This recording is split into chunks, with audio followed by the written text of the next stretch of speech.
What's up guys, Chaos Shinobi here. This is What If Naruto is a Ronin Master Swordsman. Summary: a young Naruto stumbles upon the Chronicle Sword, the weapon used by the Grand Elemental and handed down through the ages. With the tutoring of the spirits of wielders past, Naruto will rise to meet his destiny. Chapter 1. Naruto ran as fast as his 8-year-old legs would take him, praying that he could outrun the mob tonight. Normally he could without issue, but tonight was the QB festival and there were ninja in the mob. They were gaining on him. He wasn't the fool he played on the daily basis by any means. He knew why he was chased and beaten. He saw that tears didn't help, and stopped crying because of it, putting on a mask of smiles in its place. That made them matter. He rounded a corner and sprinted down the alley, praying that he could somehow avoid the incoming mob. Every day he wondered why. Why was he chosen to hold the QB within him? Who had passed such a judgment on him? Was there something about him that made him the right choice, or was he fated to be crushed under the weight of such a life? His muscles screamed in protest as he rounded another corner, but it was his spirit that truly took a blow. It was a dead end. He whirled around to see the light from the mob's torches starting to appear on the wall and he could hear them approaching. Then, quicker than Naruto could follow, the ground beneath him collapsed and he fell into the darkness. The ground then sealed itself up and left no trace that anyone had ever been there. The mob rounded the corner to find the dead end and no child in sight. They turned around and resumed their search, unaware that their target was literally right beneath their feet. With Naruto, trip. He felt pain in his right leg. He figured the fall had broken it or something. Trip. Speaking of the fall, where was he? Trip. He sat up, wincing when he tried putting weight on his leg. His eyes slowly opened to deliver a scene that he wouldn't have expected. He was in a long stone hall, either side of which had a large number of painted glass windows. Light filtered in through them from somewhere, but looking around showed no entrance nor windows beyond the painted ones. The quiet dripping continued, despite the lack of water. Slowly, and very carefully, he stood. Then, making sure never to put any weight on his right leg, he began to hobble down the hall, taking in each picture. They seemed to depict numerous different people, but the more he saw, the more he started seeing a pattern. While the genders, and occasionally species, varied, they always have a very metallic color to their hair. For some it was like strands of liquid silver. Their clothes had no pattern, but then he noticed that each one had a sword sheath somewhere on their body. Finally he saw that their eyes were painted with a menagerie of colors, looking almost like someone had captured a rainbow and used it in place of paint. "Hello young one." Naruto nearly jumped out of his skin when the voice sounded in his head. He looked around, searching for the source of the voice but to no avail. "You won't find me with those eyes, child. Who are you? What do you want?" Naruto shouted back, beginning to wonder if he had gone insane. "Calm yourself boy, there is no need to become so worked up." From nowhere a gentle breeze blew through the hall, and as it faded so did Naruto's worries. "There, much better. Now then, perhaps an explanation is in order." Naruto saw a chair rise out of the ground behind him and sat down, surprised when he found his leg healed. In front of him a crystal pillar seemed to grow out of the ground like some sort of plant. When it was 20 feet tall it suddenly stopped, but Naruto couldn't help but wonder what sort of crystal it was. Every time he blinked it seemed to change colors, slowly shifting through every known colors and several that Naruto had no name for. All the while black runes danced just under the surface. "I see that the crystal calls for you as well. But I digress, first I should tell you what it is, should I not?" Naruto sat patiently for once, content with watching the swirling colors within the crystalline spire. "You see, this is no ordinary hall. Once every 1,000 years or so, the crystals pick a new person to give their powers to. These powers give the wielder just that, power. However, it is up to the wielder to choose how to use the might they were given. I am but one of the keepers of the Chronicle Halls. I cannot tell you too much, lest I influence you. All I can say is this: you were chosen. Touch the pillar and take the sword. As for the power, do with it what you will." The eerie silence once more returned to the hall and Naruto was left sitting 5 feet away from the ever-shifting spire. He stood shakily, feeling like something big would happen if he touched the spire. He had been given a poor explanation, but part of him knew that was the point. He inched himself forward, but the closer he got the more he felt like something was being pulled out of him. He ignored it and moved forward until the strain was almost too much for him to move. With a sudden cry he lurched forward and his palm contacted the spire. He heard a bestial roar before a white light engulfed him. 3 days later. His first thoughts were that of disdain. He hated hospitals. He slowly sat up, his eyes closed and his hand clutching his head. "What ran me over?" he half joked to himself. His whole body was aching and his head was pounding, not to mention that, for lack of a better description on his behalf, his mind itched.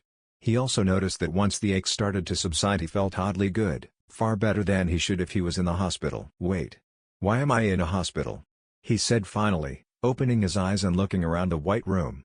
Nothing was off about it. It looked and smelt like a normal hospital room. He could even hear a few nurses talking out in the hall. Then another thought dawned on him. Why was he noticing these things? He had never smelled the room before, though the scent of cleaning agents was heavy in the air. And how could he actually hear the conversation through the wall? He had been used to hearing muffled sounds through doors and such, but he could hear their words quite distinctly. The sound of footsteps brought him from his thoughts back to the real world.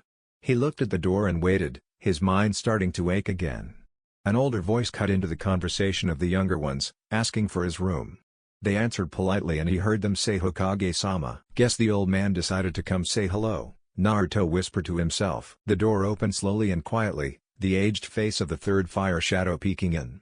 When he saw Naruto was sitting up on his bed he let out a sigh of relief and stepped all the way in. Naruto, I'm so glad you're alright. How are you feeling? He asked his surrogate grandson as he sat in the chair beside the bed, his old bones creaking in protest. Naruto smiled. I feel great Gigi, he said with his usual enthusiasm, though he noticed his throat hurt a little when he spoke above a whisper. That's good. You were unharmed when you were found, but you were so cold I had assumed the worst, he replied, trailing off as he saw the puzzled look on Naruto's face. Found? Yes, you were found by a patrol just outside the village walls. They couldn't figure out how you got there, but you were alone and unharmed. The only odd thing was the sword that you had clutched in your hand, Sarutobi said, leaning forward. He was hoping the boy could tell him what had happened. I had a sword? Naruto was confused. What had happened? All I remember is running from another mob. They were gaining on me so I ran down an alley. But it was a dead end. He paused as the memories came back. I fell. Through the ground. I don't know where I landed, but there was a voice that filled the whole hall. It called the place the Chronicle Halls. What do you mean Naruto? What was this hall like? He asked, praying that he hadn't stumbled upon one of Orochimaru's labs. It was huge, and I couldn't see the end. I don't think there was one though. He paused once more as the image of all the windows and the crystal came back. There were colored glass windows lining the place, each showing a different person or thing. Then the voice told me about the place a little and a crystal grew out of the ground like a tree. The voice told me to touch the pillar and take the sword. I touched the crystal. But then all I remember is a roar of pain and a bright light. Sarutobi sat quietly, contemplating what had just been said. Most of it sounded ridiculous, but he had seen otter and 8-year-olds don't simply disappear and then reappear in the forest with a sword that no one can unsheathe. Where is the sword? Naruto asked suddenly, the realization dawning on him. Sarutobi jumped slightly, having descended into his thoughts. When he processed the question he stood up and walked over to the corner of the room.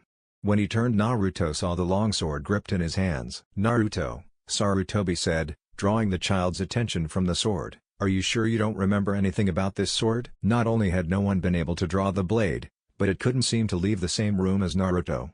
Any who picked it up found an invisible barrier at the door.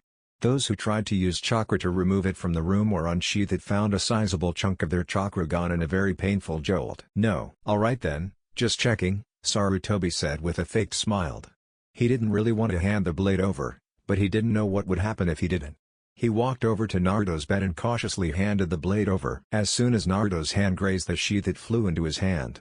Naruto seemed to suddenly fall unconscious before springing out of the bed, shocking the old man. He dashed into the closet and donned his clothes, though he left the orange jacket there. Then he dashed out and went to the window. Naruto! What, was all that Sarutobi could say as the boy jumped out of the window. He ran over to see him landing safely on a nearby rooftop, but before he could even begin to sigh in relief the boy ran off towards, if he remembered correctly, Training Ground 14. He swore and called a Zanbu to him before jumping out the window and dashing off after Naruto. He was praying to Kami that the Kyuubi wasn't trying to escape. With Naruto, get to the water, quickly. Naruto nodded at the voice in his mind, running towards the pond. It wasn't huge, but it was big enough for what the sword wanted him to do. He didn't even find that odd, the thought of a sword telling him what to do. As the pool came into sight he slowed down and stopped at the edge, catching his breath. He stared at his reflection as the water with a fair deal of amazement. Despite the stillness of the water, his reflection was wavering and shifting like he had just punched the water. Draw the sword now, and gently set us in the water. We will use it to speak with you. Why would you do that if I can hear you in my head? Naruto asked aloud. Because the old man followed you, and we cannot speak in his mind. With the water we can manifest a physical form and assure him we're not some instrument of demonic intent. What does manifest mean? Just put us in the water. Then we'll talk definitions. Naruto sweat dropped at the tone the sword had used and shrugged. He gripped the handle and drew the blade, staring at it when it was fully unsheathed. It had a 3-foot blade and a 1-foot handle. The handle itself was wrapped in black leather with a silver spiral inlaid into it. The handguard was silver as well, and had a simple shape, pointing up just slightly. The pommel was detailed though, looking like an angel wing and a demon wing wrapped around the same ever-shifting crystal he had seen in the chronicle halls. Then his eyes found the blade. It wasn't metal, but instead it was made of nothing but the crystal of the chronicle halls. Black runes danced under the surface, their erratic patterns giving the illusion that the blade itself was never still. Despite the frailness that he had seen other crystals display, he doubted he could break this if he tried, and the edge looked sharp enough to cut through just about anything. He stopped himself from looking and knelt down in front of the water. With the utmost care he set the blade down into the water and a few things happened at once. First, the Hokage appeared beside him with a squad of 10 Anbu. Second, the pool began glowing a bright blue. And finally the water rose and took the form of a man. Since he was made of water there were numerous details that were distorted, but he looked to be about 6'3" with long spiky hair. He wore what looked to be an open kimono and samurai-esque pants. Across his back was a war scythe. "Naruto! Get away from there!" the Hokage shouted, grabbing the boy's arm and pulling him behind him while his Anbu surrounded the pool. The water man made no moves and only stared directly at the aged Kage. "Who are you? Identify yourself," one of the Anbu commanded. Naruto peeked out from behind the robes of his grandfather to see he had an eagle mask. "It would only serve to agitate the situation further," the man calmly replied, not taking his eyes off the Kage. He then stepped forward, walking on the surface of the water like it was solid ground. The Anbu moved to block him, but he moved right through them, turning into a thick mist before reforming in front of the Hokage. Several of the Anbu slashed him with their blades only to find that it had the effect of trying to cut water. The blades just passed right through. "You are the leader of this village, are you not?" he asked, his voice starting to carry the edge of ice as a sword passed through his gut. "Yes," Sarutobi answered, the edge to his voice making some of the Anbu shiver from the sheer amount of killing intent it had. He did motion for his Anbu to stop cutting the waterman though. "You think you frightened me, human?" he asked after a moment, mirth creeping into his voice. "I won't let you harm Naruto," he replied resolutely. "If I harm him then I have to listen to an earful from over 1,000 other spirits for the next 1,000 years. Now either calm down or I do this the hard way. I am not the one threatening the peace. I am calm. I merely asked Naruto to place us in the water so I could tell you what we are. Yet you charge here with a squad of assassins like we plan to suck the boy's soul out. You are the one disturbing the peace, young man, not me," the waterman said with laughter. "What do you mean us?" The waterman didn't answer, instead he grabbed his scythe and held it in front of him. It suddenly shifted its form to that of Naruto's sword, startling those there. "Hey, that's mine," Naruto shouted, going around the Hokage and grabbing the sword from the man's hand. He just chuckled. "Indeed it is, but it was once mine. Before me it was another's, and another's before them. That sword is older than the world, my boy, older than the world.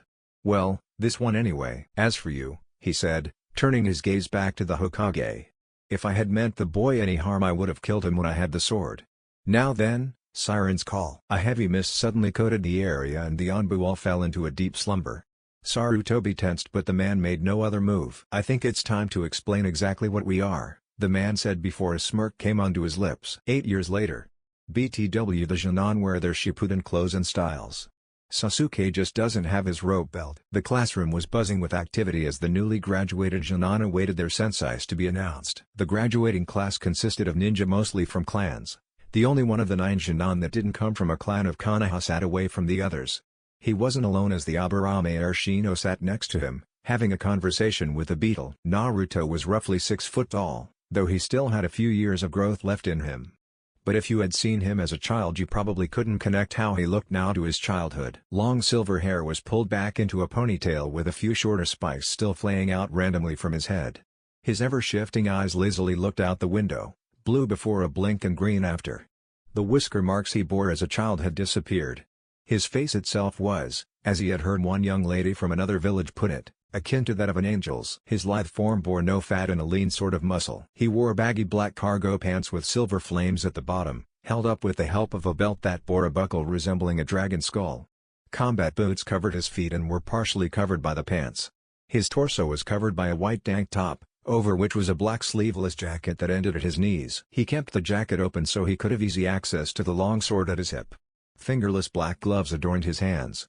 His Konoha headband was tied around his left bicep with a black cloth. Shino spoke with a beetle, Naruto spoke with a 10,000-year-old ice spirit. Perfect silence from the two. Most of the other students tried to avoid the pair.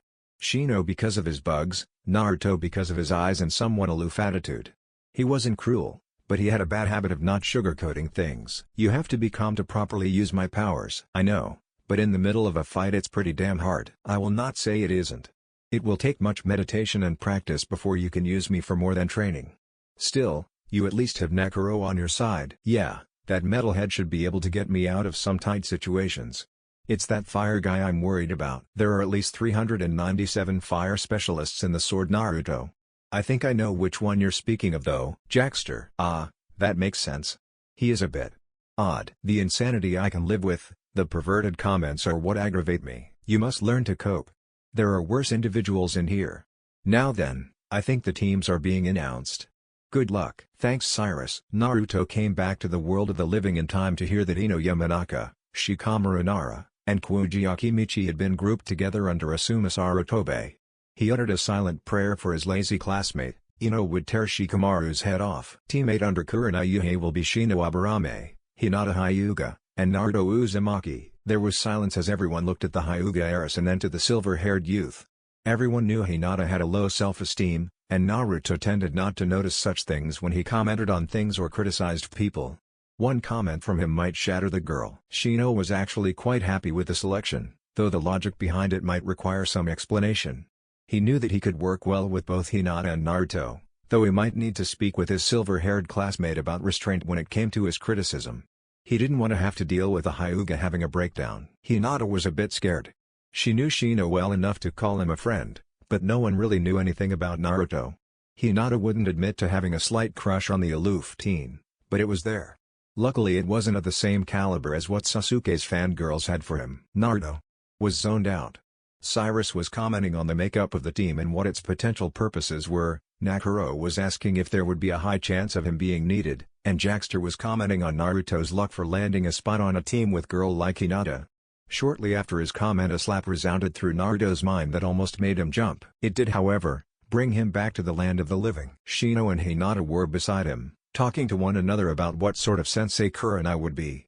Naruto's prismatic eyes scanned the room, finding some of the teams grouped like his was and others had left. He turned to his teammates and made a vow to at least try to be sociable to himself. Well, this should at least be interesting, Naruto said in a moment of silence between his two teammates. Both jumped at the sudden sound of his melodic voice. Well, Hinata jumped, Shino just twitched slightly. Indeed Naruto-san. I have to wonder though, what sort of function this team will have, Shino said, shifting slightly uneasily. Will I have the Byakugan and the Gentle Fist? Hinata supplied weakly. My insects have a variety of uses. Though combined with the Byakugan, it seems that we at least have the option of a tracking team with combat capabilities.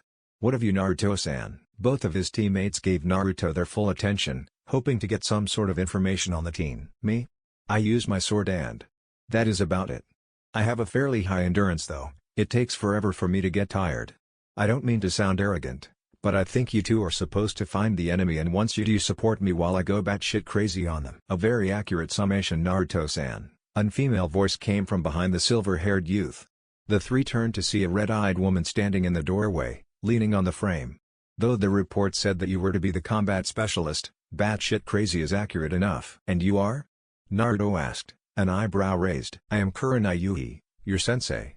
It's nice to meet you all, she said politely, even though she wanted to berate Naruto slightly for his lack of manners. She knew this was only the first day. Well, let's get out of here. I know a nice restaurant nearby where we can get to know each other over some good food. Shino and Hinata Rose followed close behind as she left the room. Naruto sighed and went after them, knowing that it would be more trouble than it was worth if he stayed and went on with the conversation in his head. He caught up without trouble and ignored the small talk that their sensei was starting. He knew that he would have to be social, but in truth he had absolutely no experience with people.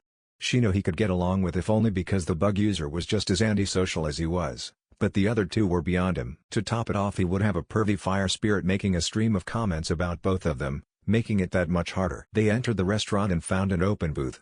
Kurenai sat beside Shino and Hinata sat beside Naruto. He was glad he wasn't claustrophobic. On top of antisocial, a wall on one side and a girl that was trying to talk to him on the other was in a grand combination for him. So, Naruto-kun.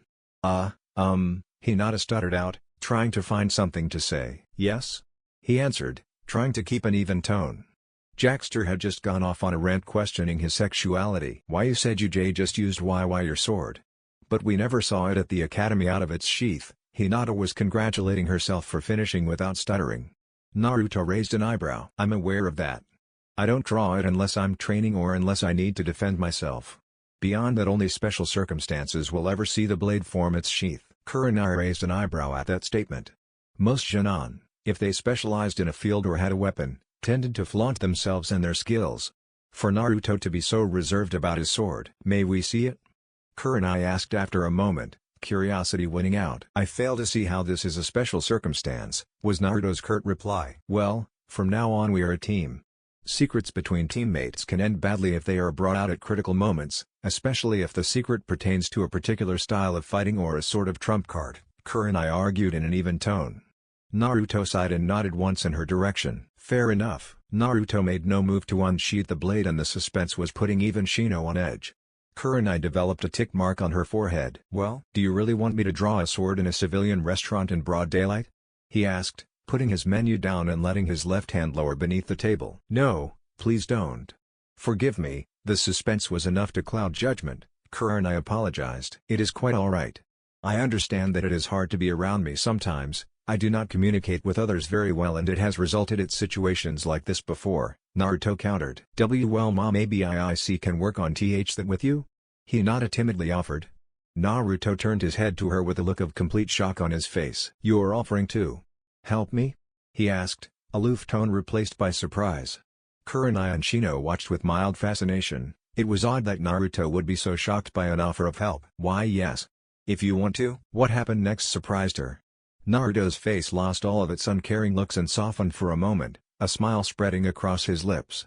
He looked inhuman yet suddenly held some sort of otherworldly beauty to him. Yes, I would like that Hinata-chan, he said, his voice turning from surprise to some sort of exotic melody. As the waitress walked over he shifted back into the Naruto that could care less if the world burned around him. The change was shocking and incredibly quick. Hello, may I take your orders? She asked happily. One order dengo for me. Kurenai said before looking at Shino. The same. I'll have a bowl of miso please, Hinata said before her eyes trailed back to her silver-haired crush. Have any pizza? He asked, chin resting in his hand. What? The waitress responded, racking her brain for something by that name. No one ever has pizza. Sigh, I'll have what she ordered, Naruto finally said, motioning to Hinata. The waitress nodded and wrote it down before walking away. The other three looked at Naruto like he had grown a second head. What is pizza? Kurenai asked, her brow raised. Something they apparently don't serve anywhere in Konoha. It's a pity. I at least have the resources to make my own at home though, Naruto said, sighing contentedly at the end. Yes, but what is it? Shino asked, his curiosity perked. Phenomenal, Naruto replied, his currently green eyes gaining a dreaming look as they shifted to purple. Naruto-san, why do your eyes do that? I don't mean to offend but it is fairly unique, Shino asked. I never asked in the academy because I never thought it would matter, but as Kurenai-sensei said a moment ago, secrets are a tricky business. As his eyes shifted to red he looked at the bug user and shrugged. It's just part of who I am.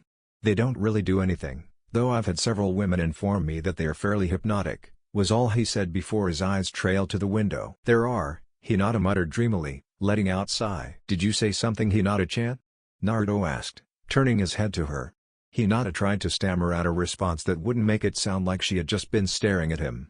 Her prayers were answered in the form of the waitress returning with their orders. 2 orders of dango and 2 bowls of miso, have a nice meal, the waitress said happily as she sat the food down. Well, let's get to know each other a bit more then.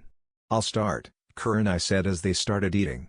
My name is Kurenai Yuhi, my likes are genjutsu, gardening, spending time with my friends and learning new genjutsu. My dislikes are perverts, people who are harshly close-minded, and people who go against their beliefs. Okay, who wants to go next? I will. My name is Shino Aburame. My likes are working on my clan techniques and tending to the colonies. My dislikes are rash people, pesticides and those who follow no code of conduct nor honor, Shino said. Naruto was surprised the normally silent teen had spoken first, but odder things had happened. My name is Hinata H. Hyuga. My likes are cooking, reading, being around friends, and, her eyes started to Naruto for a moment. My dislikes are mean people, or people who judge people by their exteriors. I'm Naruto Uzumaki. My likes are training, speaking with Cyrus and Nakuro, my sword, and the few friends that I have, like Hinata and Shino. My dislikes: Jackster's constant chatter, idiots, fangirls, brooding emos, and other such foolishness. That is about it, Naruto finished. Hinata had flushed a little when Naruto had called her his friend, but she had felt like the ramen she had eaten had turned to stone in her stomach when he said he hated fangirls. She tried hard to be a good ninja, but she quickly ran over how she acted around him, and it added up to one word that scared her: fangirl. Maybe not as bad as Sakura and Ino, but it could still be called being a fangirl. Interesting, Kurenai said as she finished her dengo. Generally Jonin have to be tested for teamwork, but I am willing to give you three a chance on faith alone. Prove you can work together while we train and we can save a lot of time. But don't think that this will be an easy lifestyle, because at 8 in the morning you three have to report to training ground 8 for training. Understood? Why yes. Hi. Shouldn't be an issue. Kurenai stared at Naruto, who hadn't even looked at her when responding. She let out a minor amount of killing intent and focused it on Naruto. He felt it and turned to look at his sensei, though the look of disinterest remained. Naruto-san, I do not know your background, but you are to address me with respect, Kurenai said in a serious tone. Hinata and Shino were sweating slightly from the increasing killing intent, but Naruto was unaffected. Respect is earned, not given. That is my code, and even the Hokage himself had to do it. You are no different. He turned his head and looked back out the window. Kurenai stopped the killing intent and stared in disbelief at her student. He had just shrugged off a fair bit of ki and then basically told her off. Oh, and next time you want to try and intimidate me, I suggest using far more ki.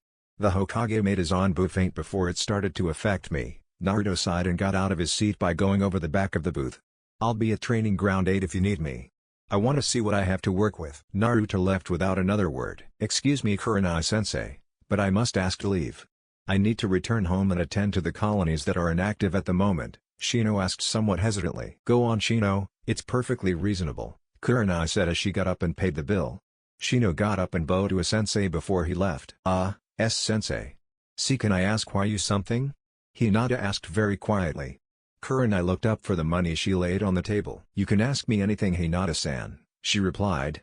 But do you mind if we talk while we walk? I just paid the bill and I need to stretch my legs. Sure. They both left and proceeded to walk towards the area of the village reserved for the training grounds. Go ahead, Hinata. Will I need your help? But I'm so sort of scared to ask, Hinata stuttered out, looking down. Hinata-san, it's my job to help you in any way I can.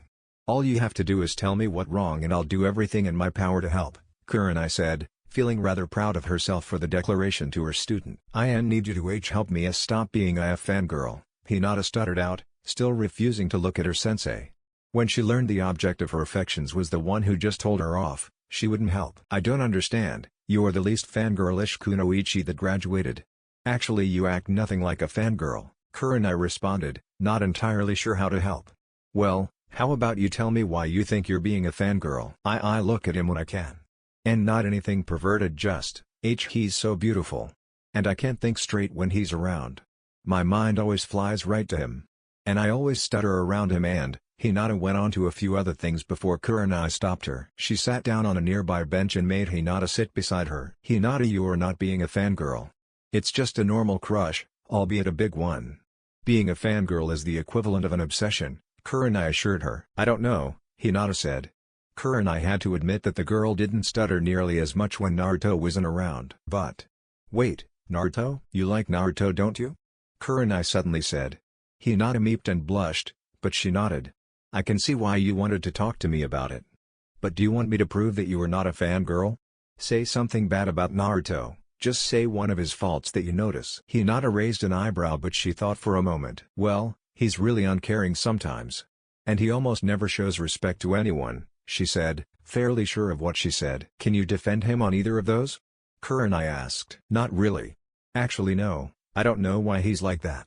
I don't even know if there's a good reason. Have you ever heard Sakura or Ino even mention one of Sasuke's faults or not defend him when someone mentions one? No, they always jump to his aid. Then he brushes them away. Then they try again, Viola, you are not a fangirl, Kurenai said, patting her on the back. Hinata was stunned for a moment before she smiled. Thank you, it was sort of stupid to think that, huh? She said, blushing and looking away. A little, but just remember that your training is more important than your looks and you'll be alright. But would you like to know something? What? Hinata asked, curious. Do you remember how Naruto reacted when you offered to help him? How happy he was and how his indifference melted away. Yes, I really don't know much about him, even his file is pretty barren. But I know he doesn't have a lot of contact with people, and the little he has usually isn't friendly on top of the fact that he is an orphan and didn't have anyone growing up. Depending on how bad it was, he may not realize what some emotions are. If you help him enough and explain things like that to him, you might just find him confessing. Kurenai decided to add a bit, just to be safe. That doesn't mean you should devote training time to pursuing a relationship to your teammate. After training is done for the day, take an hour or so to walk with him and make good on your promise to help. Then you can try to snag him. Hinata blushed but nodded. She let a smile spread across her face as she stood up and bowed. Thank you, sensei. I think I need to head home now, it is getting late, Hinata said, turning and walking off. Just remember, don't do anything too quickly. If it's meant to happen then it will happen on its own time. Good night, Hinata-san, Kurenai called after her student. When Hinata was out of sight she leaned back and relaxed a bit. She was glad that Hinata had come to her about that. It wasn't a big deal, but it could have ended worse. She might have to work on the girl's confidence in herself and her ability to speak around her teammate, but at least it wouldn't disrupt the team dynamics too badly. Hey, Kurenai, came a feminine voice from her left. She looked over to see her friend Anko walking over, a clean dango stick hanging from her mouth. She waved her friend over and Anko took a seat beside her best friend. So, how'd the teams go? Get anyone good? I got Team 8, Hinata Hyuga, Shino Aburame, and Naruto Uzumaki. Oh ho, so you got silver, huh? He piss you off yet? Anko asked, throwing the stick away. Kurenai raised an eyebrow. I wasn't aware you knew Naruto. When he was 10 or so he ended up in the hospital from training too hard. When he got out he went right back to training, but the Hokage asked a few of us to watch him so that he wouldn't hurt himself again. The kid was pretty wicked with his sword back then, so he's probably better now. I've spoken with him here and there, but I haven't seen him draw his sword in 6 years. Pity too, it's beautiful. I didn't know you were a weapon fanatic. How have you hidden it all these years? Kurenai joked. Anko shrugged. You'll say the same thing when you see it. The whole blade is made out of some sort of prismatic crystal that changes just like his eyes, but it has a bunch of black runes just floating around in it. Isn't as fragile as a crystal though. I saw him cut clean through a tree with it, Anko said, more of a warning than a recollection. But enough about silver, you'll figure out what you can soon enough. How are the other two? Shino is quiet, but he seems to be alright with talking to the team. He also doesn't seem to mind the idea of teamwork. Hinata is shy, but she has potential. The only problem was that she was under the impression that she was acting like a fangirl and Naruto had admitted a dislike of such women. Hinata has a crush on him and started freaking out, but I helped her when she asked me about it. If she works on her confidence she'll be fine. Wow, barely a day into being a shinobi and he's already got a kunoichi after him. I think Naruto needs to be congratulated, Anko joked. How did you convince her she wasn't a fangirl though? I mean, I've seen the girl staring at him before and knew it wasn't a fangirl thing. But with confidence issues like this she must have been hard to convince. I asked her to name off a few of Naruto's faults. She did and admitted that, to her knowledge, he had no reason to act the way he did. Then I asked her if Sakura Haruno and Ino Yamanaka had ever mentioned one of the Uchiha's many faults or ever not defended him if they were brought up. And that worked? That's what I'm hoping. I asked her not to try a relationship during training time, but she offered to help Naruto with his people skills, so I told her that time could be used to that end. With any luck it won't affect the team that badly, but I'm ready to be strict if it turns sour, Kurenai said resolutely. Anko nodded and patted her friend on the back. Not bad for your first day as sensei. Could have been much worse. Naruto could have started swinging, Hinata could have been as bad as Haruno and Yamanaka, and Shino could have been a homicidal maniac, Anko said cheerfully while her friend looked at her and sighed. Hope I'm not interrupting anything, came Naruto's voice from the right of the pair. He stopped in front of them and nodded to Anko before turning to Kurenai. He seemed nervous. Is there something you need, Naruto-san? Kurenai asked, trying not to lose her good mood. The silver-haired youth sighed and did a small bow, shocking his sensei and her friend. I want to apologize for my rudeness earlier, it was uncalled for. Please understand that I have never been forced to deal with anyone, let alone show respect to them. This sort of setting is alien to me and I cannot guarantee that I will be very pleasant to deal with for the first few days. I am trying to at least be social, which is a large jump as Anko-san can tell you, he said, his tone without the usual lack of interest. Kurenai looked to her friend who nodded with wide eyes. Kurenai sighed and thought back to Naruto's file. It said almost exactly what he did. Highly unsocial, shows disrespect to every authority figure that demands respect from him. Orphan, and has lived through hatred from villagers due to the fact that the Kyuubi was sealed within him.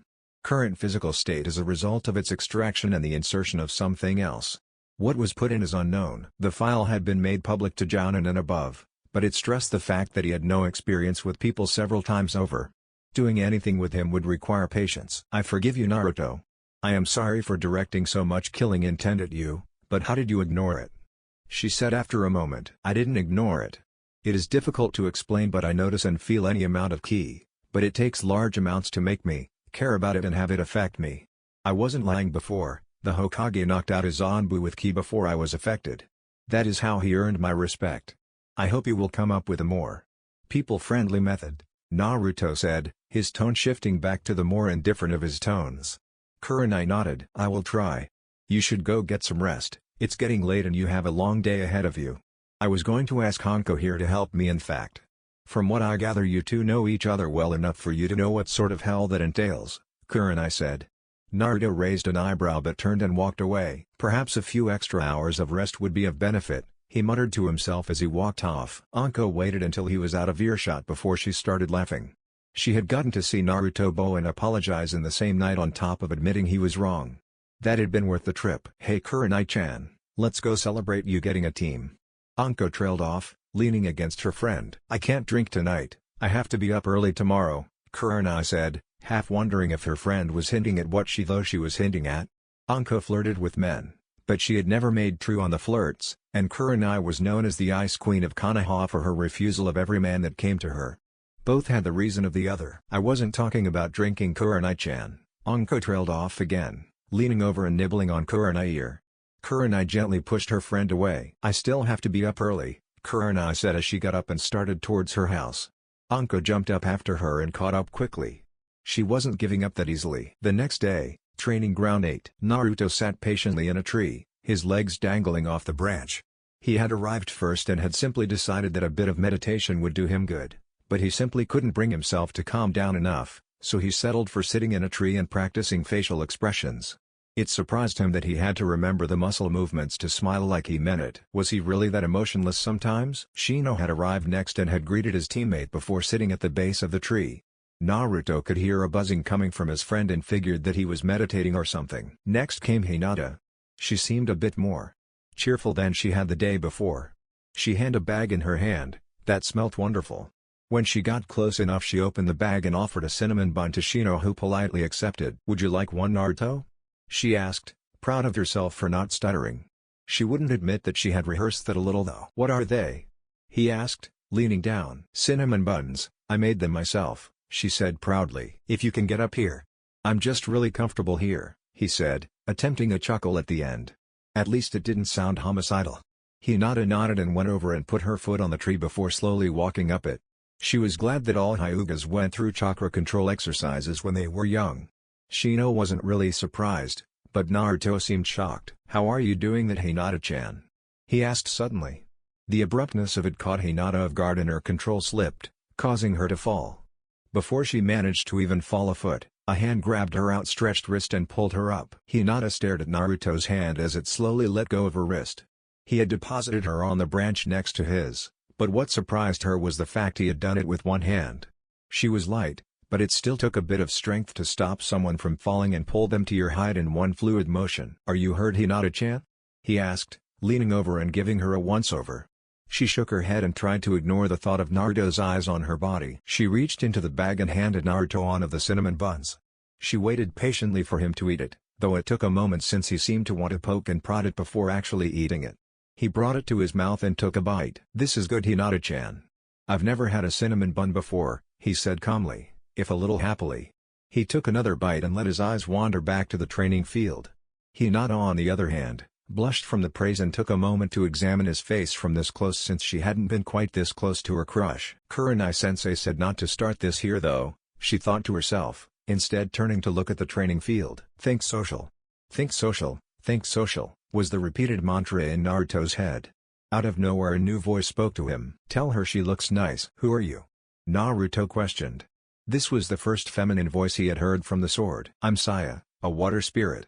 Now you want to compliment her, right? Tell her she looks nice. You look very nice today, Hinata, he said quickly, unsure of the words coming from his mouth. Hinata turned to face him, a surprised look on her face. Thank you Naruto-kun, she stammered back, a blush creeping onto her face. Where did that come from? No, don't rush the words. Now then tell her. Look, I went from being antisocial to talking on the regular basis in under 24 hours. Leave me alone until my mind catches up with where my body is. Look, don't blame me for trying to help your love life, Saya snapped back, sounding annoyed. You know, Jackster call it the same thing. My love life. I don't require one right now and I would appreciate it if you didn't chatter constantly about in need of one. I heard my name. What happened? Came the crackling voice of Jackster. You stay out of this, you pervert. Who the hell are you calling a pervert? You're the one who was going to tell him to compliment her tits. A smack resounded throughout Naruto's mind. He groaned and braced himself. When his spirits argued he got headaches. How dare you say that I would recommend such a vulgar thing? Saya, you've been here as long as I have. I hate to break it to you, but you're as big a pervert as Jackster is, came the cool voice of Cyrus. And no, I'm not. I'm not going to go as far as Jackster and say you were going to recommend a compliment along those lines, but it would have gone there eventually. Saya huffed and Naruto heard the sound of footsteps storming off. Thank you Cyrus, now would be a horrible time for a headache. You're welcome. Regardless, if I may say something regarding Lady Hinata and yourself. Dear Kami, not you too. I'm not telling you to say anything. But have you noticed anything odd about her behavior towards you? Before Naruto could answer, both Kurenai and Anko appeared in a swirl of leaves. Oddly enough though, Kurenai looked tired and Anko looked oddly pleased with herself. Then the smell hit his sensitive nose. They both reek of each other, and something else. That would be the smell of sex. More than likely the two of them engaged in sexual activities last night and awoke too late to take showers, Cyrus answered. Naruto nor Cyrus continued that conversation, if only because that sort of talk generally attracted Jackster and apparently Saya as well. Good morning everyone. This is Anko and she'll be, helping me with your training today, Kurenai said, her tone that of someone who didn't sleep well. Kurenai-sensei, are you alright? Why you look a little tired, Hinata said, coming down from her branch reluctantly. Naruto followed suit but stepped forward a little. If you require a few more hours of sleep then by all means go home and rest. We will not hold it against you if you do, he said. For once his tone was that of mild concern. He knew Anko to be a bit sadistic and he shuddered to think what she might have done to his sensei. He shoved such thoughts from his mind. What happened behind closed doors was none of his business. Thank you Naruto-san, but it's my fault for staying up so late and I'll weather the consequences. But this is sort of why I brought Anko. If I absolutely cannot go on then she will carry on where I left off, Kurenai replied. In truth, going home and sleeping sounded heavenly, but it was her duty to be here. What exactly are we supposed to be doing today, sensei? Shino asked. He doubted it would be incredibly strenuous. Kurenai just wanted me to help her find your limits. Stamina, chakra capacity and control, stuff like that, Anko supplied. We'll save the chakra control for later, for now I would just like to see physical limits. Start by jogging around the grounds until you're out of energy. Go at a moderate pace and when you're done just come back here, Kurenai said, producing a stopwatch. The three Genin lined up and waited for Kurenai's signal to begin. When she gave it they took off, Hinata and Shino ending up a few feet behind Naruto. Shino was the first to finish at roughly 7 minutes. He had the excuse of his family not having to do an incredible amount of physical exertion. Hinata ended next, stopping at 10.5 minutes. 30 minutes later found 2 stunned Jounin and 2 stunned Genin watch Naruto go around the grounds for the umpteenth time. He wasn't breathing hard, which was surprising given the fact he had started preforming gainers and front flips while he ran. Alright, you can stop Naruto, Kurenai finally called, shocked by the Genin's endurance. He stopped so suddenly they were surprised he didn't fall over. Then he turned and walked towards them with a steady gait. How the hell did you do that, Silver? Anko asked, her eyes wide. The silver-haired youth shrugged. I have a high endurance, but everything has a price. I meant to bring this up earlier, but I didn't have a chance. I cannot manipulate chakra, he said calmly. He got stunned looks again. Come on, everyone can manipulate chakra to some degree. Even civilians can feel theirs, Anko protested. Naruto shook his head. I have none to feel nor manipulate. Naruto-san, every living creature has chakra. There are no exceptions, Shino stated calmly. Tell your bugs to try and eat mine then. I have energy, but I do not have chakra, Naruto replied, his tone shifting uneasily. Shino complied and sent out a few bugs. Naruto extended his arm and let them land on his bare flesh. The bug user's brow furrowed and he called the bugs back after a moment. He turned to Kurenai and Anko. He isn't lying. There is an energy within him, but there is no chakra, he said incredibly uneasily. This was beyond odd. Hinata, could you check his coils for me? I wanted to be sure about this before we jump to conclusions, Kurenai said, her weariness fading quickly. The Hyuga heiress jumped at the mention of her name but nodded. She turned to Naruto, who spread his arms wide to help with her search for his coils. It also half-tempted the girl to only look past his clothes, but she shook her head and made the hand seal for the Byakugan. The veins on the sides of her eyes flared out and she stared at Naruto, looked past muscle and bone to try and see his chakra coils. As soon as she got to that point she cried out in surprise and turned off her Byakugan, rubbing her eyes. She felt a hand touch her shoulder and when she looked over she was surprised to see Naruto standing with a concerned look on his face. Are you alright? You aren't hurt, are you? He asked, his prismatic eye reflecting his worry.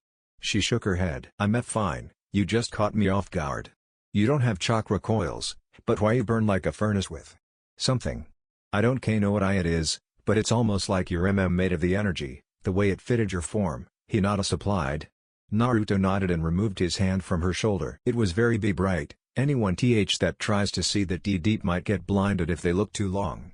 That's why I cried out. It was like going from a lightless cave to staring at the sun. I told you so, Naruto said calmly to his sensei and Anko. Well, I knew this team would be interesting, but this is a bit more than I signed on for, Anko said, covering her face with her palm. What exactly can you do with it? It's not just sitting there, right? I can use it to call my sword. That is all I can do with it to my knowledge, Naruto replied, letting his left hand rest on the handle. What do you mean by call Naruto-kun? Hinata asked. Naruto didn't answer. Instead he pulled the blade from its sheath, letting those present take in its form. Then he pulled his arm back and threw it forward, watching as it buried itself in a tree. This is what I mean, he said. A silver light engulfed the sword for a moment before it reappeared in his hand in a silver flash. I can do that all day, Naruto said, sheathing the blade. Naruto-san, what is that blade made of? I don't think I have ever seen a blade of crystal before, Kurenai asked, stunned by the beauty of the prismatic sword. I don't think the crystal has a name. It is far older than any can imagine though, was the only answer they got from him. Does the sword have a name? Hinata hesitantly asked. It has a title, not a name. It is known as the Chronicle Sword. It has had more owners than there are people in the world, each contributing their own uniqueness to the blade. It got the name Chronicle from the fact that fragments of the previous user's souls are absorbed into the blade upon death, thus allowing the old spirits to teach new users. If you wonder why I zone out and ignore people so much, it is more than likely because I am talking to the voices in my sword. There was silence. Naruto-san, are you feeling alright? Shino asked, starting to question his friend's sanity. Now you also know why I don't talk often. People think I am crazy, Naruto said a bit harshly, whirling around and walking off. The four could hear a string of curses from his retreating form that would have made a sailor blush. Hinata turned and glared at Shino before taking off after her crush. Naruto-kun, hold on a second, she called after him, hoping to be able to talk him into coming back. Kurenai sighed and looked at Anko who just shrugged. Okay, we'll just pick up from here tomorrow. You can go home Shino, Anko and I will find the other two and tell them the same, Kurenai said to her student. He nodded uneasily and started to walk home. In truth he felt bad. He had not meant to offend Naruto. With Naruto. After Shino's comment he decided that elsewhere was a better place to be. He didn't know where he was going, and for the most part he didn't care. He had joined the academy for acceptance, but had found none. He had hoped that being on a three-man team might yield better results, but yet again when he tries to explain himself people accuse him of being messed up in the head. You need to calm yourself, he did not mean any offense, Cyrus warned. I don't care. Trust enough to believe the truth is not won in a day. That is something you must realize. Now then, Lady Hinata is following you. Didn't you want to tell me something earlier about her? Naruto asked as he slowed down. He looked around and found he was in another training ground. You should notice on your own soon enough. Now then, greet her and for the love of the frozen throne, be patient if she doesn't believe you. Naruto sighed and turned around, waiting for Hinata to catch up to speaking distance. When she did, she stopped and caught her breath. Naruto might not have been running, but he moved through the foliage with incredible grace. Naruto-kun, please, we have to go back. Kurenai-sensei will be mad if we— I don't care if she's mad. I don't enjoy being called insane. He cut her off, his tone reflexively turning indifferent. Shino didn't see call you insane, Hinata stopped herself. She knew Naruto was more angry about what Shino had implied more than what he had said. Your aims need logic. What you said was fairly out there, but I believe you. It's just that Shino won't until he can see proof. I don't know about Kurenai-sensei, Onko-san and their opinions, but you can't just storm off when someone says something you don't like. Naruto was surprised she had gone through most of that without stuttering, but he was more surprised she was shouting at him when she normally barely spoke above a whisper. I have never had to work in an environment where I cannot simply leave if it suits me. If you think that this is going to cause problems, then I wish you luck in your endeavor, Naruto said, crossing his arms. What endeavor? Hinata asked, ire still high. You promised to help me with my people skills. I assume situations like this are a part of that skill set? Hinata stopped. She had been about to start another rant, but Naruto was right, she had promised. Alright, let's start now then. What? Naruto had been surprised by the sudden change in Hinata's mood. She had gone from borderline pissed to borderline happy. Let's start now. You need all the help you can get, so let's not waste any more time, she said confidently. Have you noticed you're not stuttering? He asked as she led him out of the training grounds and towards the park. What? She asked, suddenly realizing that she'd gone a good 3 minutes of talking to him without stuttering. And now she was stuttering again. I don't know what you mean. You didn't stutter when you were shouting at me. Your voice is very pretty when it isn't as broken as it normally is, Naruto said simply, unaware of the effect it had on the girl. She was hoping that the radiant blush she had right now would dissipate before she reached the park and had to face him. Thank you. That's a good start though, compliments can make people like you more. Just don't overdo it, she advised. Okay. So you like me more now? Naruto asked, curious. Hinata stopped in her tracks and whirled around, a blush on her cheeks. What? She stuttered. She had not expected that from him. You said that compliments make people like you more. I complimented you when I said your voice was pretty. Does that mean you like me more now? He asked, truly curious. Talking exclusively to spirits that had lived very violent lives tended to make you a little unknowing on some simple things. You see. There you are, Kurenai shouted from a few meters behind them. Both teens turned to face their sensei, Hinata with a minor look of thanks. She wasn't ready to confess just yet, and Naruto bore an annoyed look. His question had gone unanswered. Kurenai and Anko ran over to the two and both took a moment to catch their breath. Damn Silver, you're hard to find when you don't want to be found, Anko admitted. Naruto quirked an eyebrow. If I wasn't, then I probably shouldn't be a ninja, he said indifferently. I take it you are going to begin shouting now, sensei? No, but I should. Simply running off like that was both unprofessional and rude. Shino was fairly disturbed that he offended you when he didn't mean to, Kurenai admonished. Still, she couldn't quite throw all the blame on Naruto. Shino should have considered the repercussions of his words before speaking. You two are free to return home, but we are meeting at the same time tomorrow and I expect that there will be no more incidents. She directed the last statement Naruto's way and he looked her in the eyes and replied in an even tone. I will make no promises, for to do so would be lying to your face. That is bad, Naruto asked more than said, his head turning to Hinata as if asking if he had chosen the right word. She nodded meekly and he turned his gaze back to his sensei. Well then, I think I will go home. I have a few choice words for my spirits. Good afternoon, Hinata-chan, Kurenai-sensei, Anko-sensei. Sensei? The trenchcoat-clad woman asked, an eyebrow raised. Forgive any false implications, but I am under the impression that Kurenai will need your assistance again. Many more sleepless nights may lie ahead. In any case, sensei is an appropriate title if you intend to help your friend teach us, he said, his eyes holding a spark of mischief when he mentioned Kurenai's sleep problems. Anko and Kurenai froze for a moment when he said that and looked at each other before looking back to see Naruto walking away. Hinata bowed and began her walk home, leaving the two alone in the street. He knows? Kurenai asked worriedly. Figures. He told me once that his senses were almost painfully sharp sometimes. We didn't exactly have time to shower this morning, so I doubt we smelled like linen sheets, Anko said, sighing at the end. I doubt he'll say anything to anyone. If anyone is good about keeping secrets like that hidden, it's Silver. Secrets like what? Secrets like ours and his, secrets that cause a lot of trouble for the people they concern if they are made public, she said, pecking her friend on the cheek. "Well, what now?" "Well, it's 2 in the afternoon, and I personally think I could use a shower," Kurenai said, starting to walk to her house. Anko walked beside her and smirked. "Was that an invitation?" Anko asked, bumping Kurenai with her hip. "What do you think?" She replied, sunshining to her house. Anko followed suit. "Pay up, you owe me $20 metalhead," Jackster said within Naruto's head as he watched the leaves from Anko's Sunshine Land. He stood on the topmost branch of a nearby tree and shook his head. "I don't mind that they are gay, but could you two try not to bet on their sex life?" Naruto half demanded, hoping that Jackster wouldn't start something. "Come on, this is great," Saya said from the back of his mind. "Now maybe they'll let you watch if you're a good student." "Saya, that is both inappropriate and highly demeaning to both of his teachers," came the cool voice of Cyrus. "I'm just teasing him. Look, I think we got off on the wrong foot. Let's make a deal, you try to be more social and I'll try to refrain from the perverted comments." "Wow, never thought I'd see the day when you agreed to stop being a pervert," the metallic voice of Nakuro sounded for the first time in days. "Can you please stop arguing? I have to start training in the transformations again." "I'm going to start with Cyrus, then Nakuro. If you promise to shut up I might try you." Jackster, Naruto thought. He jumped down from the tree, the impact not bothering him in the least. "Hey! What about me?" Saya complained. "I can barely maintain Nakuro for 30 seconds and he has no element. Cyrus lasts about 10 seconds. Trying you tonight may only result in burnt time and mana, and I have to be careful with what I have since I can only train at night now," he responded, weaving through the trees.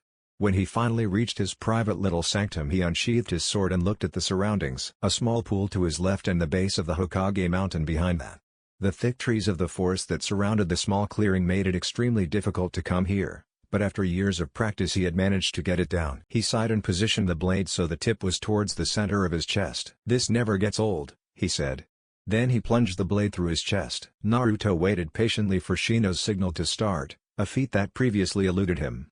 Hinata stood beside him, waiting for the same reason. A beetle flew from the trees and landed on Shino's outstretched finger, clicking and buzzing like mad for a moment. "They are to the northwest, and the chakra trail is still fresh. Your turn to lead, Hinata," he said calmly. "Hi," she replied, activating her Byakugan and, taking care not to look into Naruto due to his brightness, took off into the woods northwest of the clearing. Naruto and Shino followed close behind. Another beetle flew to Shino's hand and he nodded to it before sending it on its way. "Anything new?" Naruto questioned, his indifferent tone unchanged from how it had been 2 months prior. "No, but the trail is getting warmer." "Hinata, can you see it?"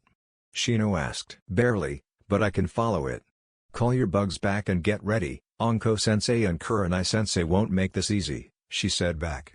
They had been told to locate their senseis and, upon finding them, steal a bell from Kurenai with Anko guarding her. "Pity they asked me not to use my sword," Naruto muttered, gaining looks from his teammates. "We go through this every time. If you haven't noticed yet, you are freakishly strong for your size. You would cleave them in half if you hit them. That's why they make you use your taijutsu," Hinata groaned out. Naruto had, in return for the help with his people skills, helped Hinata with her confidence issues. In truth, the girl didn't really have a problem with confidence, it was a fear of failure and criticism that made the girl so weak-spirited. Naruto had given her the simple advice of screw their opinion. That alone had helped when he showed her how to apply it. She still had a shy demeanor, but around her friends she wasn't a nervous wreck anymore. "Still, it's not like I tried to cut off some of her hair with that swing. You'd think she would have forgiven me by now," he muttered. "It was the fact that you also cut down a tree behind her with that swing that made her make you put the sword away," Shino added, keeping up with the other two. "Stop, they're up ahead," Hinata said out of nowhere. The other two stopped their bickering and stopped their sprint. "Remember the plan?" she asked, getting 2 nods. Kurenai and Anko stood in the middle of a clearing, on guard. They might have outranked and outskilled the Jonin, but they had found out the hard way that Naruto was the ideal melee combatant, strong as hell, fast as well, but also skilled in both his sword and hand-to-hand. Hinata had also improved in leaps and bounds when Naruto helped her out. Her Byakugan was almost as powerful as her cousin's, but her gentle fist was much faster. Shino had also added a fair amount of new insects to his colony, resulting in more powerful jutsu on his behalf. Naruto shot out of the bushes, his form crouched slightly and his arms trailing behind him.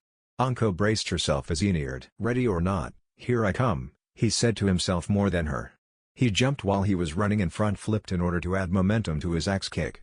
Anko swore and jumped out of the way in time to see a crater around her student's foot. He performed another front flip to gain his bearings and dodged the kunai thrown at him, but when he landed he was met by a rapid assault of kicks from his purple-haired sensei. "Bad move," he said as he dispersed into a cloud of insects. Anko paled and ducked in time to have a roundhouse kick sail over her head. She spun around with a kunai only to find it was another bug clone. That explained why Naruto hadn't used one of his insanely quick flurries yet. "Anko," Kurenai called out, dodging a Juukin assault from Hinata. Anko swore and jumped over, lashing out with her leg only to have the heiress jump over it and kick her in the side before using her as a springboard to launch herself at Kurenai. Before she got far, Anko grabbed her ankle and threw her away from Kurenai. Upon impact with the ground they found that too was a bug clone. The pair quickly stood back to back as the three clouds of bugs flew around them. "Maybe we taught them a little too well," Kurenai suggested, getting ready. She knew they were coming soon. "You might be right," Anko said, gripping her kunai tighter. "Fang scar." That was their only warning before a cutting wave shot through the bugs for them. They dodged, but realized their folly. He hadn't been aiming to hit, but to separate them. Before they could regroup, Hinata shot through the bug wall and struck Anko a few quick times in some key places to disable her before a few loops of ninja wire wrapped around her, courtesy of Shino. Kurenai felt a tug at her belt and looked down to see that a beetle had chewed through the thin rope connecting the bell to her belt. She tried to grab for it, but a solid blow to her lower back sent her sprawling forward. She righted herself in time to see Naruto holding the bell by what was left of the rope and smiling that "Ha, bet you didn't see that one coming" smile. See author's note at bottom please. "I yield, Ender Jutsu Shino," Kurenai said. He nodded and the bugs returned to him. Hinata went over and untied Anko while apologizing before unsealing her chakra points. Naruto walked over to his teammates and deposited the bell in Hinata's hands. "Not bad. You did an excellent job tracking us down, a new record I might add. Also, sending in enough bug clones of your teammates to cloud the air with bugs when dispelled was ingenious. It disrupts the hearing of the targets from all the buzzing and it also disorients sight." "Naruto," Kurenai said, turning to the silver-haired teen. "Yes?" "I was unaware that you were able to perform the Fang Scar without the Chronicle Sword. When did you achieve this?" she asked, putting her hands on her hips. "About 2 minutes ago.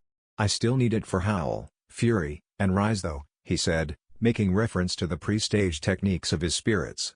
Howl only made the ground slick with frost, Fury only caused an explosion like that of a couple of firecrackers, and Rise still barely shot water a few feet from the ground. In his transformation, if he was in the right spirit, Howl created a line of ice spikes that raced in a straight line forward. Fury made a fierce explosion when he made an impact, and Rise made a powerful geyser shoot up from the ground. He had yet to tell or show his teammates nor his senseis about the transformation skill.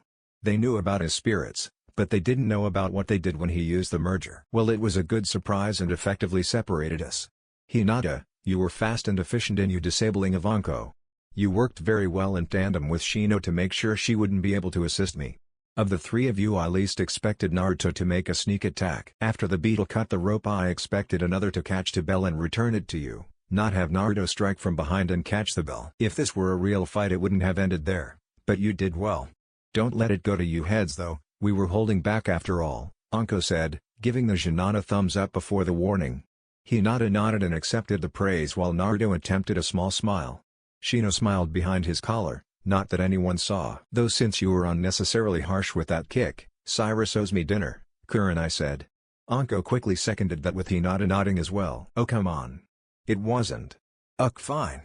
Dinner will be ready at 8 o'clock. He said, defeated. Naruto had found out about a seal from Cyrus a month ago that would give some of the spirits he had made contact with the ability to manifest themselves within a set perimeter. They couldn't use any of their powers, but it did give them their physical bodies back and let them stretch their legs. His team had found out about it when they followed him home one day. He had forgotten his black jacket and Hinata meant to return it. The other three followed out of curiosity about where Naruto lived. They had not expected to be welcomed by a blue-furred man with a wolf's head. Naruto bid farewell to his team and began the walk home, knowing that Cyrus was ecstatic about having people to cook for. Despite the fact he was a nice spirit, he loved working in a kitchen. He was actually an excellent cook as well. He took the quickest way home, glad that it was close to the training grounds though. The Hokage had bought the apartment complex and given it to Naruto as a way of saying sorry for his overreaction to the sword. Now it was cleaned up, But Naruto had inscribed the runes all over the place, allowing his spirits free reign in their own rooms. Upon opening the door he felt the familiar rush of energy leaving him as his four spirits manifested. Cyrus was roughly 6'3", and was best described as a blue-furred werewolf.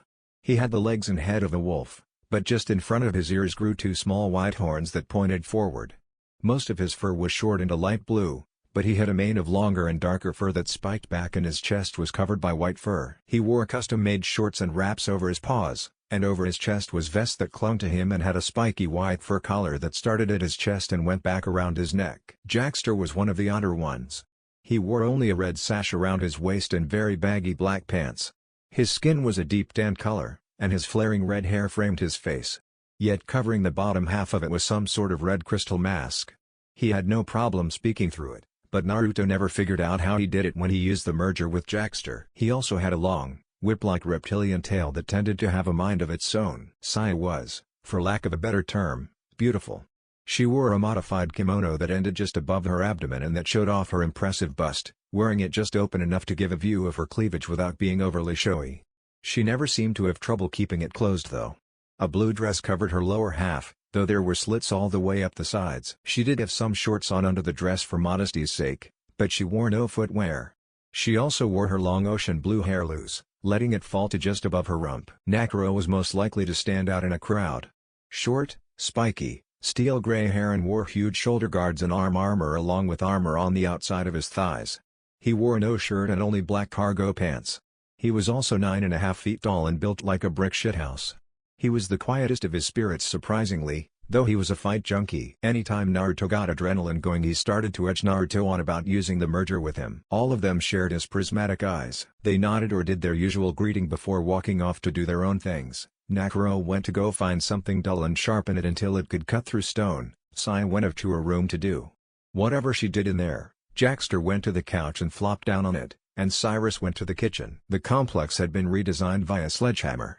In the center of it all was a huge lounge, and a series of balconies led to the rooms. The first floor had the lounge itself and the large kitchen, and every floor above that was just rooms. If the roof was glass you could have sat in the lounge and looked straight up to see the sky. 1. What do you think I should prepare tonight, Naruto? Do you think that Lady Yako and Lady Kurina will be gorging themselves again, or do you think they will have restraint? Cyrus called from the kitchen. I wanna know where those two put it all. They must have eaten at least 10 pounds each and not gained an ounce, Jackster muttered from the couch. Naruto nodded in agreement. I'd say go for quantity. Hinata is coming and Shino might show up as well. As for what? Hell should I know? My senseis think of you like some sort of culinary god, Naruto shouted into the kitchen, getting a grunt from his ice spirit. Hey Naru, Saya called from the second floor. What did I tell you about calling me that? He shouted back, aggravated by the nickname. Am I allowed to flirt with your senseis this time? She called down, ignoring his growing ire. No, he said, just loud enough for her to hear. She pouted and tried to give him the puppy eyes, but he had already turned around, walking into the kitchen. Saya sighed and put her elbow on the balcony before plopping her hand into his palm. Never lets me have any fun, she complained, muttering to herself. Naruto walked by in time to hear her mention something along the lines of haven't had any in 1,000 years and wisely decided not to comment. He continued down the stairs and went into the kitchen, walking to the counter and depositing a few freshly sharpened knives. Thank you Naruto, I could use a few sharp blades, Cyrus said as the steel giant walked out and Naruto shook his head from his spot at the table. He likes sharp things way too much, Naruto said, playing with a few cards. Saya and I are the only two who use blunt weapons. Naruto and Jackster love their blades, and so does Dawn, he replied, chopping up something that looked like purple carrots. Dawn? Yes, she's a wind spirit. She uses a set of twin hand scythes? She moved in today, but she was too shy to tell you. She's on the second floor, room 19. Why don't you go say hello while dinner is cooking? Got nothing else to do, Naruto answered, getting up and heading to the stairs. Cyrus went back to chopping the adder's tongue and threw a few pieces into the stew. Naruto moved up the stairs with practiced ease. He could probably navigate the entire complex blindfolded. When he arrived at room 19 he knocked once and heard a quiet cry of surprise. Next came the sounds of a few things crashing to the ground and glass shattering. A muffled voice said ouch before the door opened. Naruto had readied himself for a huge bird-like woman, not a petite girl that was a few inches below his height. Her long white hair was pulled into a low ponytail, and some loose strands framed her blushing face. Oh, Hi there, she said after a moment of stuttering. She tried a weak smile but she stopped after a moment. Guess Cyrus told you I was here, huh? He did. I came to tell you dinner will be ready soon, Naruto said, letting the indifference wash away from his face. Hinata had told him that if someone was nervous that a caring face was better than an indifferent. He put on the most charming smile he could and offered his hand to her. Naruto Uzumaki, he said. She looked at his hand and gripped it unsteadily with hers, though he noticed that her hands were tiny compared to his, but she still had a hell of a grip. Dawn-sun Gale, she replied. She stepped out of the room and closed the door behind her. While her attention was away, Naruto quickly inspected her. She was small, but her movements seemed to have a certain grace and flow to them. Her clothing was a light green kimono with baggy sleeves that ended mid-forearm, and very loose white pants. Straw sandals adorned her feet. She had almost no chest, and her hips weren't as shaped as Sai's were, but she had a certain charm to her. See, can you show me where the dining room is? She asked meekly. Naruto nodded and turned, pointing towards the kitchen and dining hall combo. Thank you. See you at dinner. She hopped over the rail and Naruto watched as she floated down to the first floor unharmed. He raised an eyebrow but said nothing as she skipped into the kitchen. I wonder what emotion fuels her transformation, he muttered to himself. Nakuro required battle lust, Jackster needed either rage or a strong passion, Cyrus required calm, and Saya just needed either a strong joy or a grim anger. They explained that the emotions, while not necessary, acted like fuel to a fire, strengthening the transformation and extending the length. If the emotion got strong enough, then the change might happen without Naruto's consent nor initiation. He looked to the clock on the wall and found it to be 6 p.m. 2 hours, I think a nap would do me good, he said to himself, suddenly feeling tired. He ascended the rest of the stairs to the top floor and opened the door that had the gold numbers 199 on it. There were 200 rooms total, and he had chosen 199 simply because he wanted to be on the top floor. But having the very last room felt slightly redundant to him, so he picked the one right before. It had a basic design, but it used to be two separate rooms that he merged together by getting rid of the door to the actual 199 and putting a new one in the wall that separated the two rooms. He had made one half a sort of semi-living room with a mini-fridge, hot plate, and a couch, while the other half, separated by the wall with the door, was his bedroom. The bedroom had a king-sized bed and was painted black. He had thick shades on the windows to block out the light, and the rest of the room had dark colors to it. It was quite peaceful. There was a bathroom off to the side with a shower, a tub, and a toilet. He had a closet built into the wall, full of his usual attire. He had a few other sets of clothes, but he never wore them. He kicked off his boots, took off his jacket and shirt before he flung himself onto his bed, rolling over and closing his eyes. His last conscious thoughts before sleep claimed him were of gratitude to Saya for convincing him to buy the soft, fuzzy comforter. An hour and a half later, the doorbell went off and Jackster got up to get it. He hid his tail behind him in case it wasn't Naruto's team. He checked himself in the mirror by the door and pulled some of his hair over his prismatic eyes before answering the door. Hello Jackster-san, is Naruto here? Kurenai greeted. Jackster scanned the small group before he let his guard down though.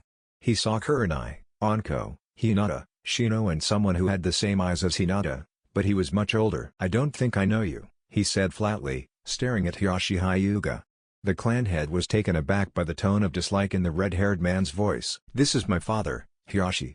He's the clan head for the Hyuga clan, Hinata offered somewhat meekly. She hadn't wanted him to come, but when she tried to leave he stopped her and asked where she was going. She had replied that one of her teammates was cooking dinner for the team and she was going to his home. He had raised an eyebrow and asked if it was the one she had a crush on. Ever since she stopped being so meek and actually gave training her all, she and her father started getting along better. He had apologized for berating her so much, but had explained that he was under pressure from the Hyuga elders to make sure she was strong. She had forgiven him, but when he asked what had inspired the change in her demeanor she stuttered and tried to change the subject. I just came because I was interested in meeting Naruto.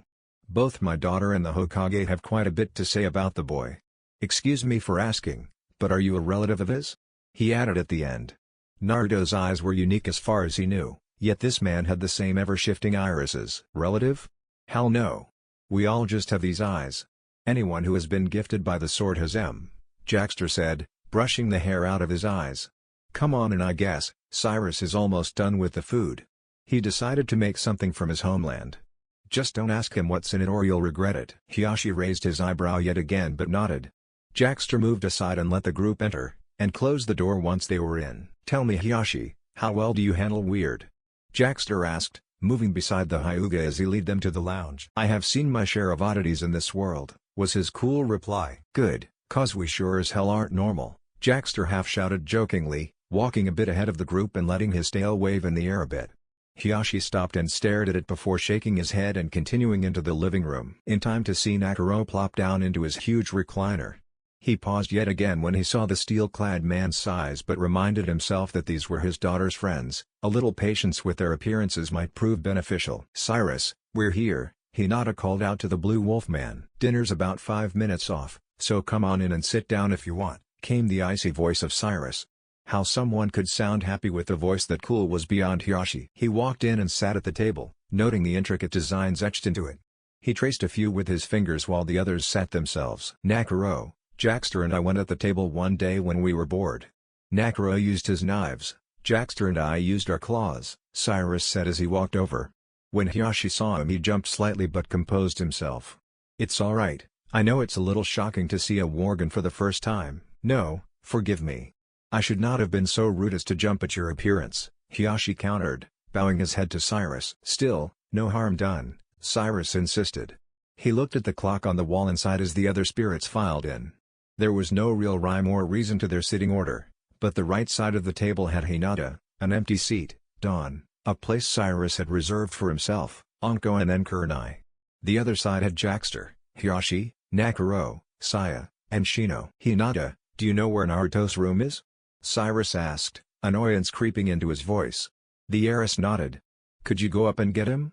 He's going to be mad if there's none left and I'm not making more." "All right, room 199 right? Top floor?" she asked, just to make sure. Jackster nodded and went back to etching more designs into the table. Hiyashi watched her dash into the lounge before he couldn't see her anymore. A father's worry began to surface, but he was confident that any boy that could catch his daughter's eye was a gentleman. He looked beside him to see the giant from before etching a very detailed design into the table with a hunting knife. Hinata made it to the top of the stairs without any difficulty and looked at the room numbers. She then began looking for the one that led to Naruto's room. She fought down a blush when she thought about that, her searching for Naruto's room with the intent of going in.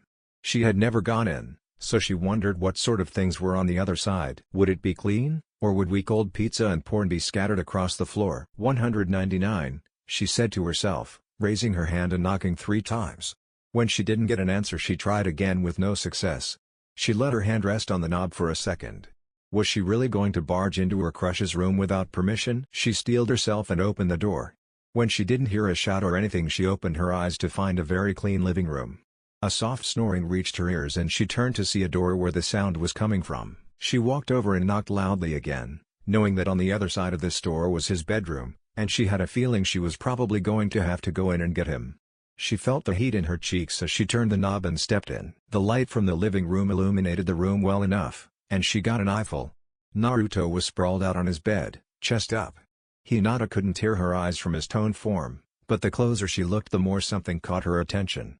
He had a fresh scar on the center of his chest, but it wasn't from a cut. It looked like it was from a stab wound?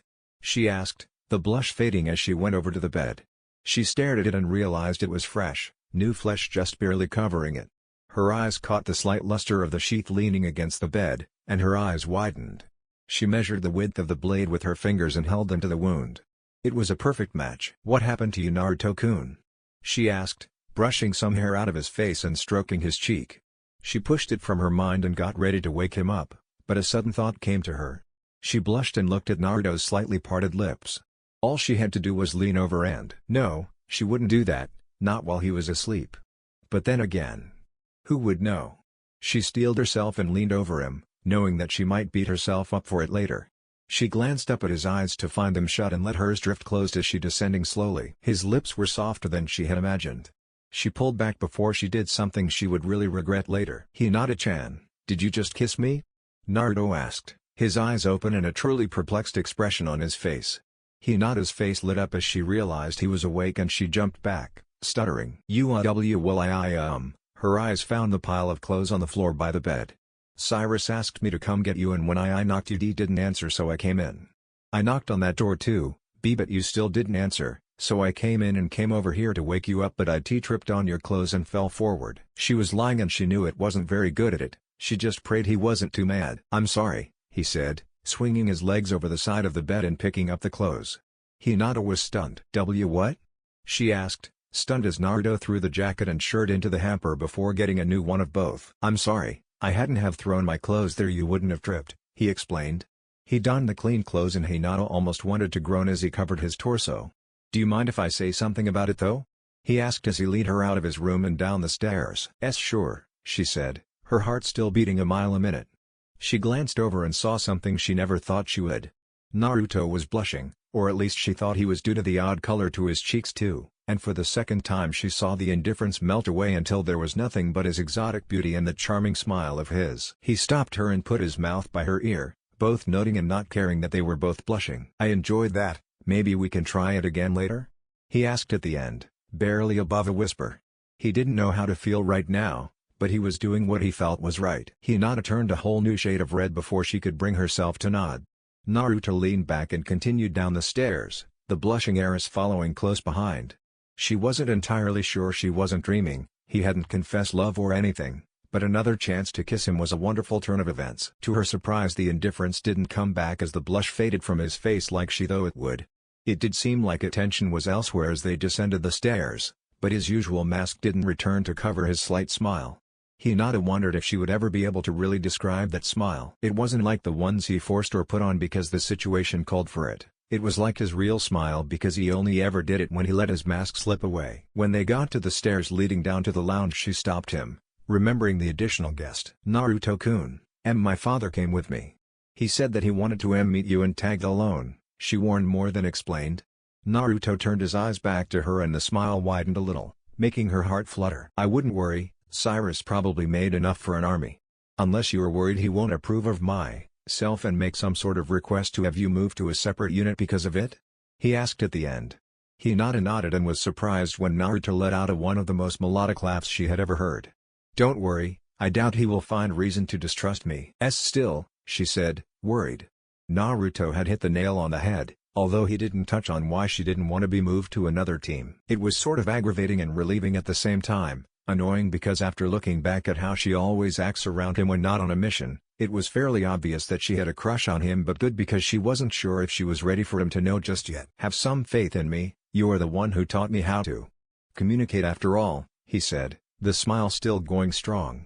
Hinata nodded weakly, but she still wasn't sure.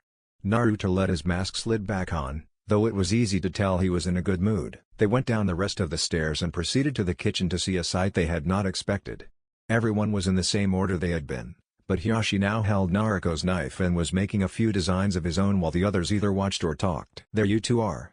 Took you long enough. Sai was about to make a betting pool as to whether or not you two had a quickie, Cyrus said from the stove, stirring several pots.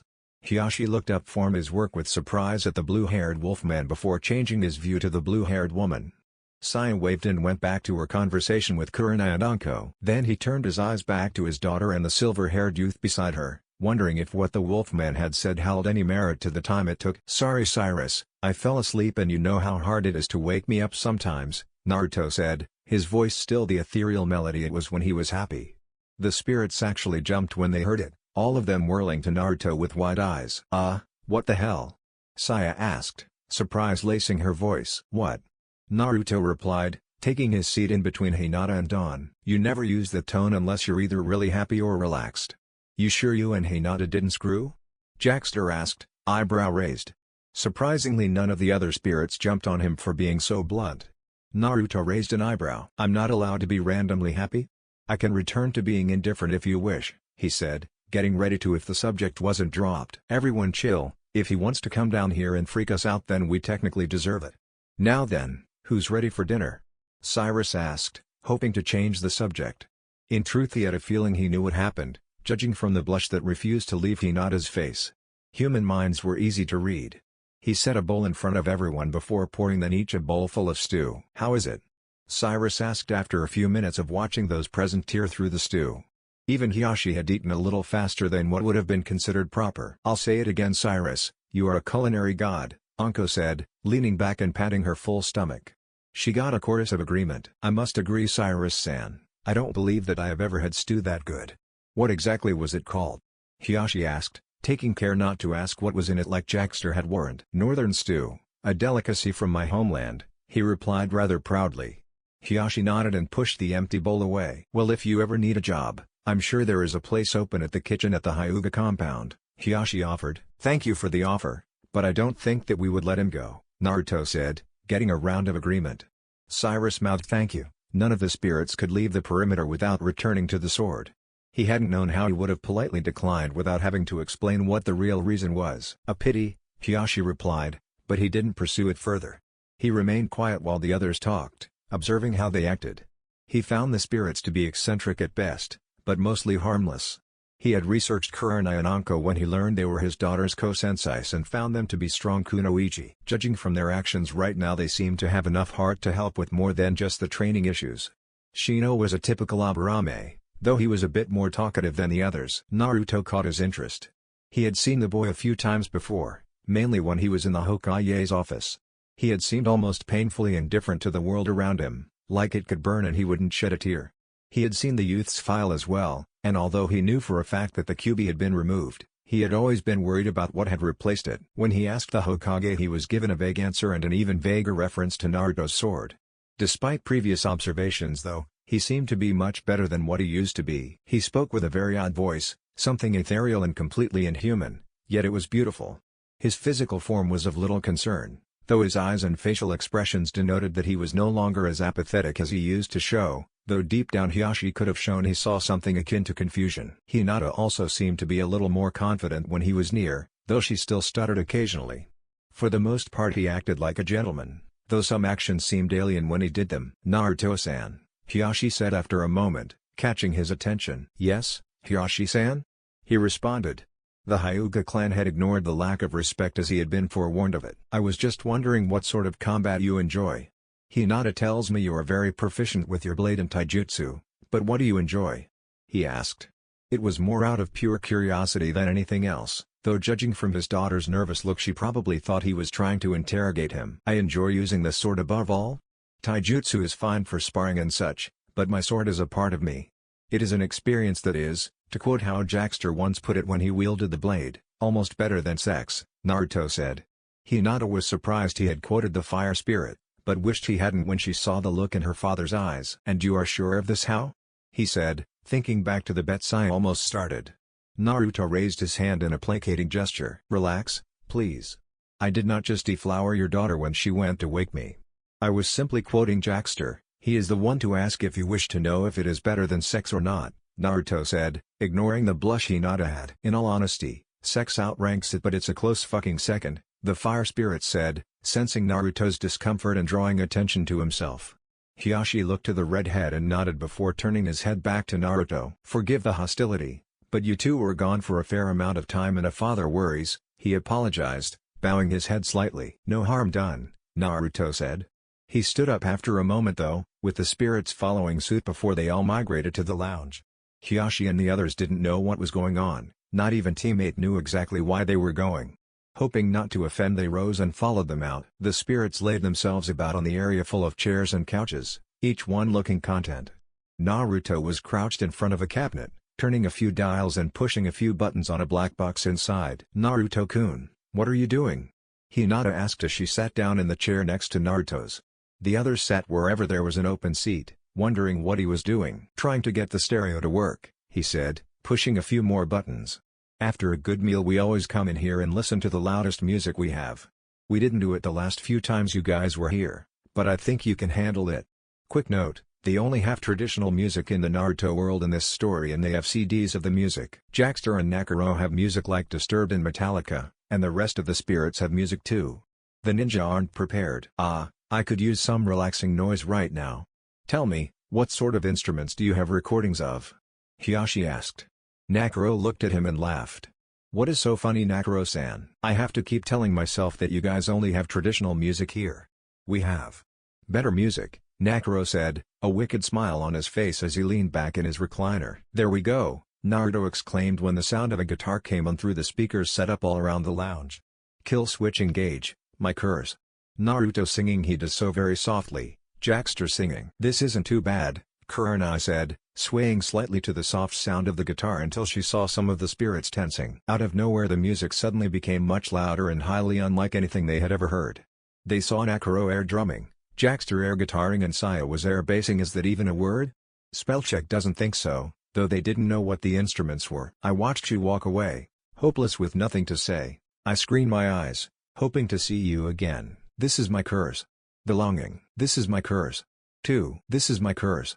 The yearning. This is Madge, curse. There is love, burning to find you. Will you wait for me? Will you be here? Your silence haunts me, but I still hunger for you. This is my curse. The wanting. This is my curse. Too. This is my curse. The needing. This is my curse. There is love burning to find you.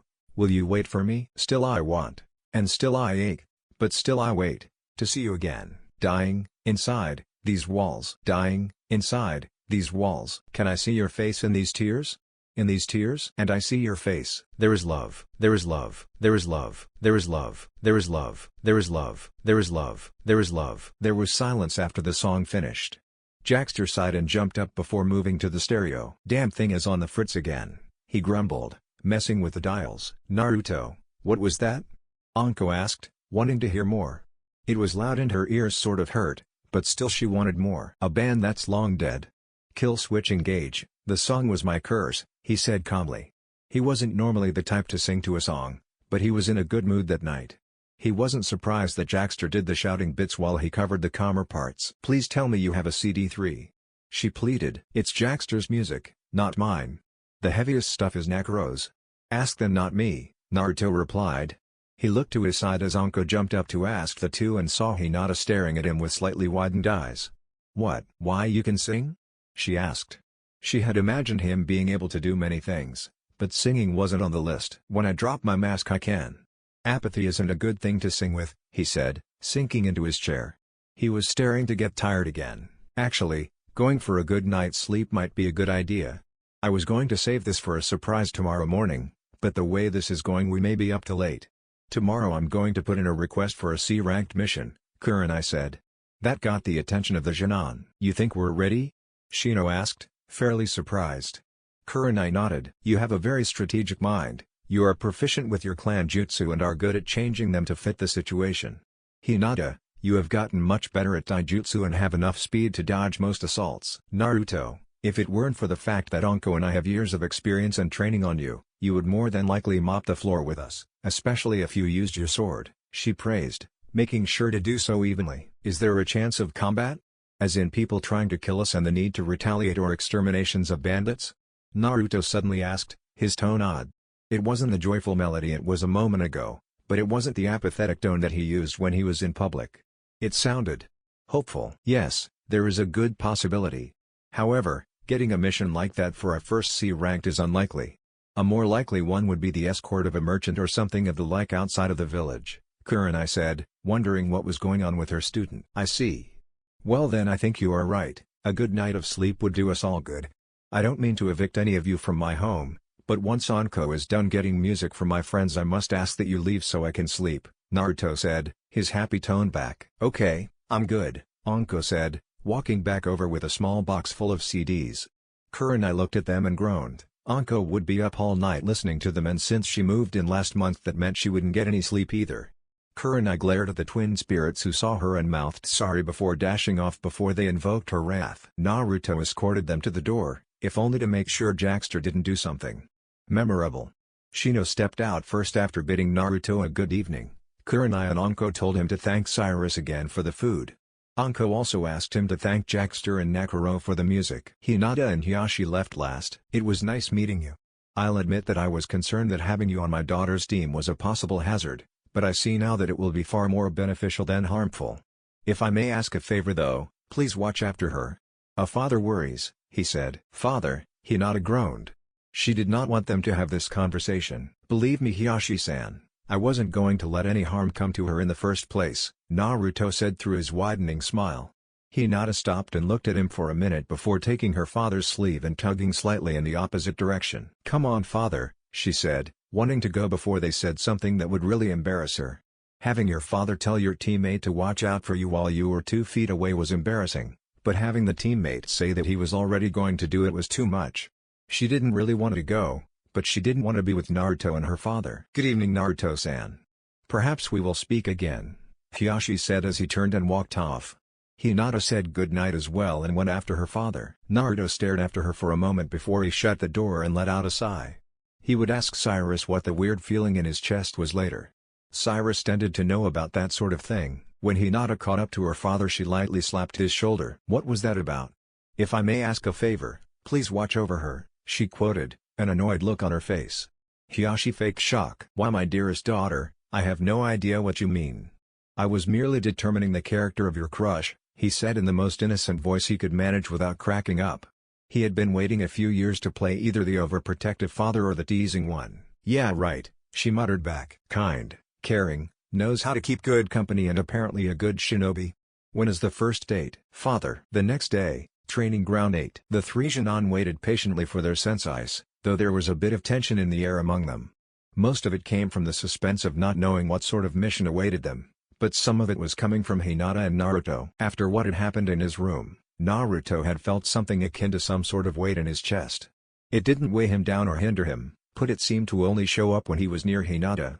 He had asked Cyrus, but the Wolfman just shrugged and told him he didn't know what sort of feeling that was. Naruto didn't suspect Hinata of anything malicious, but he was trying to wrap his mind around it, and the mask of indifference came up full force while he was wondering. Hinata, on the other hand, was feeling bad for trying to take advantage of Naruto while he was asleep. She knew it had only been a kiss, but Naruto had caught her and she had to lie to his face. She wanted to come clean, but she wasn't sure how that conversation would go. "Hey Naruto, I didn't trip, I just decided to try and kiss you while you were out like a light." Shino didn't know what was going on with the two, but he had the sense not to bring it up. They were both deep in thought and it would be unwise to interrupt them if it was not important. "I suppose I'll just ask Kurenai and Anko, they should know," Naruto suddenly said, the indifference softening slightly, though it stayed. Shino and Hinata jumped from the sudden sound and turned to their friend. "What are you asking Kurenai-sensei and Anko-sensei?" Shino asked, slightly confused by the sudden declaration. "Oh, did I say that out loud?" Naruto said, eyes widened. The two women hadn't told their other two students of their relationship yet, and had asked Naruto not to until they were ready. If he explained what he wanted to know, then his friends could put two and two together. "You did? What exactly were you going to ask them?" Hinata asked. She knew she was being a little paranoid, but she wondered if it had anything to do with the prior night. Naruto would have looked nervous if it weren't for the fact that he was good at bullshitting. "Just a question about poisons. A errant thought from this morning while I was walking here, but I will probably forget it soon enough. I don't like the use of poison anyway," he said before jumping down from his branch and stretching. As if on cue, their two senseis appeared on the horizon. As they neared, the Jonin noticed a few oddities. The most notable was the fact that Anko also looked tired for once. Naruto guessed that she had been too busy listening to music to screw Kurenai's brains out like she did every other night. He had a feeling that the snake mistress might be a bit more enthusiastic on their next night though. He suddenly pitied Kurenai. She would be very sore after that event. "Morning team," Kurenai said, having more energy than her partner for once. "Good morning Kurenai-sensei, Anko-sensei," Naruto greeted, his tone displaying his mild amusement. Anko just grunted and tried to rub some of the sleep out of her eyes. "Enjoy the music?" "Anko was up all night listening to it, but luckily I found a pair of earplugs," Kurenai said, nudging her girlfriend in the ribs. Anko groaned but didn't respond otherwise. "I've been trying to get her to wake up since we got approved for C-ranked missions, but she's dead to the world." "We got approved? I thought all we had to do was walk to the mission counter and say that we wanted a higher-ranked mission," Hinata said, surprise in her voice. "It used to be that way, but there's a minimum number of D-ranked missions that have to be completed on top of the written confirmation from the sensei, or in our case senseis, that say that the Jonin display adequate skill and teamwork," Anko explained, trying valiantly to wake up. "How many D ranks are required?" "We've done quite a few," Naruto asked, mentally tallying the numbers. Since they were skilled enough on their own and they took to teamwork like fish to water, they had spent most of the time doing D-ranked missions. Instead of the normal 1 or 2 every other day, they had done closer to 5 or 6 depending on the missions they got. 20 is the minimum, but we've done close to 3 times that amount. Still, we had to give them the written confirmation, and we had to be brutally honest for it. Still, they got back to us fairly quickly with our approval for the missions, Kurenai replied. Now we can, however, go to the mission counter and request a C rank. "Well, shall we then?" Naruto said, motioning with his hand in the direction on the Hokage's tower. "Yeah, yawn, let's go." Anko yawned out. The group started out for the building, but as they left the training grounds Naruto clutched the side of his head as they walked. "And Naruto-kun.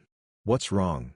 Hinata asked, worried when she saw him clutching his head with one hand and screwing his eyes shut. "Cyrus, Jaxter, and Sil are arguing about my choice of clothing. Cyrus is saying it has no protection value whatsoever and I need to get armor before I leave the village. Jaxter says that I need less protection and more maneuverability, and Sia is saying that I'm fine," he said through clenched teeth. They were getting very loud. "For the love of the frozen throne, I'll just get some light, flexible armor." "Now shut up," he shouted, hitting his temple with his palm. "Are you going to be alright there, Silver?" Anko asked, the little episode waking her up. "For the moment," he said, his eyes starting to twitch. No more was said as they walked to the Hokage Tower to get their first C rank, though they wisely gave Naruto an extra foot of space. When they walked in, the secretary didn't say a word after she saw the murderous look on Naruto's face. She might not have liked him, but she wasn't stupid. They walked into the next room to see the Hokage sitting behind the administrative desk, handing the scroll for a D-rank mission to Team 7. They took it and left out the other door. "Hey Gigi. How's life treating you?" Naruto said lazily as approached the desk.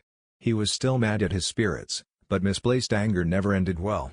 Besides, he hadn't actually spoken to the old Kage in a few days. "Naruto, what have I told you about addressing me with respect?" Sarutobi sighed. He wasn't too annoyed by the name, but he still wanted Naruto to at least try to be proper. "Sorry.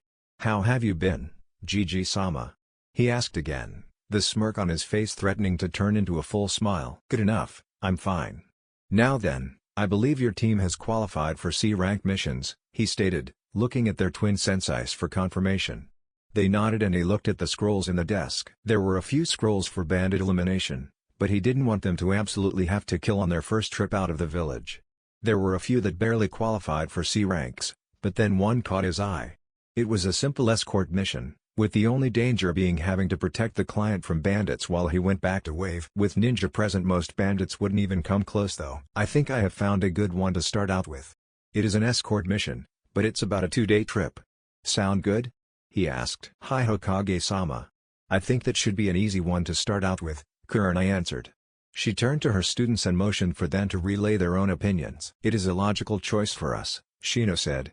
"Between his bugs and Hinata's Byakugan, no one would be able to sneak up on them." "It sounds fair," Hinata said, glancing at Naruto. "Will there be a chance of combat?" he asked, hand on his sword. "There is a request to protect him from bandits, but most bandits won't go near ninja," Sarutobi answered, not entirely sure he trusted the gleam in Naruto's eye. "Very well, I think it will be a good test of our abilities," Naruto said at last, his hand gripping his sword a little tighter. "Thank you Hokage-sama, we accept the mission. When can we meet the client?" Anko said, taking the scroll from the Hokage and dropping it into her pocket. "Tazuna, you can come in now," the Hokage called into the room behind his desk. The door opened and out stepped a man that looked maybe 10 years younger than the Hokage, but this man wore the clothes of a civilian and smelled of the cheap sake he had in his hand. "These are the ninja that are going to guard me?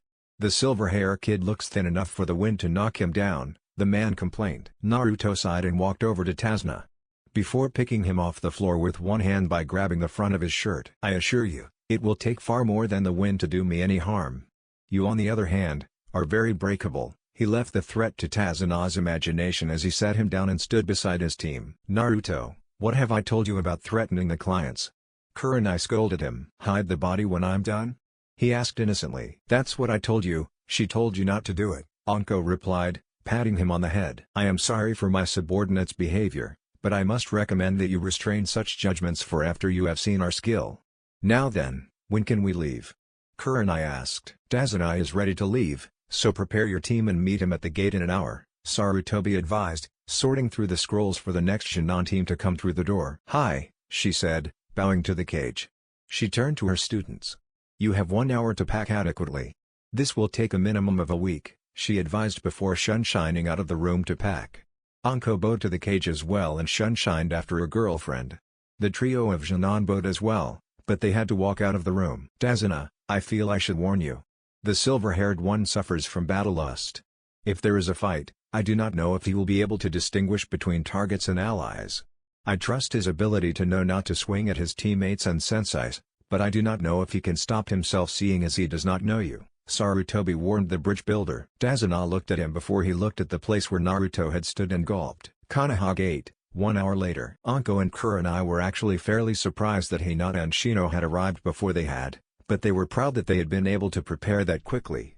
They both stood at the gate with a pack on their backs, but Naruto was nowhere to be seen. Tazuna was fussing up a storm about how it was taking too long and how they should just leave him. "Hinata, do you know where Naruto is?" Anko asked, actually curious. She had been expecting Naruto to have beaten them all. "No, I haven't seen him since we left the Hokage's office," she replied, wondering where her crush had gone. She was really looking forward to the mission. She couldn't really use it to get closer to Naruto, but if she showed him what she was capable of, then it would be extra points with him. That, and she had never really been outside the village before. "Sorry, Cyrus wouldn't let me go until he refitted his old adventuring armor for me," came Naruto's voice from behind them. They whirled around and were surprised to see Naruto there, but the black, light-looking cloak he wore concealed his form. "Adventuring armor? What the hell is this kid smoking?" Tazuna asked, wondering if all ninja were this odd. Naruto raised an eyebrow and removed the cloak for a moment. He now wore a gray leather breastplate that bore no arms and ended at his waist, and it hugged his form. Across it, from left shoulder to right hip, was the strap of his pack, though it was noticeably smaller than Hinata's and Shino's. His forearms bore odd gloves that ran to his elbows, but covered the back on his hands in a triangle, with the point being where they connected with his middle finger gloves Sasuke had in Shippuden. His waist bore ice blue sash that went around him a few times and had the end hanging down a foot over his front. In the sash on the left side was the chronicle sword and its sheath. He had on very baggy black pants, but they were tapped closed right under his knee, and the wrapping went all the way down to his feet, but it left his heel and the front of his foot exposed due to the lack of footwear. He then replaced the cloak once he was sure his team had seen enough of the armor. "Why don't you have any shoes on?" Shino asked, wondering how it would feel to have to walk the distance they did without protection from the road. "Because my boots were too heavy and I don't have any other footwear. Besides, my skin is tough enough that I don't have to worry about slicing my foot open on anything. Kicks are also a little more damaging like this," he said, motioning to the claws on his feet. They weren't long, but they curved down slightly and looked sharp. "All right, but no complaining if your feet aren't as tough as you think," Kurenai warned. Naruto nodded and let himself fall into his serious mode, making an expression akin to angry disinterest. "Well let's go. We have a lot of ground to cover and we need to get moving now if we want to make it to Wave in good time." Without another word the group set out, taking a relaxed formation around Tazuna. Naruto stood to his right, Shino to his left, Hinata and Anko in the front with Kurenai in the back. Road. 2 hours later. "I'm telling you, something isn't right." "What do you think it is, Cyrus?" Naruto asked, his right hand gripping his blade's handle. The aged wolfman had been muttering about something being amiss for the past 10 minutes. "I can't tell. It has been far too long since I have had to see such things. Just keep an eye out for anything out of the ordinary," he cautioned. As they walked forth they passed a small puddle in the middle of the road. Naruto didn't notice until he was 5 steps in front of it. "Protect Tazuna," he shouted out, whirling around and stopping a clawed gauntlet with his sword. Teammate jumped into action, moving farther away while Anko took Naruto's spot on Tazuna's right. "Little brat," Guzu shouted at Naruto. Naruto pulled his blade back and dodged in time to narrowly avoid the gauntlet of the other. Mizu righted himself and whipped his arm towards Naruto, the spiked chain that connected the twins flying at the silver-hair youth. "Shit," he swore as he went left of the chain. A few kunai and shuriken flew past him from behind, no doubt Anko providing ranged support. He saw some of the kaiki bugs rush past him at the ninja, but it wasn't a large amount. He was the only one that could go all-out offensive right now. He calmed himself and did as he had rehearsed 1,000 times over. He pulled the sword back before bringing it about in a wide arc. The blue wave of energy that arced from it headed straight for his targets. He didn't call out the name of the Fang Scar, the building adrenaline stopping the need. The Demon Brothers didn't know what it was, but they leapt over the horizontal wave and dashed straight for Naruto, one on each side. They were intent on wrapping him with the chain and killing him quickly. They hadn't expected him to cut right through the chain and turn to Guzu with murder in his prismatic eyes. Naruto felt something. He wanted to call it a rush, but it was more about what he was going to do over what he had just done. He took a long stride towards the surprised Nukenin with a single horn on his scratched headband, the chronicle sword at the ready. Time slowed as Guzu found himself unable to move, cry out, or make the seals for a replacement. Naruto swung in a diagonal arc upwards with all the force he could. Teammate watched with slight horror as their teammate cleaved the former mist ninja in half, the blood spraying everywhere. "Guzu," Mizu shouted out. He quickly turned to the killer of his brother and lashed out with the chain that he still had. "Naruto," Hinata cried as she watched the chain seem to carve a deadly arc in the air almost too slowly to bear.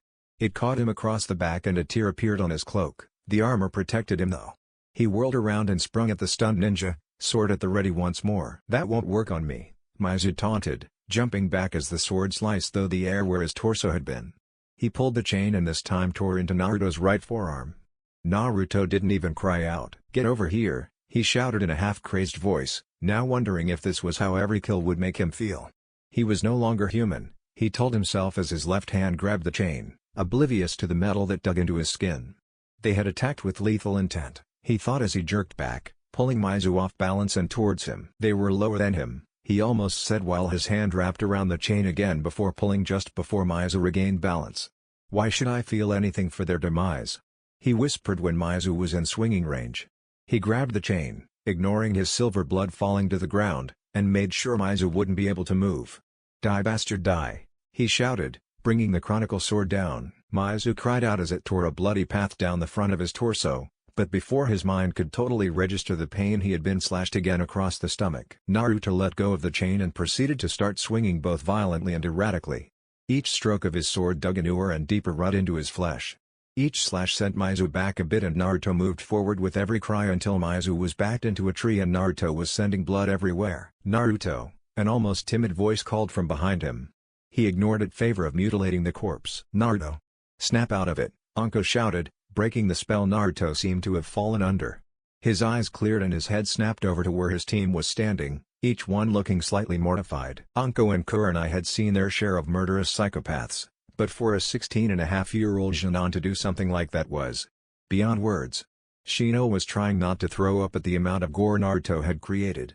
Hinata was alternating between that and looking at Naruto's torn-up arm and the silver lifeblood that now pooled at his feet. "Oh dear, I seem to have made a mess," he said after a few moments of searching for words. His team still stared at him like he was crazy, but he knew it was deserved. "Naruto. What? Do you?" Kurenai simply couldn't find words for the situation. Naruto had warned her that he might lose himself in his first kill, but she hadn't thought that this was what he had meant. "We can discuss my mental state later. I for one am curious as to why there were 2 Chunin rank missing ninja attacking us when the scroll said a slight chance of bandits," Naruto said, flinging the blood from his blade with a flick of his wrist before sheathing it. He ignored the itch as his arm healed itself, though he would have to get his blood off on his own. He approached Tazuna, who seemed rooted to the spot. "Care to explain?" he asked, eyes suddenly favoring a variety of violent colors. I can explain," Tazuna said hesitantly. As he spilled the story of how Wave was being oppressed and how his bridge would save the country, Hinata looked to Naruto, searching his features for some trace of regret for how he had killed the ninja. She found none, but the ethereal beauty he had now seemed more inhuman than ever. But for some reason she just couldn't bring herself to resent him, like she knew he wasn't human. He wasn't required to feel regret for them. "We have the right to terminate this mission here and now. We came prepared for bandits, not trained assassins," Anko growled out, glaring at the man that had put her team and lover in danger. "I don't mean to give reason for you to report me for insubordination, but even if you cancel the mission I will still go to Wave," Naruto said, drawing the attention of those present. "Thank you. Thank you, you are truly—" "I'm only going because there are more people to fight me. I need to know what this feeling is when I swing and I end someone. If this is a chance then I cannot pass it up," Naruto said steadily, though Tazuna paled slightly. "Naruto, I don't know what is going on in your head, both right now and a few minutes ago. But listen to reason, there will be highly skilled shinobi coming after Tazuna. Going alone is suicidal," Anko warned, slightly worried. "What should I be feeling right now then?" he asked. If she could tell him then going served no purpose. "Regret for one, possibly a little self-disgust," she said, hoping to figure out what was going through his head. "I feel neither. But still, that is 2 less things I can scratch off my guesses. I will follow orders now," he said, satisfied with her answer. He might not know, but since it was a narrower list he could deal with it. He felt himself falling back into indifference and forced himself to feel something. Anko turned back to Tazuna, trusting Naruto to stick to his new promise. That boy worried her sometimes. A quick glance at Hinata made her wince. She had to watch her crush brutally kill 2 humans in front of her. "Now then, do you have a good reason for us not to leave your sorry ass out here and go back to Konoha?" Kurenai asked, ire rising. Tazuna went from bribing to guilt-tripping, doing everything he could to try and enlist their aid. Kurenai listened and couldn't help but feel a tug at her heart from the way he described the situation at Wave. She looked to Anko and found that the snake mistress was getting ready to cave from the strain her conscience was putting on her. "All right Tazuna-san. If our Jonin still want to continue then we will press on, but no more secrets. If you want our help you had best prepare us, Anko said, her tone fairly threatening near the end. Tazuna nodded and turned his hopeful gaze to the Junon. Have come this far and Naruto-san, at least, has indeed proven that he is strong enough to continue. I will go on, Shino said, his eyes moving to Naruto who didn't acknowledge the glance of worry. You already know my answer. What of you Hinata-chan? He asked, turning his prismatic gaze to the road ahead. She jumped slightly at the sound of his voice, but she hid it well enough for him not to notice. She noticed though, that he refused to look at her. She didn't know why but she almost knew it was because he felt disgusted, not because of what he did but instead because of that fact he did it in front of her. As Shino-kun said, Naruto-kun has proved his ability to take on the challenges ahead. We have already gone more than half of the way so turning back now would be a waste of time. Besides, we cannot simply do nothing while we know our actions could save a country, she said, noting that Naruto stiffened when he heard the kun added to his name. She wasn't sure why when she had always referred to him as Naruto-kun. Well then it's unanimous, we go on with the mission.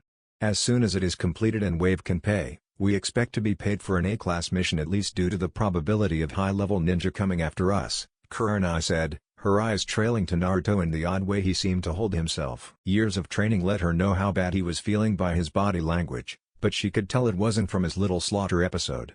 She saw the way he now took care to stay an extra foot from Hinata, and how he refused to look at her as they pressed onwards.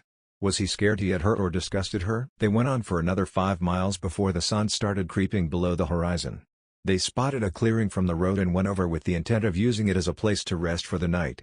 Tazuna was not accustomed to such hard travel and fell asleep as soon as his tent was put up. Alright, get your tents up, Anko said after she had rigged the area with alarm seals and tripwire traps. She even had a few serpents patrolling, though nothing that was overly noticeable. Naruto set his up with practiced ease, having spent several nights in his private sanctuary in a tent. His spirits had told him that after a century or so his body would become impervious to the elements, thus removing the need of the tent. Shino didn't really have a problem with his either, having been used to such things from many insect collection trips as a child. They both looked over to find Hinata struggling with hers, though she wouldn't ask for help.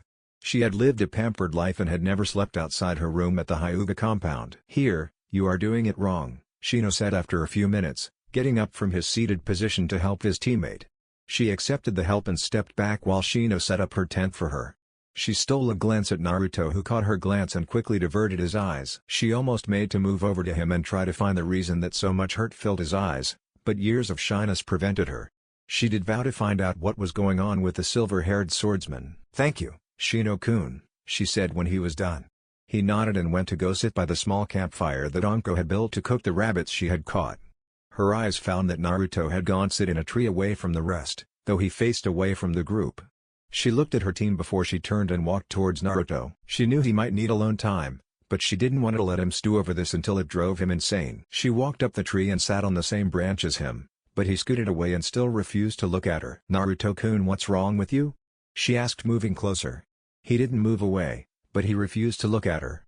Come on, you can tell me. You're disgusted, aren't you? He asked sullenly.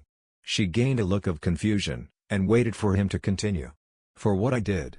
How I killed them without feeling a thing. You must be disgusted. She finally realized why he had been acting so odd, but she didn't understand why he was only worried about her opinion of him. She rested a hand on his shoulder and noticed that he visibly flinched. He never flinched. Naruto-kun, I'm not disgusted at all. Not by you or your actions, she comforted, giving what she hoped was a comforting squeeze to his shoulder. If you hadn't killed them, then they would have tried to kill all of us, Kurenai-sensei, Anko-sensei, Shino-kun, Tazuna-san, and me. She intentionally put a pause before she mentioned herself. After she did, she felt a violent shiver run through him. It did scare me at the time to think that you could turn from the friend that I know and see every day to a berserker like that. But that was then, and this is now. There has only been a time period of roughly an hour and a half since I killed them. Mentioning then and now only holds meaning under greater spans of time. Come morning I will not blame you if you hate me, he said, his tone still sullen. He half expected a slap or something of the like. He did expect for Hinata to wrap her arms around him and pull him into a hug. I could never hate you, Naruto-kun. I promise that in the morning I will still be your friend and I will still care about you. I'm sure Shino, Anko, and Kurenai feel no differently, she said, barely above a whisper. She hesitantly let him go, knowing she was blushing. The fact that she had practically smashed her bust into him was just dawning on her, but he didn't seem to notice. "You promise?" he asked, his tone starting to lose the sorrow and gain a bit of hope. "I promise. I don't want to see you beating yourself up for your fighting style," she said. He looked at her for the first time in what felt like forever, letting his prismatic eyes focus on her face. "Thank you, Hinata-chan. Can you forgive me for making such misguided conclusions about your feelings?" he asked. Hinata smiled and nodded. He always apologized to her when he tried to guess how she felt or why she felt that way. "Forgive me if I am confused," with another gesture, but he leaned over and gently kissed her cheek. She felt her heart skip a beat when his lips touched her skin, and she knew she was glowing judging from the heat in her cheeks when he pulled back after a moment. She let her hand go to the spot where he had kissed her. "A kiss can show gratitude, correct?" he asked, worried he had done something wrong. Her face was incredibly red. "Why, yes, it can," she stuttered out. She vaguely realized it was the first time she had stuttered in a few minutes of talking to him, but she didn't care. He nodded and she saw the indifference and worry drain from his face, leaving nothing but his exotic beauty looking out into the woods with a slight smile on his lips. "Why don't you let you mask D down more?" she asked, taking in his beauty. She knew she really shouldn't be doing this since they were on a mission, but she couldn't help but stare at his flawless skin and the otherworldly eyes of his. "Because I don't trust a lot of people with my face and how I actually look and act. That is why I always act indifferent and uncaring. Showing any emotion starts to decay my mask," he said, turning to her. "You are the only one who has ever seen how I look outside of the spirits. The first day on teammate Kurenai-sensei might have seen it from the side, but you are the only one to have seen it." "Me? Why?" she asked. Naruto glanced back to the group behind him to make sure they weren't listening. "I don't really know, but I like you, Hinata. You were the first person to ever offer to help me without obligation. And I trust you. In all honesty, I trust you just as much as I trust Cyrus," he said quietly. Hinata's eyebrows almost shot to her hairline. She noted with much joy that he said he liked her, but he had once explained how much he trusted the Ice Wolf. For him to trust her to that extent. "Thanks, Naruto-kun," she said, smiling back. She knew that her looks couldn't compete with his ethereal beauty when he was without his emotional mask, but somehow she knew now that he liked how she looked. Maybe it was the look in his eyes, maybe some subtle body language that she didn't know she was reading, but she knew in his eyes she was pretty. "Hey lovebirds, dinner's getting cold," Anko called from her seat by the fire. Kurenai elbowed her girlfriend in the ribs for interrupting them, but she was half concerned that the look in the girl's eyes would lead to her trying something. Naruto's face flashed back to indifference, thought slightly happy, as he turned around to face his sensei. He shot her a small glare compared to the one Hinata sent her way. Anko just waved and went back to turning the rabbits over on the fire. "Shall we then?" he asked, offering a hand to her. She took it, and restrained a small yelp when he jumped off the branch, taking her with him. She wouldn't have minded if it wasn't for the ground 30 feet below the branch. Naruto landed without issue, but to the surprise of Hinata he caught her bridal style. She blushed at the closeness and almost groaned when he set her down. He caught her look though, and let her mask drop once more for a split second, flashing her the smile he never showed to anyone else. Then it was hidden behind the mask once more as he turned and walked towards the fire. Hinata walked a few paces behind him, a blush still on her face. She did manage to make it fade by the time she got to the fire though. To her surprise once more, Naruto sat beside her, though he made no mention of what they had been talking about. She kept the memory of his face, his real face, in her mind as she ate. She was determined to make him take the mask off more, even if she had to confess to do it. A glance his way and a blush came to her once more. She wasn't going to confess just yet if she didn't have to. But still, it was a goal. Naruto checked himself over. The armor provided protection, but it had to be put into place with care. "Are you ready to move out?" Anko asked from behind him. He finished the last side strap and turned to her, nodding. They still had to get Tazuna to wave to finish his bridge. "All right then, let's move then. We're close, but not close enough to avoid other ninja after Tazuna," Kurenai warned. Hinata nodded from her left and Shino grunted an affirmative. The ninja took up the same positions they had the day before, though Naruto now had his sword out and ready. The road itself was a fairly smooth trip, but the closer they got the thicker the air was around them until they couldn't see farther than 20 feet because of the mist. Naruto was immediately on edge. "This isn't natural," he warned, gripping his sword tighter. Anko and Kurenai nodded, warning the other two that the next ninja would be attacking soon. They trudged on, their guards up and their senses alert. Hinata, Tazuna and Shino started shaking when killing intent started to flood the area. It wasn't much at first, but it steadily increased. Anko and Kurenai were used to it to an extent, but soon even they were starting to sweat. Naruto was the only one who remained unaffected, but he was starting to sport an almost insane smile. "Stop your mind games, assassin," Naruto called out, his voice just barely starting to carry the double-toned effect. If he got much more excited then it would sound like he and Nakuro were speaking at the same time. "Come out and fight me like a true warrior.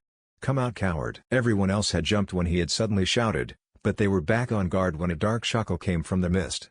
It cleared up some and they found themselves 30 feet from the edge of a lake. At the edge of said lake was a man with most of his face bandaged and a huge zanbatsu on his back. Naruto knew who he was automatically. Momochi Zabuza. Missing ninja from Kiri, A-class. "I didn't think a former swordsman of the mist would fall so low as to work for someone like Gato," he taunted. Anko and Kurenai were on guard, standing in front of Tazuna with kunai drawn. Hinata and Shino got ready as well. "Now that you know who I am, do you still have the guts to call me a coward?" he asked, smirking beneath the bandages. He let out a wave of killing intent as he gripped Kubikiri Hushu and pointed it at the youth. "You finally came out of the mist. You at least have some honor," Naruto said, his smile widening through the killing intent. "I know of Anko Mitarashi and Kurenai Yuhi, the snake and genjutsu mistresses respectively. But who the hell are you to be talking like that?" he questioned, deciding to toy with the prey a little. "I am Naruto Uzumaki of Konoha. I am of Jonin rank and have no other title to my name," he said, lowering his eyes for a moment. He snapped his head back up and smirked. "But I am the wielder of the Chronicle Sword, and the guard of Tazuna.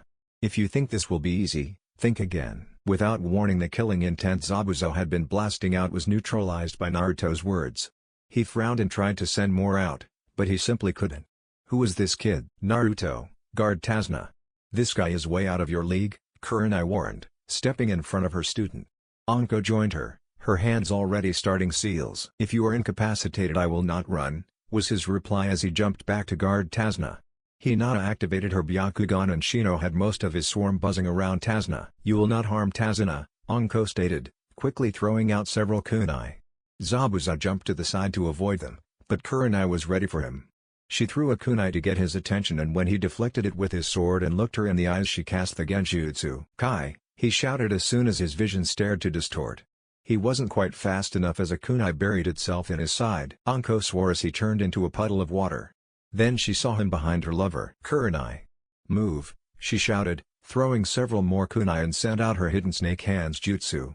Kurenai moved in time for the zanbatsu to narrowly miss, but Zabuza was stricken with several kunai. Once more he turned into a puddle of water. "Anko!" the other shouted. Anko turned in time to receive a kick to the gut, sending her sailing onto the water. She stayed on top of it with chakra, but she felt a presence behind her and the water under her rose up and trapped her in a sphere. Kurenai charged out under the water to free her friend, but another clone knocked her forward into another water prison when she was running. The real Zabuza held Anko's prison while a clone held Kurenai's. "All talk and no fight. I hate ninja like you," he complained. Then he summoned 3 more clones and sent them onto the land. "Let's see if your students fare better." "Run!" Anko shouted, though the water distorted her voice. To her horror they stayed. Kurenai tried shouting the same, but Zabuza increased the pressure in the prisons, preventing movement. "Show no mercy," Naruto whispered harshly to his teammates. The first clone dashed in from Hinata's side while the other went in from Shino's. The last went straight for Naruto. "Let's see how tough you are," the first said, but a Juuken strike to the heart silenced him. The other met a similar fate from losing all its chakra to the destruction bugs. The last clone stopped its charge and jumped back. They were Jonin. They shouldn't have been able to do that. They might have been water clones, but they weren't that weak. The original made several more this time, making the odds 12 against 3. Hinata, when they get close enough, preform the Haki Rakuju and Shao on as many as possible. Shino, drain as many as possible of their chakra when you can and make a few bug clones to that effect. "Let me handle the rest," Naruto said. Hinata glanced over and nodded, but she could have sworn that Naruto's hair seemed more metallic. As soon as the whisper left his lips 3 more Shinos appeared. Hinata got into the stance and readied herself, telling herself that they were just clones and not real people. The clones dashed forward and were cleaved in half as expected, but the resulting swarms quickly latched onto as many clones as possible. But since the water clones had been charging, all but 3 escaped the bugs and maintained themselves. "Haki Rakuju Ianchao," Hinata cried, dashing forward and unleashing the blows. 2 bombs, 4 bombs, 8 bombs, 16 bombs, 32 bombs, 64 bombs. All of the clones burst into water around a panting Hinata. Before she could right herself, another appeared behind her, its sword already halfway down a deadly arc. "Hinata!" Naruto shouted, moving faster than he knew he could. He caught the sword in his left hand while the right stabbed forth with the sword, impaling and dispelling the clone. Rage boiled forth form inside him, unlocking something Cyrus had warned him about. "Thank you," Hinata said, slightly shaken. Naruto didn't respond. Instead he pointed the chronicle sword at the original Zabuza and dashed forward, the battle lust evident on his face. "Ha! The kid is suicidal," he taunted, making a few more clones. The grin went away when Naruto tore through them, using the sword for two and using his slightly clawed hand to tear a chunk out of one side. Then he really got worried when the kid jumped onto the water and it froze under his feet. "Is he like Kaku?" He though was shocked as the kid zoomed across the water. "Fang Scar," he shouted, the blue arc tearing through the air. Both Zabuzas leaned to the side to avoid it, but the clone wasn't as lucky. Naruto had gotten to him before he could right himself and he was dispelled via sword to face. "Damn it," Zabuza swore, jumping back in order to dodge a vicious swing that would have gutted him. He realized his folly when a kunai from Anko nearly impaled his eye. Things were going downhill very fast. "This bastard is mine," Naruto shouted, taking off after him. Zabuza was shocked for a moment before he swung Kubikiri in an attempt to decapitate the boy. To his surprise the boy blocked it with his sword and began pushing him back. He gripped his blade with both hands and tried pushing down, but Naruto pushed back, on even ground with the former swordsman. "Who the hell are you? You are as strong as I am, as good with a blade, and you can manipulate ice," he shouted in anger. Naruto looked up with raging eyes. "I'll kill you for trying to hurt her," he whispered just loud enough for him to hear. Zabuza watched in amazement as Naruto removed one hand from the handle, holding him back with just his right arm. He brought his left hand up and gently touched the back of the chronicle sword. "Fang Scar," he said in an even tone. Anko and Kurenai watched as Naruto launched the attack from point blank, amazed at what it could actually do. They had dodged many before, finding that the blue arcs could slice through trees, but they had never thought that they had a solid physical form. The blue arc now ground against Kubikiri Hushu, pushing the man back across the water. Naruto growled and pushed it further, unsurprised when the majority of the arc shot past Zabuza's guard. His eyes widened and he spun sideways to hopefully dodge the brunt of the attack. It worked since the area where his sword blocked it had been left open, but the inside edges still tore a nasty cut across his chest and back. Before he could right himself his vision went black and he found himself blinded on the water. He heard incoming projectiles and tried to dodge, but the genjutsu he was under severely impaired his ability to do so. He felt several kunai graze him, but one went into his left thigh, causing him to grunt in pain. Before he could even bring his hand up to do the release seal he felt an earth-shattering kick plant itself firmly in his gut. The impact alone freed him from the genjutsu, but he only got to see the extended foot of Naruto as he flew backwards. The impact with the tree made sure that it would be his last sight for a while. Naruto dashed back onto land with Anko and Kurenai close behind him. They approached the unconscious form of Zabuza, one with a sword and the other two with kunai. Anko stopped about 5 feet away with Kurenai close by as Naruto closed the remaining distance. They weren't sure if they could stop him from separating the man's head from his body, but it would be far more trouble than it was worth not to kill him. He raised the sword, half wondering what another point-blank Fang Scar would do, or better yet a full-powered divide from Nakuro, when two needles flew from the bushes and stuck into Zabuza's neck. He jerked for a moment before he went completely limp. "Come out and tell me why you stopped me from swinging," Naruto demanded, pointing his blade directly at the spot the needles had shot from. From the bushes walked a hunter ninja, their white mask bearing a simple red design and small eye slits. "Forgive me for interrupting your kill, but it was my job to hunt down and kill Momochi Zabuza. It is also my job to properly dispose of the body, lest certain secrets can be derived from it," Haku said calmly, though underneath the mask she was sweating. The others looked weary or inexperienced enough to believe her lies, but the silver one continued to stare her down. Once glance at his prismatic eye revealed how old he seemed to be. "Well then, I believe we had the situation under control, but it is a hunter ninja's job to hunt down their marks. I think I can convince Naruto to forget this," Anko said, though she doubted she could.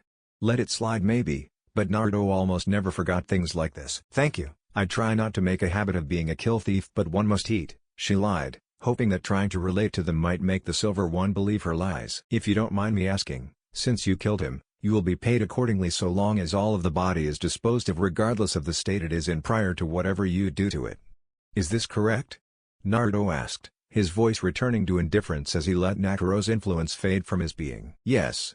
That is how the system works for this sort of thing," Haku answered, not liking where this was going. "Then allow me to make sure he is dead." Not to insult your accuracy, but it is difficult to kill with senbon. The removal of the neck from the torso, however, is slightly more guaranteed, he said, motioning with his blade to Zabuza's neck. Haku swore mentally for having walked into that one. Now she couldn't get out of it without him catching on to who she was, Zabuza's accomplice. She contemplated killing the boy and shining away with Zabuza, but she didn't know the boy's skill level. He had beaten Zabuza mainly from surprise from his insane strength and sword speed. Haku would admit that she was also very interested in his ability to manipulate ice. "I'm sorry, but I must ask you to refrain from such things. It is disrespectful to the dead," Haku said. Naruto narrowed his eyes. "You wear your mask well, but not well enough," he said calmly, his blade starting to crackle with the blue energy from a fang scar. Haku swore and grabbed Zabuza's body, managing to shine away as the scar was launched point blank. "Naruto! What are you thinking?" Kurenai shouted, appalled by her student's actions. He sheathed his sword and let a wiry grin spread across his lips. Hunter ninja always destroy a body on sight. They also don't care how or who killed their marks so long as they are killed and they can dispose of the body. Also, there are pressure points where she hit him with a senbon that result in a near-death state. He turned from the ragged tree trunk and looked towards the lake. "She took the body elsewhere, and wouldn't let me make sure he was dead." That was his accomplice, not a hunter ninja. Kurenai looked at what he had said and felt the need to slap her forehead. "Kami, I must be losing my touch for me to miss that," she half-shouted, groaning at the end. Anko seemed to feel the same way. "I wouldn't beat yourselves up too badly. You have been stuck in Konoha doing nothing but D ranks for 2 months or so. Anyone would have gotten a little rusty," Naruto offered. He was in a better mood now, despite the fact that he knew he would have to fight Zabuza again. Then again, that might have been why he was in a good mood. That had been fun once he got past the choking rage he felt for the man for trying to kill Hinata. Anko was surprised the kid could go from homicidal maniac to a student trying to comfort his sensei so quickly. "Thank you for that, Naruto. I must say though, for the first real battle any of you have had, that was amazing," Kurenai praised. "The combinations of attacks was very effective, though you should have been closer to Hinata after she finished the Hakirakuchuai and Chao. I was scared she was going to get hit there." "Yeah, sorry about that. Hinata," he said, starting to space out at the end. Without warning he fell to his knees and started coughing up copious amounts of his silver blood. "Naruto-kun," the heiress shouted, closing the small gap between them and kneeling beside her crush. "I'll cough up another glob of blood, be fine," he said, rising to his feet at the end. Hinata was really worried now. She had never seen Naruto so unsteady on his feet. "Kid, you just coughed up enough blood to stabilize an army.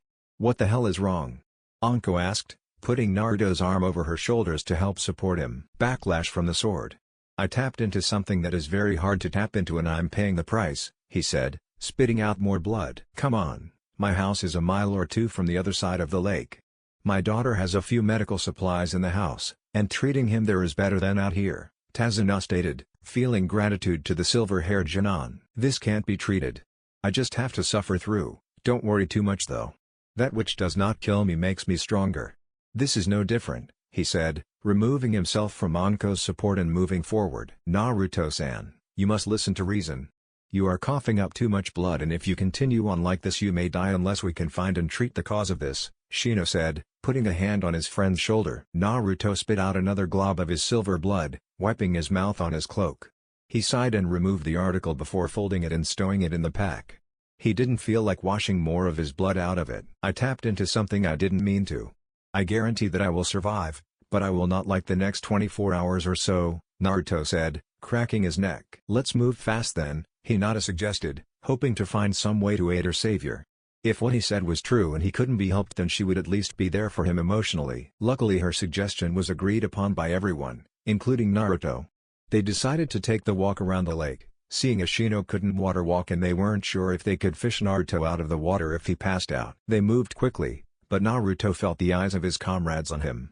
Part of him knew it was because of more than just the copious amounts of silver blood he was spitting out at random intervals. "I'll explain once we arrive at Tazuna's house. This is not something I will discuss in the woods," Naruto said when Anko opened her mouth to ask him to explain. She grumbled a bit about students not having enough respect when he cut her off but complied. "Are you sure you are alright?" Hinata asked once more. Naruto, to the surprise of those there, did not snap at the girl. "No, I am not alright. Functioning in general is about to become painful, which is why we need to move quickly," he said, his tone softer than what it had been for Anko. Hinata nodded, but his tone hadn't gone unnoticed by either his senseis or Hinata. They moved as fast as they could with a civilian and a wounded Jinan, but it still took an hour to reach the house. They were greeted by a lovely young lady who introduced herself as Tsunami. She let them inside once she saw her father with them, but it wasn't until after they parted a little that she saw the one they had rushed to the couch. Naruto had a bit of dried blood on his chin, but it was just as silver as the fresh stuff. His hair had a little in it, but it blended in well. His eyes were shut, but his mouth was open and unleashing a string of curses of a different language as a spasm hit his body. "Naruto-kun," Hinata said, sitting down to the left of him and gripping his left hand tightly. "As I said," he groaned out after the pain passed, "functioning will be unpleasant." "What did you do, kid?" Daz and I asked, pulling up a few chairs for the boys' team. "You wouldn't understand. It deals with my sword," he said before another wave of pain struck him. Hinata watched in horror as he stiffened and shook with agony. "We would though, so spill," Anko said after the spasm ended. "You know how I can use minor forms of my spirit's powers, but only one spirit at a time?" he asked, spitting out some blood into a trash can offered by a Tsunami. "Yes, you told us that the second week of training. You explained that the most practical for you was the Fang Scar and Nakaro's tougher skin. Well, there is a sort of hidden feature of the Chronicle Sword that almost everyone activates at one time or another. It's referred to as the Nobody Prince's Rage. At times of extreme emotion a lesser form of this is brought on, strengthening a particular set of spirits that affiliate with that emotion. The true rage is uncontrollable by the user and results in a massive boost in everything. It also allows me to use the powers of all my spirits at once. The ice under my feet when I was on the water was from Cyrus's Path of Frost ability," Naruto explained. Another spasm hit and they waited for it to end. "But why is your body doing this?" Kurenai asked, motioning to the silver blood in the trash can. "Well, the first reason is backlash from all the power. Everything has a price. The second is what triggers the true rage and how it affects each individual. It varies, but since I have never knowingly felt either trigger, the psychic backlash is also having the effect of additional pain." What are the triggers?" Hinata asked. Naruto looked at her and almost wished she hadn't asked. He looked back at the floor and breathed in. "Either the sort of rage that could sunder the world if given form." He paused as another spasm hit. When it subsided he didn't finish. "What is the other trigger?" Hinata asked, bending down slightly to try and see his eyes. He straightened himself slightly and turned his head to her slightly. Prismatic eyes met pale lavender ones. "Pure love and the desire to protect them at all costs," he whispered, barely audible. They all realized why he was so concerned with explaining this. He was admitting to having never really felt hatred, but also to never having loved. Hinata was slightly hurt to hear that, but a question came to mind that she had to have answered. She had to know. "Naruto-kun," she whispered, making sure the others couldn't hear. He turned to her a bit more and questioned her with his eyes after another spasm had returned his gaze to the floor. "Which trigger was it?" His eyes widened and he turned his gaze away from her. A moment later a particularly violent spasm racked his body, making him groan. He wanted to scream. Maybe he would later, just go onto the rooftop and scream his heart out. He wouldn't dare ask himself which trigger he had used. He told himself it was hatred towards Zabuza. Not. He couldn't. He refused to. Even if she was still the heiress to the Hyuga clan. He was just a hated orphan with a sword. His head swirled with what-ifs and could-bes with a counter-thought for each one. For once his spirits stayed silent. Thought whether it was out of respect for his current condition or wanting to avoid the maelstrom of his mind right now he didn't know. The pain shot through him again. But he took it without making a noise. He still felt her gripping his hand. His inhuman hand. He looked human, but he knew he wasn't. A known torture as he had to watch people age and die on top of his inability to be one of them. That was part of the price of the sword. The price of the power of change. Minutes blurred to hours as the pain from both the mental and physical backlash hit him. But he wasn't sure which hurt more. He heard them talking, but the pound of blood against his ears stopped all other noise from entering coherently. He heard Zabuza recovered followed by a week. He was in too much pain to put it together, but his subconscious did it for him. All through it he never felt the soft flesh of Hinata's hand leave his. He had to only clench his right hand, doing so with the left would have shattered her hand. Yet another milestone in his separation from humanity. A simple gesture could harm where in others it would greet friends or hold a love. No, he would not let his thoughts wander there. He had no right to think about romance with anyone, and no woman in their right mind would want him if they knew a hug could break ribs, along with the fact that he wasn't a human. He saw his silver blood land in the trash can as his vision spiraled and blurred. Silver blood, like the molten metal, filled his veins. He felt further from anyone than he had in a long time. As he sensed 12 hours coming to an end, the spasms worsened, and the blood that flowed into his mouth came in greater quantities. He thought he saw them supply him with another trash can, but he wasn't sure. He had accepted the power to change the world, at the cost of never being able to fit it amongst its inhabitants. Then he felt it. A trickle at first, then a steady flow. Since when had he ever cared about what people thought of him? To hell with them all. Such thoughts ran rampant until his vision started to dim. Then he had but one more thought before he fell into the slumber that followed the withdrawal from the rage. To hell with them all. Except her, except her. He not his face flashed through his mind once before he lost consciousness. Next day, 8 hours later, Naruto awakened with a jolt, scaring Tsunami, who had been sitting in a chair next the couch, applying a warm cloth to the boy's freezing forehead. He sat up, the cloth falling into his lap. "Where am I?" he asked, truly not remembering anything from the painful night before at the moment. "You should lay back down, you had one heck of a night," Tsunami advised, gently touching his shoulders and trying to push him back down. It was like trying to move a brick wall, a leanly built brick wall, but a brick wall nonetheless. "Tsunami-san, where is my team?" he asked, starting to remember different things, some less pleasant than others. He swung his leg over the side of the couch and shook his head once, his silver hair hitting him in the face a couple of times. "They went out to train about half a mile from the house, but after last night you can't possibly be thinking about going out and joining them. You'll kill yourself, and if you got hurt again your girlfriend would be crushed," Tsunami said, unaware of what she had actually just said. "She is not my girlfriend," he said, dangerously low. "I'm sorry, it's just that she was with you all night, holding your hand and doing everything she could to try and help. From applying the warm cloths when your body temperature dropped to whispering as many comforts and saying as many encouraging words as I have ever heard. I just assumed," she said, feeling a need to say that. She wasn't an idiot, so she got up and went into the kitchen, using the guise of washing the dishes to avoid the possible backlash from her words. "All night? Why would she do that for me?" he asked, a whisper too low for Tsunami to hear. They were teammates, but she could have let one of the others watch him if she was worried. Why did she stay with him all night? To hell with them all, except her, except her. His last conscious thoughts came back to him and he had the decency to blush. He shook himself, he never blushed. An errant thought made him wonder what color he blushed though, given the color of his blood. When it had died down he stood, and after making sure that the sword at his hip was still there, he walked out the front door. He needed to find a tree and tear the hell out of it. "You gonna be okay, Naruto?" came Dawn's worried voice. "I'm not sure I have ever seen a backlash quite that bad. You must take it easy for a day or so," Cyrus warned, not entirely sure the boy would listen this time. "Why? I feel fine," he replied, though it was a half-truth. Physically he knew he was fine, but emotionally there was a freaky feeling in the center of his chest right now. "That is why he is worried," Nakuro said. "I must say that it was a good fight, albeit short. But the backlash should have left you unable to move for almost a week. Not incapacitated for 20 hours. I am not sure how you are functioning right now." "Maybe I'm just a fast healer," Naruto supplied.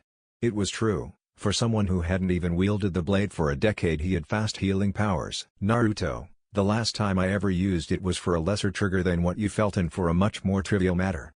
I was out like a light for 2 days after, and couldn't walk for 3 after that," Saya added, her tone bordering on disturbed. The last one who could recover from the effects that fast had been Grey Wolf, and she wasn't sure any of the spirits wanted to go looking for the blind lycanthrope. He was one of the few that had used the sword for over 10,000 years, and although he was as friendly as could be, the white cloth that covered where his eyes should be and the twin scars that ran down from his forehead to his cheeks, straight through where his eyes should be on top of the power that flooded out of him made him a disturbing individual. None of the spirits wanted to tell Naruto that when the Kyuubi had been absorbed into the blade after being extracted, it was Grey Wolf that had subdued the raging beast.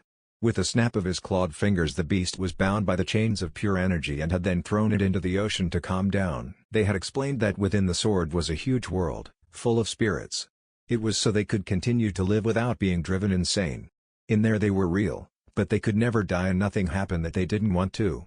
Some settled down and raised families, resulting in spirits with elemental combinations, others simply stayed to themselves. Cyrus was from the Arctic zones, Nakuro hailed from the Steel City. Saya lived in a coastal town, Jackster made his home on a volcano, and Dawn lived in the forests near the windswept plains. Grey Wolf on the other hand, wandered the world. He was the second strongest spirit of the blade, the first being the Nobody Prince himself. Still, if they wanted to help Naruto, they would have to at least try talking to the ancient spirit. "Hello, is anyone there?" Naruto asked after several minutes of silence. It occurred to him that he should have asked which way his team had gone a half a mile away in. "Yeah, we're just trying to figure out a way around this," Jackster said, his voice showing his discomfort. "Around what?" This was starting to sound bad. "There have only been 2 people who can recover from the nobody's rage as fast as you can. The fact that you make the number 3 is cause for worry," Nakuro said. "Why, who are the other 2? "The Nobody Prince and Grey Wolf. In all honesty, we need to find Grey Wolf and ask him if there is anything we need to do." "Why not the prince? He's the one the rage is named for, right?" Naruto asked as the sounds of sparring reached his ears. "I am not sure how to say this, but Grey Wolf is the only one we can ask because he is the only one in here," Cyrus said. "Then what the hell? If you're going to have a rage named after a guy, you'd think he'd be part of the item that invokes it." "Naruto, the Nobody Prince is the sword." Naruto stopped and stared at the blade at his hip. "The Nobody Prince is the sword?" When he was old enough, he simply got bored of his own life. He crystallized it and thus started the Chronicle Halls and the use of the Chronicle Sword. That's why he is technically a part of the sword, but we can't really ask him anything.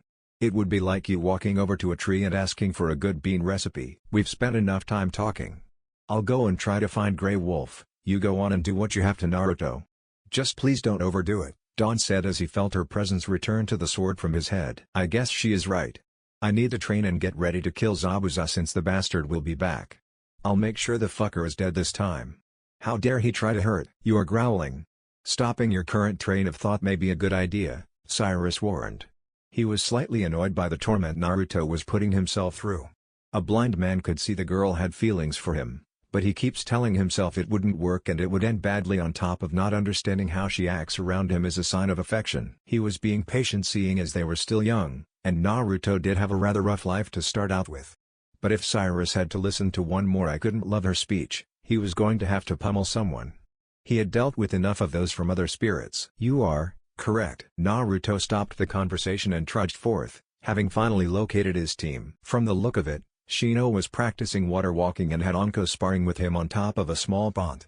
That would be good if they had to fight Zabuza on the water again. He wasn't sure if he could preform Path of Frost again. Hinata was practicing breaking and seeing through genjutsu, more than likely because the accomplice that Zabuza had was an unknown.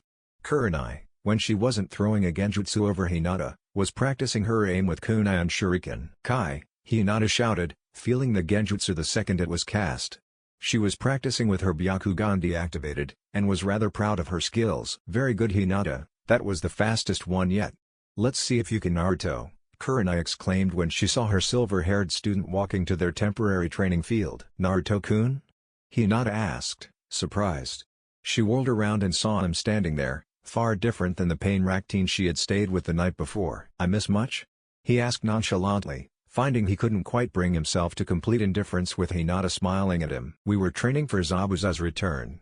Given the damage putting someone in a near-death state does to a body, on top of the damage that Fang scarred into him, I'm giving him roughly a week and a half before he does come back," Anko said, walking over with a drenched Shino. "You, however, should be resting.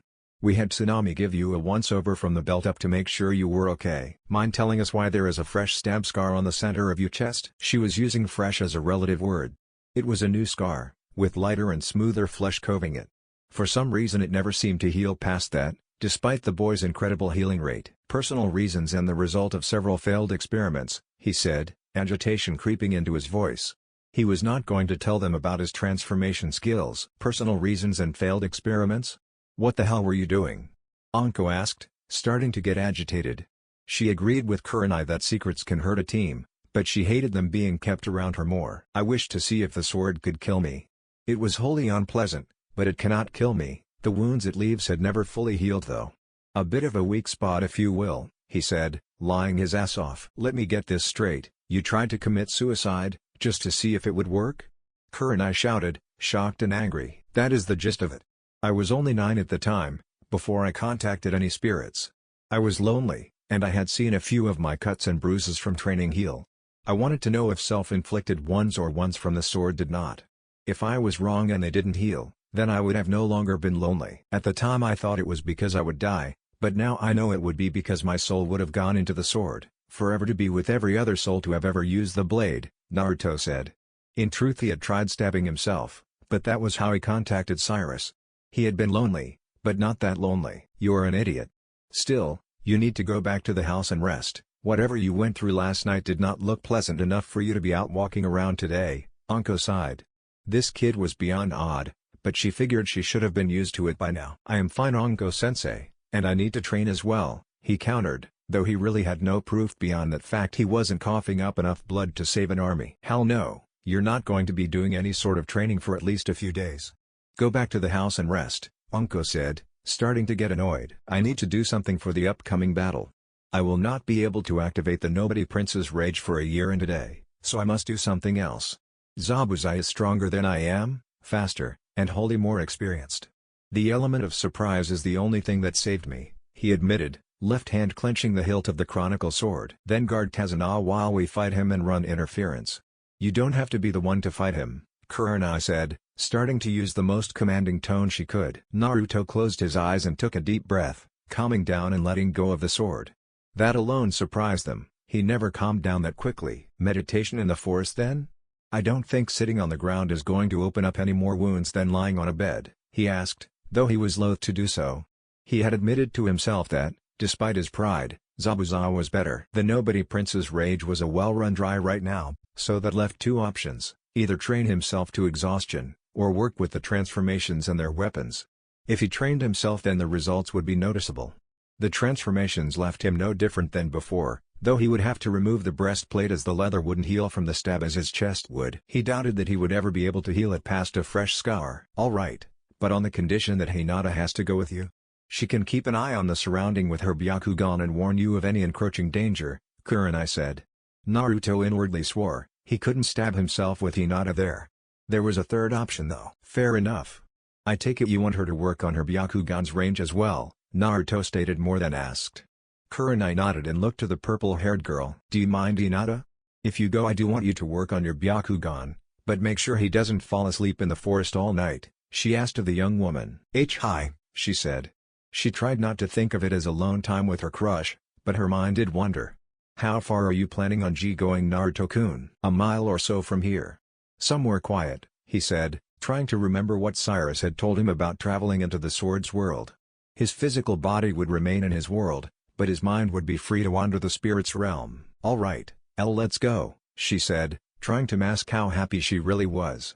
Naruto nodded and turned for the forest, walking at a steady gait with Hinata close behind him. Anko moved over to her girlfriend and patted her on the shoulder to get her attention. How do we know she won't try to rape him while he's meditating?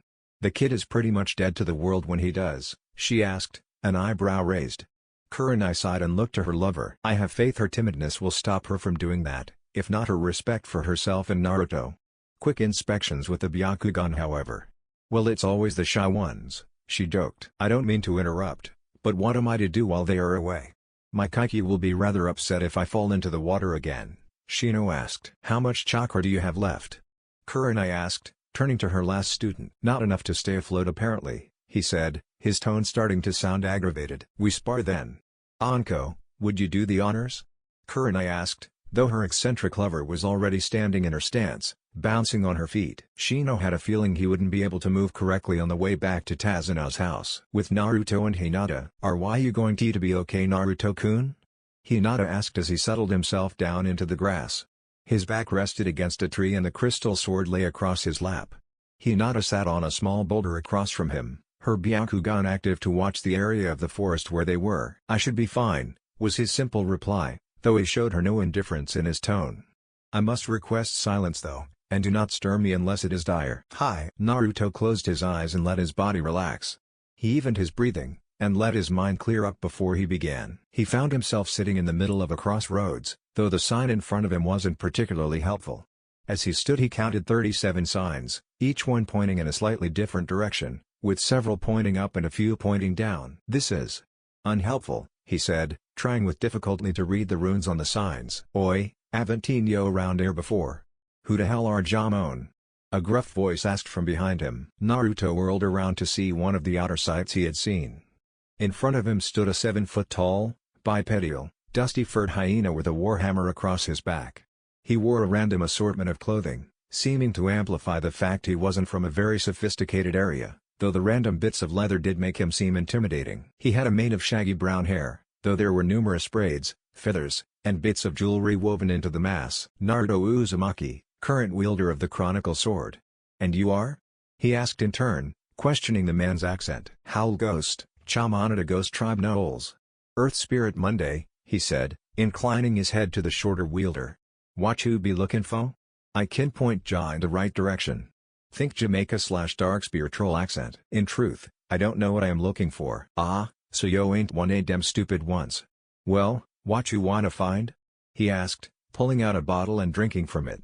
It reeked of berries and alcohol. I wanted to look around and see if I saw an element or style that caught my interest. My teachers won't let me train physically out of concern, and they do not know of my transformation powers yet. They sent one of my teammates to watch me so I could meditate in peace without fear of attack, he said, an aggravated tone slipping into place. I think I know what you thinkin' now boy. Dat when Spirit Dawn flew by earlier, asking for Old Grey Wolf yo know. If yo wanna know about the spirits and styles, he be the one to ask. He been here longer than any of us, Hal said, putting the bottle back into a pouch at his waist. Do, I dunno if he be anywhere near here. Check Silver Sky City do, you'll find enough spirits there. Yo be looking a bit young to start yo own style though. How old are ya Naruto? I will be 17 in 2 months, he replied. Hal laughed and shook his head. Too young. Start thinking by all means, but Chu is a long way from making a style. Most on do it till they be round 2 or 300 Monday Chu might be an exception, but 17? No way in the hell are yo gonna be making a style anytime soon. Took me a half-century to get mine even taught out. Naruto sighed and looked back to the sign. Well I can't just stay here for a few hours doing nothing, Naruto complained. Then pick a direction and walk, came a much smoother voice than Hal's. That's how I always got by. Naruto looked to his left to see a rather flamboyantly dressed man. He had smooth blonde hair pulled back into a ponytail, and multiple rings adorned his fingers. He seemed to favor golds and purples, but his clothing didn't seem to look that bad the way he pulled it off. A lute rested across the small of his back. Naruto noted though, that he was a couple inches shorter than he was though. And you are? Gimbal, a humble bard who enjoys his travels, he replied, stroking his small goatee. A bard? Naruto asked, the word foreign. Yes, you see not all spirits use weapons that are as direct as say. Howl's warhammer. I use my lute to make magic music. It can inspire courage or fear, part oceans, quell fires, shatter minds or disrupt senses and a number of other things. If you walk our world, young one, you will find that although swords and hammers are effective, success can be achieved with some unusual weapons. If I am not mistaken there was one spirit who focuses on close combat using a spoon, Gimbal said, a chuckle coming from his lips at the last bit. A spoon? Naruto asked, eyebrows high. Yes. He is surprisingly good with it as well. But back to the topic, do you know what you want to do? Or do you want to find something effective for your profession? Oh sure, Nyordinol. Howl grumbled walking off in a random direction. Naruto and Gimbal watched him trudge off. Do you know what my profession is? Naruto asked. I am afraid not, he replied. I am a ninja. Cyrus informed me that the term that would be better used in here is combat assassin, he quoted, wondering if the bard could direct him. Ah, then you will want to go to the Nightmare Zone. Shadow and Darkness users live there, and can point you in the direction of some similar people, such as the Drainers. Drainers? Yes. They drain energy from the opponent before using it against them. The most skilled can drain it from a forming attack, or simply by looking at their opponent. It is risky though, and to do it you must know your limits without pride. Why would pride be an issue? The body, even as enhanced as ours are, can only stand so much. Drainers constantly take in energy during fights, and if they don't discharge it can go anywhere from very painful to exploding. And it is very hard to regenerate their bodies, though given the fact they were saturated with energy they can do it a little faster than normal. I had to regrow everything from the waist down once. That was incredibly uncomfortable. Naruto thought it over for a minute. Draining energy from an incoming attack would end it, and give him the power to send it right back at his opponent. The downsides were obviously learning his power limits the painful way, though he was confident in his ability to discharge the energy in some way before something drastic happened. I take it the Drainers have caught your attention? Gimbal asked, cleaning under his nails with a small dagger. Yes, I admit they have. Do you know the way? Naruto asked. It did sound too good to pass up. I'm afraid they have no set location. For the record though, how many things can you do to drain your energy, besides transform? I can only call my sword to me and the prestige forms of some of my spirit's attacks, Naruto responded, not liking the frown on Gimbal's face. I'm afraid that you will have to find bigger discharges than that, unless you like the thought of being blown to little meaty chunks. I'd still recommend Silver Sky City. There's enough variety there for you to find something to blow off some energy, if not multiple things. Well, I'll leave you with a rhyme then, to remember me by. Lots of places to go and I simply can't let you turn into me until I've finished with my little walkabout. Gimbal took his lute off his back and played a surprisingly inspiring tune. Young hero with your valor growing, it's sad to say, I must be going. With that he seemed to shimmer and fade until Naruto couldn't see him. The man knows how to make an exit, he muttered to himself. He looked at the signpost again, but this time one of the signs glowed. He shrugged and began walking down the path, wondering who he would meet. Real world, 5 hours later, 30 hours later in the Sword 1, Naruto jerked his head up out of nowhere, scaring the hell out of Hinata. She jumped with a small gasp but quickly calmed down. Sorry, I didn't mean to scare you, he said, getting up and brushing himself off. He sheathed the chronicle sword and cracked his neck, looking around to see the area they had entered bathed in twilight. No, it's all right. You just moved so suddenly, it caught me off guard, she replied, giving a weak smile. It's getting dark though. Kurenai Sensei will get mad if we don't go back as soon. We have enough time to walk back without issue. Let us take our time, he said, letting a little indifference wash away. She nodded and walked beside him when they left, keeping an even pace with him. You look happy, she said out of nowhere, turning her head slightly to him. I am. I finally figured out how to spirit walk into my sword. It lets me wander the spirit's world, and learn a few things. Time passes much quicker in there though. Cyrus said that it's roughly 6 times faster so. I was there for about a day, so I was meditating for 4 hours, right? He asked, his head cocked to the side slightly while he looked at her. Just about. I think it was 5, she said, trying not to remember what she had been tempted to peek at in those 5 hours. And did once. She did start blushing though. Are you alright? Your face is all red again, Naruto asked, putting the back of his hand to her forehead. This of course, got her blushing further. And nothing, just thought, she said, and instantly regretted it. People don't turn red from most thoughts. Are you thinking perverted things about me, Hinata-chan? He asked, his tone shifting to a more teasing one. Hinata turned even redder and shook her head, stuttering out a variety of things he could barely understand. Hinata-chan, that was a joke. I am starting to think that you used your Byakugan for more than scanning the area though, he said, his tone getting even more teasing. I would never use it for such a perverted reason, she half shouted. She was lying of course, having used it just to peek at him. She reasoned with herself that it was just a quick glance to make sure he was physically fine, but the slight glow the sword had on top of the fact she couldn't see through it acted like a fairly wide sensor bar. If you didn't, why are you blushing? Hinata stopped and looked away, having no response for that. I should be mad now, but I'm not, he said, resting a hand on her shoulder. She turned with widened eyes, he knew she was lying. Next time you plan to do that though, at least let me use the sword to cover my crotch. I can stand you staring at my body, but I have limits. Hinata sputtered and regained what little of the blush she had lost. I have had women do more direct methods to try and see me without clothing. Peeping in the baths, trying to accidentally grab my shirt when they trip to tear it off, and a few other things. All of which was without my consent. He stopped walking and turned to face her, leaning down so their faces were close. I won't tell anyone you use the Byakugan to stare at me, but you have to promise to follow my rule. Alright, she said, hanging her head in embarrassment. She was surprised when Naruto gently took her chin and lifted her eyes back to his. Hinata-chan, everyone is perverted to some extent. Though I must admit your method is rather disruptive to what I call my privacy. I will not lower my respect for you just because I found out. If I may though, why me? Or do you have a few people you find attractive? Hinata's heart almost stopped. She knew she couldn't get out of this one. She would have to tell him or drive a wedge between them. Just you, she said, barely above a whisper. She was surprised by the dumbstruck look that her crush now bore. He moved his face back with a raised eyebrow. This is it, she thought, this is where he'll be disgusted and never talk to me again. Why me? He asked, not a trace of disgust in his voice. Hinata looked in shock as all of the mask fell away, leaving his ethereal beauty in the form of a confused face. Well I just, she stuttered and just couldn't bring herself to say it. She slapped his hand away and whirled around, running off with tears staring to fall. Hinata-chan, he called after her, running after her. He didn't know these forests, but the trees were far enough apart for him to use the seemingly natural grace he had for moving through forests. Hinata heard his calls but refused to turn around. She was so angry with herself that she almost wanted to find some way to physically hurt herself. After all the help he had given her, She couldn't bring herself to say 3 little words, and she felt 3 new ones coming up. I hate myself. She knew she shouldn't be thinking like that, but she couldn't think of another way to express it. She continued running, part of her wondering why Naruto hadn't used his speed to catch her yet.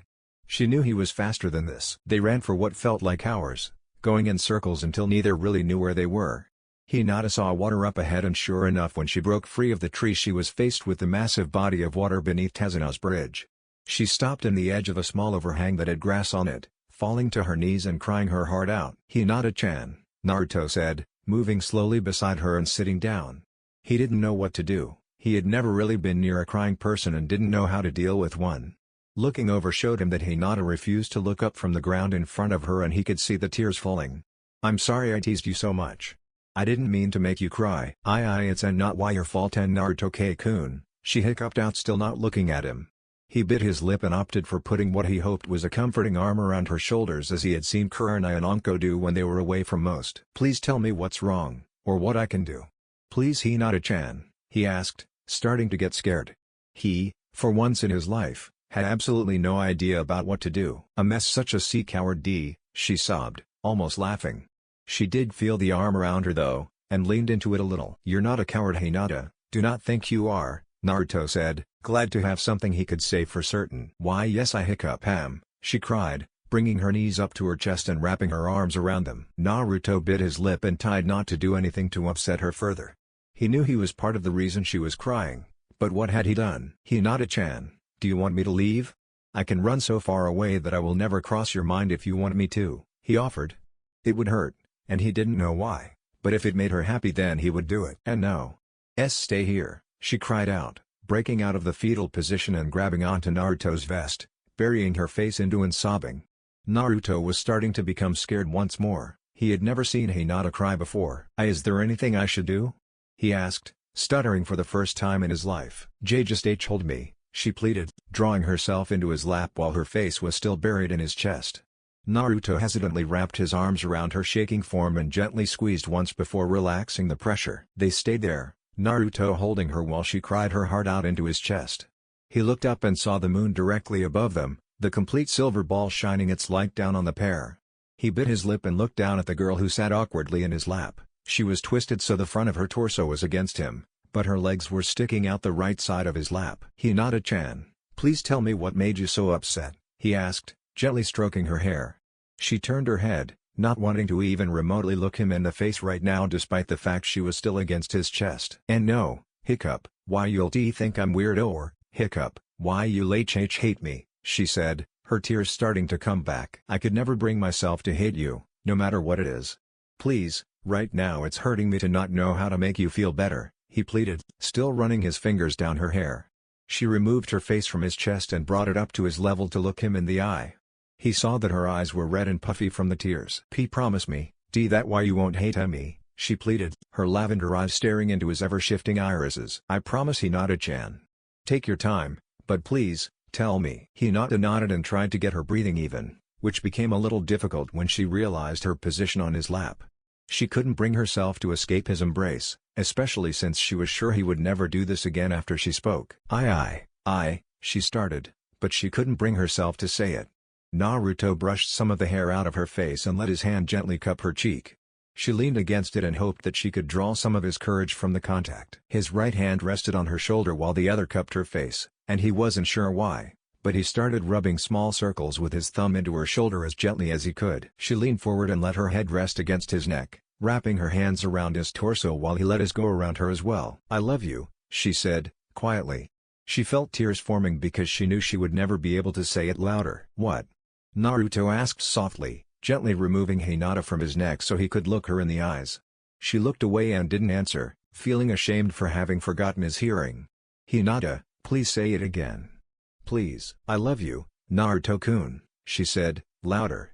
She was expecting some sort of rebuke or something from him to show how he didn't feel the same way. She didn't get the expected result. "Can you describe it to me? The feeling," he asked. He had never felt his heart skip a beat before, and now the feeling he had been feeling for a few days came back full force and then some. "Could it be? It's like you are the sun to my world. Without you it's dark and depressing, but when you are around then I feel happy, Like I could almost do anything. You give me more strength than you could ever know. I don't think I could live without you, she admitted, not caring that she wasn't stuttering. The only reason she told him was because she was certain it didn't matter anymore. In truth, she knew she wasn't giving the feeling the do it deserved, but she knew it was close enough. Naruto sighed and gently cupped her cheek, bringing her face around to his. She didn't expect to see a warm smile on his face that seemed to make all of her worries disappear as soon as she saw it. I love you too. The world ground to a halt for her. Her eyes widened and all other noise, even the world around them, was blocked out. She felt her heart flutter as she stared into his eyes. What? I said I love you too. I asked you to describe it, because ever since the first day on teammate when you offered to help me I have felt something. It grew over time, and it really started to become noticeable after the incident in my room a few days ago. When Zabuza almost killed you, it was the feelings I had for you that set off the rage. And now, you have described what I have felt for quite a while and didn't even know it. He leaned his head forward and let his forehead rest against hers. So, I love you too, Hinata-chan. Hinata smiled, one of the brightest and happiest smiles he had ever seen before she wrapped her arms around him and squeezed hard before closing the small gap between them and smashing her lips into his. Naruto, for the life of him, did not know what to do. He was aware that Hinata was kissing him, and it was nice, but he wasn't sure of how to react. When Hinata realized what she was doing about 10 seconds after she started, she detached herself and jumped out of his lap, a glowing blush on her face. I'm so sorry, I don't know what came over me. Calm down, Hinata, he interrupted, standing and walking over to her. He wrapped his arms around her, almost unsure of the action. Do you wish to be in a relationship with me? He asked, knowing how horrible that sounded. He had no idea what he was doing. More than anything, she replied, wrapping her arms around him as well and looking up into his eyes. I have no sigh. I have no idea what I'm doing nor any clue as to how to operate in a relationship, he admitted, hoping it wouldn't deter her. If you could show me, I promise that I will try with every fiber of my human being to make you happy. Hinata nodded and she felt a few more tears run down her face, this time out of happiness. I'll do my best, Naruto-kun, she promised, holding her Naruto closer. She noticed he looked a little uncomfortable though. Are you alright? I am not sure, but I think we are supposed to try and kiss now, he said, feeling heat in his cheeks. He saw Hinata's gain a little more color as well. Hinata slowly let her eyes drift closed as she moved up and he leaned down. He saw her eyes shutting and let his own do the same. When their lips met, Hinata could have let out a moan if her lips hadn't been occupied. She knew that although she wanted to try and add a little tongue, Naruto would have no clue what to do. She knew it was sort of a blessing and an annoyance. She could train him, as other women called it, to be the perfect boyfriend for her. However, she knew that she would have to teach him just about everything. They pulled apart after a few more moments and Hinata let out a contented sigh. We really should return now though. It is close to midnight, and I think that at least one of our senseis will be quite upset, reason given or not, he cautioned. Though I must confess, that was fun. Hey, your mask is still off, Hinata said, wondering if this was the longest he had ever had it off. And you're not stuttering, he replied, a wiry smile on his face. Still, we need to hurry. Do you want me to carry you? Hinata looked up and saw that the moon was in the middle of the sky, showing how late it was. She ignored the blush from the idea of being carried and nodded. She had thought he had met on his back until she found herself in his arms bridal style. Hold on, I'm going to go as fast as I can, he whispered. Hinata felt a wave of heat hit her, but felt it linger, like there was some sort of field around Naruto. Without warning he took off, true to his word about going as fast as he could. Hinata looked in wonder as the world blurred by then, almost scared that he would hit a tree. So, are we? She asked, unsure if he would hear over the rush of wind. Boyfriend and girlfriend? He supplied, the words feeling alien to his mouth. I would like to be. Sounds good to me, Naruto-kun, she said, snuggling deeper into his chest. All of a sudden he stopped, but the momentum didn't seem to affect either in the slightest. We're here. Ready to go in? He asked, setting her down. She made sure her eyes were dry, though they were probably a little red and puffy. Into the belly of the beast? She joked. Naruto chuckled and smirked. And out the demon's ass. He turned the knob of Tazuna's front door and walked in, an arm going around Hinata's shoulders to the girl's delight. He shut the door with his foot and walked into the living room like that, an arm around his new girlfriend and the indifference gone. Everyone was sitting there, Tazuna, Tsunami, Inari, Kurenai, Anko, and Shino. They all looked at the pair when they heard the sound of footsteps and several eyes widened. Kurenai and Anko jumped up and whirled around to the teens to berate them for staying out so late, when they saw exactly how they looked. They had never seen Naruto's real face before, unmarred by indifference. If it weren't for the fact that the two were deeply connected to each other, they would have had thoughts about the boy as little less as a student and more as a young man. His stance had gone from guarded to completely relaxed, and the arm he had around Hinata gently gripped her shoulder. Hinata looked so happy she was practically glowing, though those present could see she had recently been crying. She leaned into Naruto and had put one of her arms around his waist a moment after he had put his around her shoulders. "All right, where the hell have you two been? It's been almost 7 hours since we sent you two out," Anko asked, a tick mark on her forehead. "We just had a bit of a heart-to-heart after I got done meditating." "All things considered, I am surprised that it only lasted 2 hours, Naruto said, his tone catching them off guard. The indifference had slid away from that as well. "Nonetheless, I am glad it happened." "Then why exactly was Hinata crying?" "Her eyes are still a little red and puffy," Kurenai asked. Shino watched silently the four from the chair he was at, and the others made no move to comment either. "I was scared he would reject me after I told him, so I started crying. Turns out he has felt the same way for a while now, he just didn't know what it was. I'm sorry we came back so late, but it was something we both needed to do," Hinata answered, her speech not interrupted by stutters though her tone was still a bit shy. "You two picked now to decide to get together? Couldn't have this waited until we got back to Konoha where we wouldn't have a sword-wielding maniac coming back after us?" Anko asked, the questions coming out harshly. "No," Naruto said, smiling like all was right with the world. "Think Jin from Bleach. Sigh, as glad as I am that you two finally got that out of the way. You really should have considered the mission before you did something like this. I thought you were smarter than this," Kurenai admonished. She wasn't happy that they would do something like this in the middle of a mission, especially since this was such a dangerous one. "If it is going to bother you that much, don't think about it," Naruto said, smile still in place. Right now he was quite possibly as happy as he could have been. Kurenai opened her mouth to reply but stopped herself. She knew Naruto would simply ignore her protests and tell her not to think about it. They needed to be punished in some way though. Staying out that late when Gato could have mercenaries patrolling was reckless. A sidelong glance at Anko told her that she felt the same way, but Anko was trying to restrain a stream of curses. Insubordination wouldn't do much. It would hurt Hinata, but Naruto would look at the notice and set it on fire without much thought. Ordering the two to stay separate on the mission might end badly as well. Hinata would be hurt and perform poorly, and Naruto would more than likely lose it. Or the exact opposite could occur and Hinata could be the one to lose it, and she wasn't sure which would do more damage. "When we get back to Konoha, I will think of some fitting punishments for the both of you for doing something so reckless. For now it's late and we've all been up late, so all of us need to go get some rest. Training starts again at 9 in the morning, and Naruto," she said, gaining his attention. "You still aren't allowed to physically train, and if you want to meditate you have to either do it at the house or at the training grounds we're using.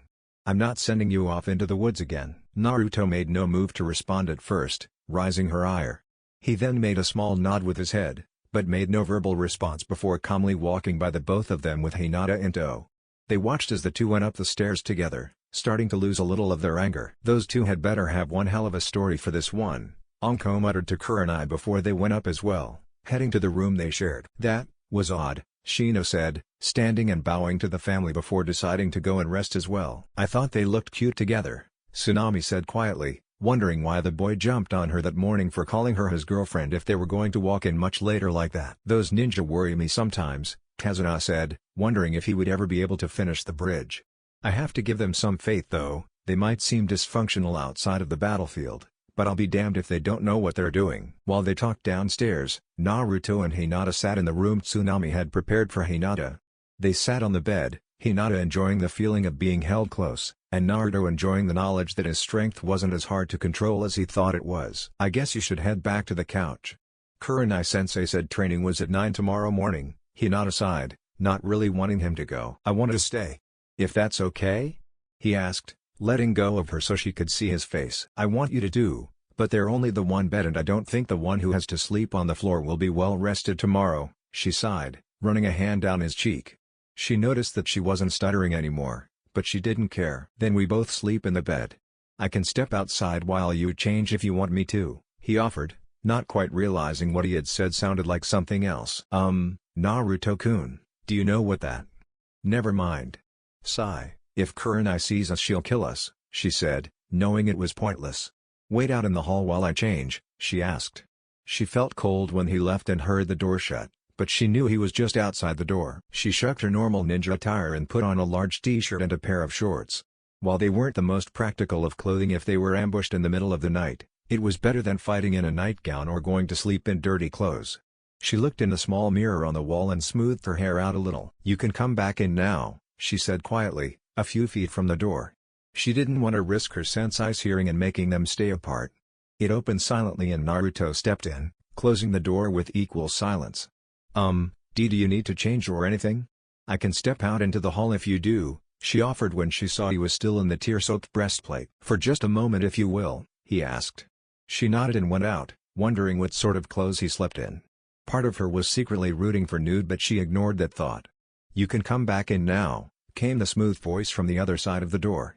Hinata entered and shut the door before looking at Naruto. She liked what she saw. He looked to be in a fresh pair of the baggy pants he wore, but that was it. No vest, sash, gloves or wrappings.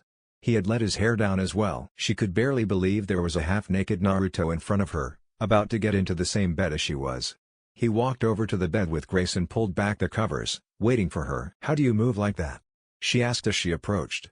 He raised an eyebrow. "Like what?" "With all that grace. It's like you have it rehearsed and you've practiced it to perfection," she admitted, sitting down before sliding under the covers.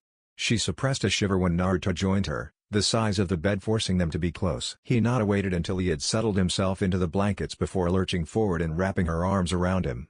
The action surprised the silver-haired swordsman, but he quickly returned the favor. "Is there anything I should do?" he asked, not sure.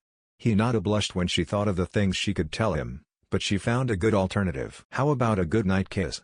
she asked, hoping that if this was a dream she would never awaken.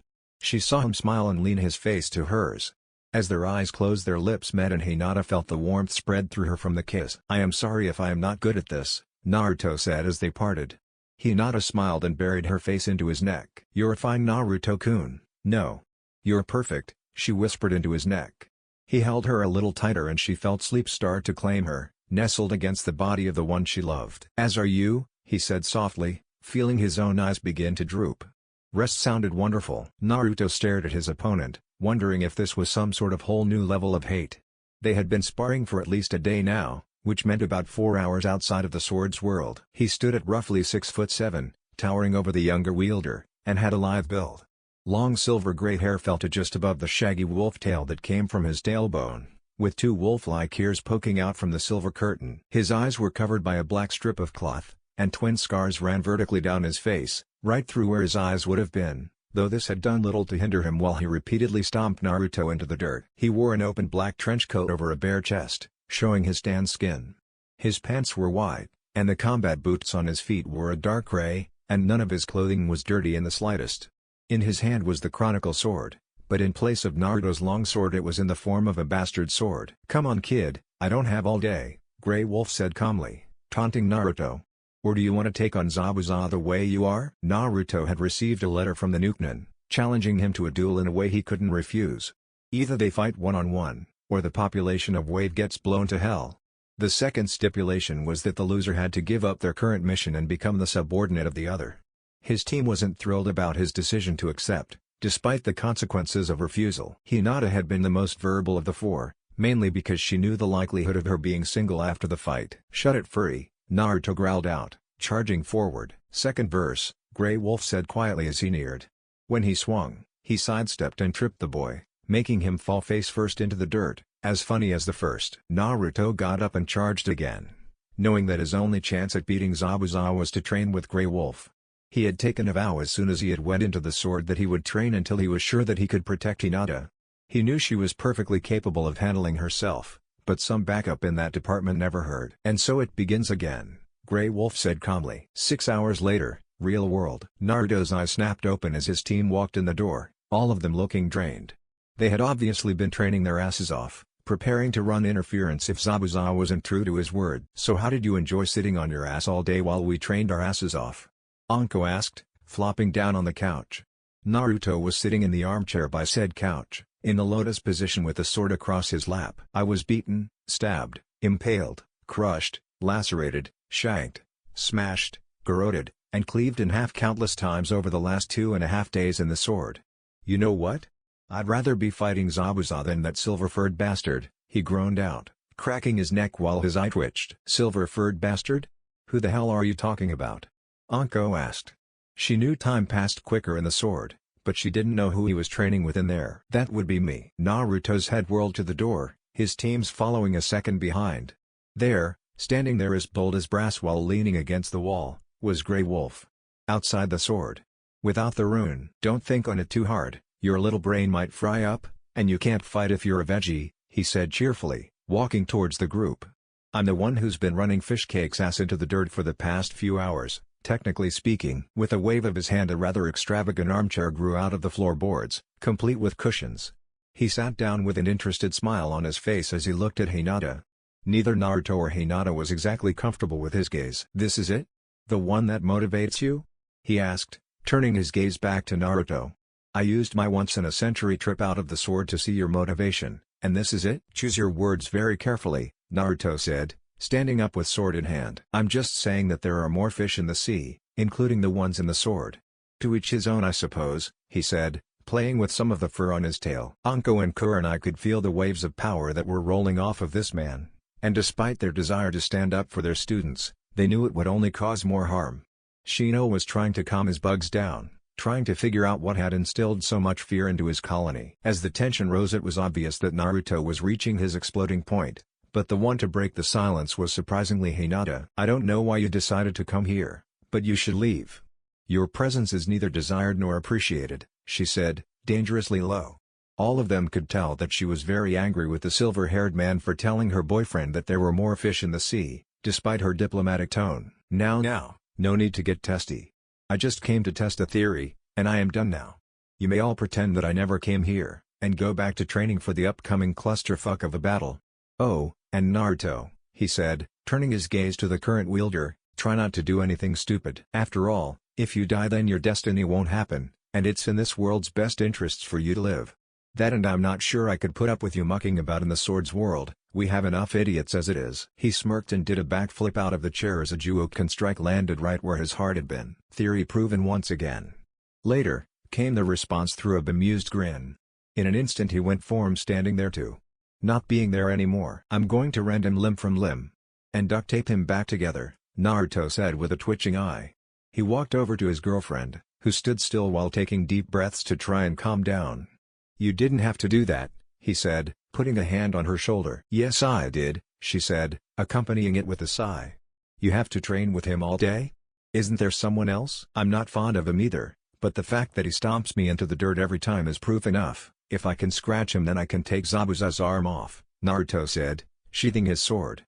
Hinata attempted to smile at his words, but her nervousness broke through her fragile smile. The rest of the team didn't comment as Hinata turned to face Naruto and latched onto him, arms encircling his torso. Naruto returned the gesture, gently stroking her hair with the hopes that she would calm down. He knew that he would live as long as Zabuza's blade didn't do more than clip him, and he knew that he did have the transformations. But something had felt off about it lately. He had managed to sneak off and practice with Nakuro's transformation, but he could barely maintain it. He had asked if it was a side effect of the backlash, but Nakuro had no idea.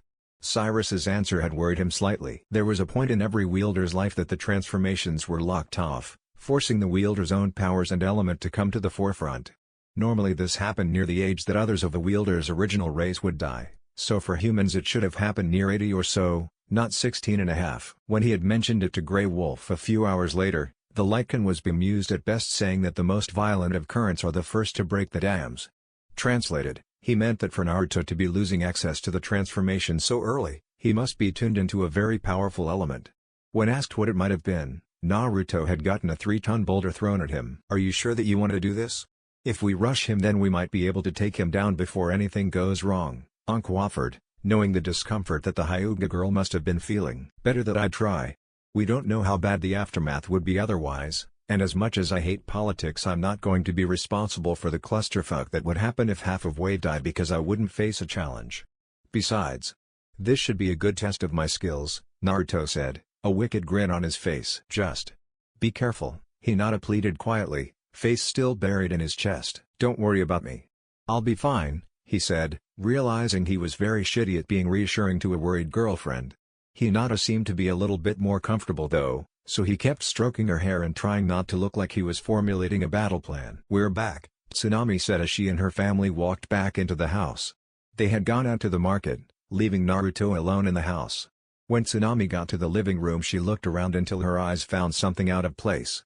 When did that armchair get there? Next day, roughly the same time, Naruto snapped awake and swore loudly, cursing Grey Wolf with labored breath.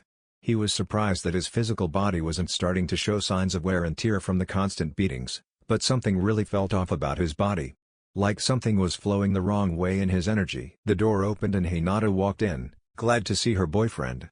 Naruto had chosen to meditate with the sword in their room, much to the heiress's delight. She walked over to the bed and sat down beside him after he had sheathed the sword and leaned it against the side of the bed. "So, how did training go?" he asked as she leaned over and rested her head on his shoulder. "Long and hard. Anko-sensei said she wanted you to participate tomorrow, something about getting you used to seeing down in level speeds," she said, starting to doze off. Despite what one would think at first glance, Naruto was incredibly comfortable to sleep on. "How did your training go?" "Well enough, I suppose. The matches are at least taking more than one move for me to lose, so that's progress," he said skeptically, wanting to tear the blind lichen in half. "Did you ever find out what theory the silver-furred bastard was talking about?" Hinata asked, not thrilled about mentioning him. Naruto was slightly surprised. That was the first time he had heard Hinata swear. "No, and I don't really care what he thinks of you. You are perfect to me. What the world thinks doesn't matter," he said, kissing her lightly on the lips. She smiled at him and cuddled up closer to him. After a few moments she suddenly wrapped her arms around him and managed to knock him onto his back. Keeping her grip around his torso, she softly nuzzled into his chest. Naruto had been caught completely off guard by the action and was left stunned for a moment before he could actually comprehend the situation, though once his senses came back he smiled and put his arms around her, lacing his fingers and resting them on her back. "I love you, Naruto-kun," she said happily from her position on his chest. "I love you too, Hinata-chan," he replied, gently stroking her hair. They were content to stay that way for a few hours, but Naruto thought something was off.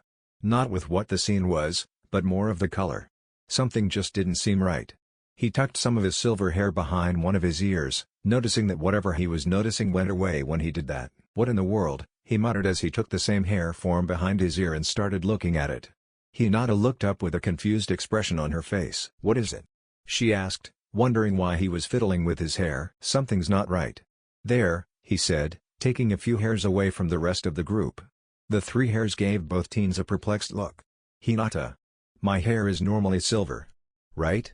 There aren't some different colored areas that I can't see normally?" "No. It's all silver. So why? Those are connected, right?" she asked, taking one and jerking. "Ow," Naruto said, slightly annoyed that she hadn't asked before she took the hair out. "Some people just have a few strands of hair that are different colors from their main color. I don't think this is something to worry about. A couple of red hairs aren't going to kill you," Hinata said. She had to admit though, the color didn't seem like the normal color for red hair. She'd have to see a lot more of it grouped together to see the actual color, but it seemed darker yet more vivid than normal. "Hinata, hair color for a wielder of the Chronicle Sword denotes elemental affinity. Silver is the neutral color, or what you have if you don't have an affinity yet. If my hair is turning red, then it means that I'm more than likely developing an affinity for fire. That, in and of itself, is odd though," Naruto said, looking at the twin hairs. "Odd how?" Hinata asked, trying to understand her boyfriend's thought process at this point. "You see, elemental affinities and personalities never conflict. Fire elementals are never shy about showing their emotions, often showing extremes on the emotional scales.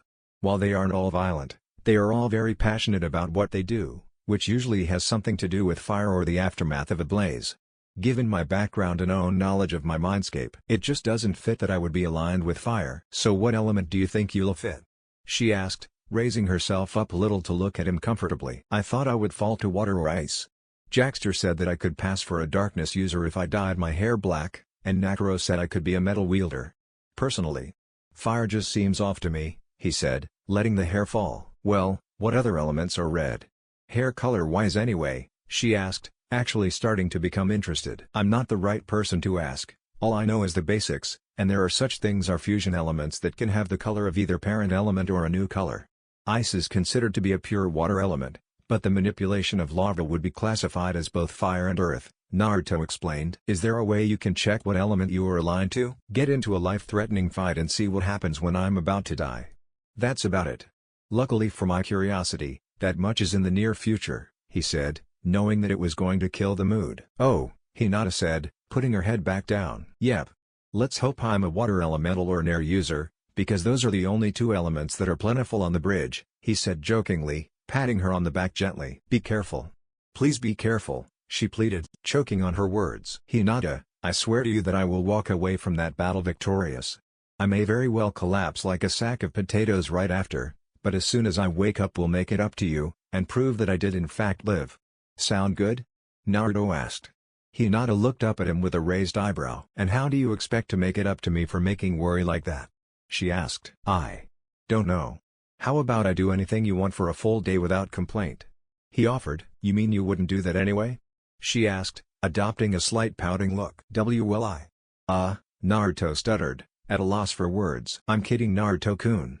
"That sounds fine," she said, smiling up at him. "What do you mean by anything though?"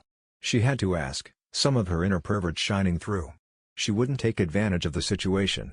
"Too much." "Anything barring homicide and causing physical harm to you," he said, brushing her cheek lightly with the back of his fingers. "You think I would ask you to kill someone or tell you to hurt me?" she asked, slightly surprised. Naruto smiled down at her, cupping her cheek. "No, I don't think you would. Still, I thought I should mention it. Humans are creatures of emotion and whim. Rogue feelings might make you want something done that both of us may regret at a later date," he said, not saying it like an insult, but more of an explanation for his rules. "Better safe than sorry?" she asked, letting her eyes drift shut. She noticed something was off though, move her head so her ear was over his heart. He had skipped the leather breastplate, instead going with some wraps around his abdomen, letting her hear his heartbeat. "Naruto, did you know that your heart beats 4 times? It's at a really weird pace too. Watch the movie Dragon Heart." Naruto's heart beats like Draco's. Thump, thump thump. "Yes. My blood is much thicker than most wielders, so my heart beats an extra time compared to their 3-beat hearts. When my element locks into place then my heartbeat might change depending on the element." "That's odd. Why would it change though?" she asked, finding the 4 beats rather relaxing. "Jaxter bleeds liquid fire. Cyrus bleeds freezing water. Necro bleeds a liquid steel.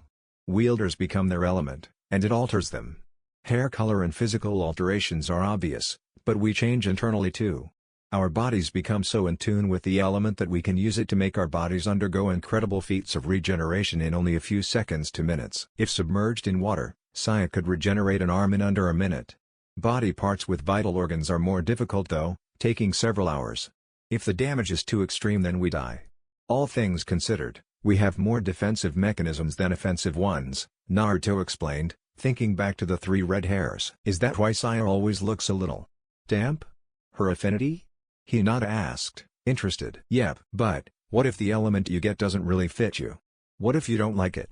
You said the sword's powers worked based on choice, but it doesn't seem like you have a lot of choice here." Naruto sighed and looked at the sword for a moment before responding. "I don't understand all of it, but Cyrus did explain something to me. He said that a wielder's element has to do with their true names. In that sense, the element is the person, no matter what the person may feel towards the element. The problem is that we become so in tune with the element that we understand it on a level that few can, and that is the true test of control for us. Why? A person's true name describes that person's soul and being, and to know another's name is to have power over them. But learning your own name is dangerous. It means having to see everything that you are, every flaw and boon." Cyrus described it as the most painful experience that he ever had to undertake. Learning your name though, gives you power over yourself. As redundant as that might seem, it lets you achieve levels of power that are beyond comprehension. Personally, I'm in no rush to know my name. Hinata could sense Naruto's discomfort with the subject and decided to drop in, letting her eyes drift shut while listening to his heart. 4 days later, Sword Realm. "You know, you fight like an ogre," Grey Wolf said as he jumped over a swing and did a spinning kick in the air that struck Naruto in the side of the head. "You swing and hope to hit something." "Hold still and I'll fix that problem," Naruto muttered, the daze from the kick starting to fade. "Oh, and I think I figured out why your element is coming out so early," Grey Wolf said, holding his bastard sword in a lazy grip. Naruto dashed forward and swung down, using both hands. Grey Wolf held him off with one arm, parrying the blow and the one after it. "You see, the awakening of a wielder's element is a defensive mechanism for battles that the wielder has to win to protect someone or something very important, or when they fight on their own in life-threatening situations. Since you fought Zabuza and have been fighting myself alone, it's been forcing your element to surface prematurely," he explained, ducking under a swing. The downside is the loss of the transformations, which would definitely be of use in the upcoming fight, but the use of your own element will be more than enough to win. Don't worry about Cyrus and the rest of the spirits though, they'll still be with you. That's the other half of awakening your element. He parried a vicious blow and delivered a brutal kick to Naruto's midsection, making the teen fly backwards. The spirits that you contact unlock, in a sense, that element for your use and experimentation. You're actually very well off for someone your age: water, fire, ice, wind, and steel. Not to mention your element, very nice by the way, few can claim it as their true element, he said, giving a mock applause. How do you know what it is? Naruto said, wondering if he could finally find out what had changed a few more of his hairs to that red color. At this point there were thin red streaks in his hair. My element is time, Naruto. The reason I blindfold myself is so that I don't constantly see a person's future and past. It gets rather aggravating very quickly. But because of it, I know what element you possess. And you dearly beloved's very short lifespan, he said, actually adopting a grim tone. What did you say? Naruto asked, dangerously low. He couldn't tell if it was a threat or a prophecy. She'll die before the year is over. But I also see what you do after that. Allow me to congratulate you in advance. It was. Or should I say it will be, very quick thinking and completely insane to boot, Grey Wolf said, an amused smile on his face. No one has ever done what you will. You'll be the first to save your pale lady. Hinata is very lucky to have you. You just said she was going to die, how does that make her lucky? Naruto asked, eye rising. She won't stay dead. Technically she'll only die in a light sense of the word. I just said it like that to scare the fuck out of you, he said, smiling. Though it will be entirely your fault if she dies permanently, and you only have a small window of time. The future is fickle after all. Naruto's eye was twitching as he looked at the older spirit in disbelief. His grip tightened on the sword and before he could stop himself he swung it in a wide arc, causing a large crimson wave to be launched at Grey Wolf. Said spirit saw it coming and ducked under it, but he still lost a few strands of hair to the cutting wave. Both he and Naruto watched it carry on until it had sliced through several trees. It's a start, Grey Wolf said, turning back to Naruto. But you cut my beautiful hair. Oh shit, was all that Naruto could say before he was thrown into the air and kicked around like a rag doll. After what felt like 1,000 punches, kicks, and a painful lesson on how tails could be used as melee weapons, Naruto hit the dirt. Don't fuck with the fur. Next day, expect a day of Zabuza's return. Naruto walked ahead of the team as they walked towards the bridge. Shino had volunteered to stay at the house to protect Tazuna and his family while Anko, Hinata and Naruto went to the bridge to face Zabuza's challenge. Kurenai had decided to stay with the family as well, in case a few mercenaries from Gato came after the house. Hinata and Naruto had done what they felt was necessary the night before, holding one another and making sure they had said everything they could have so that they could focus on the mission. Anko was proud of them for being able to do that despite the freshness of the relationship. Inari, Tazuna's grandson, had gone off on a tirade the night before about how they couldn't win. Given Naruto's foul mood from the prior beating he had been receiving, both in the sword and out, well, Inari was glad that he had missed to say the least. The chair and floor weren't so lucky though. I'm sorry we can't help you, Naruto. I wish you a glorious battle to come, Nakuro said, depressed that Naruto's ability to transform had been locked the day before. They had all felt it, Naruto included, a sort of sudden disconnection. It had resulted in more of Naruto's hair turning red as well, making it roughly half and half at this point, enough of the red showing for it to be identified as a dark yet vivid red. Indeed. Bad timing, but with any luck your element might be of use, Cyrus offered, pissed in his own way. Has Grey Wolf said anything? Naruto asked, hoping to have it revealed. He knew it wasn't fire, but he had been able to disrupt a still pond with his energy and his regeneration rate had increased.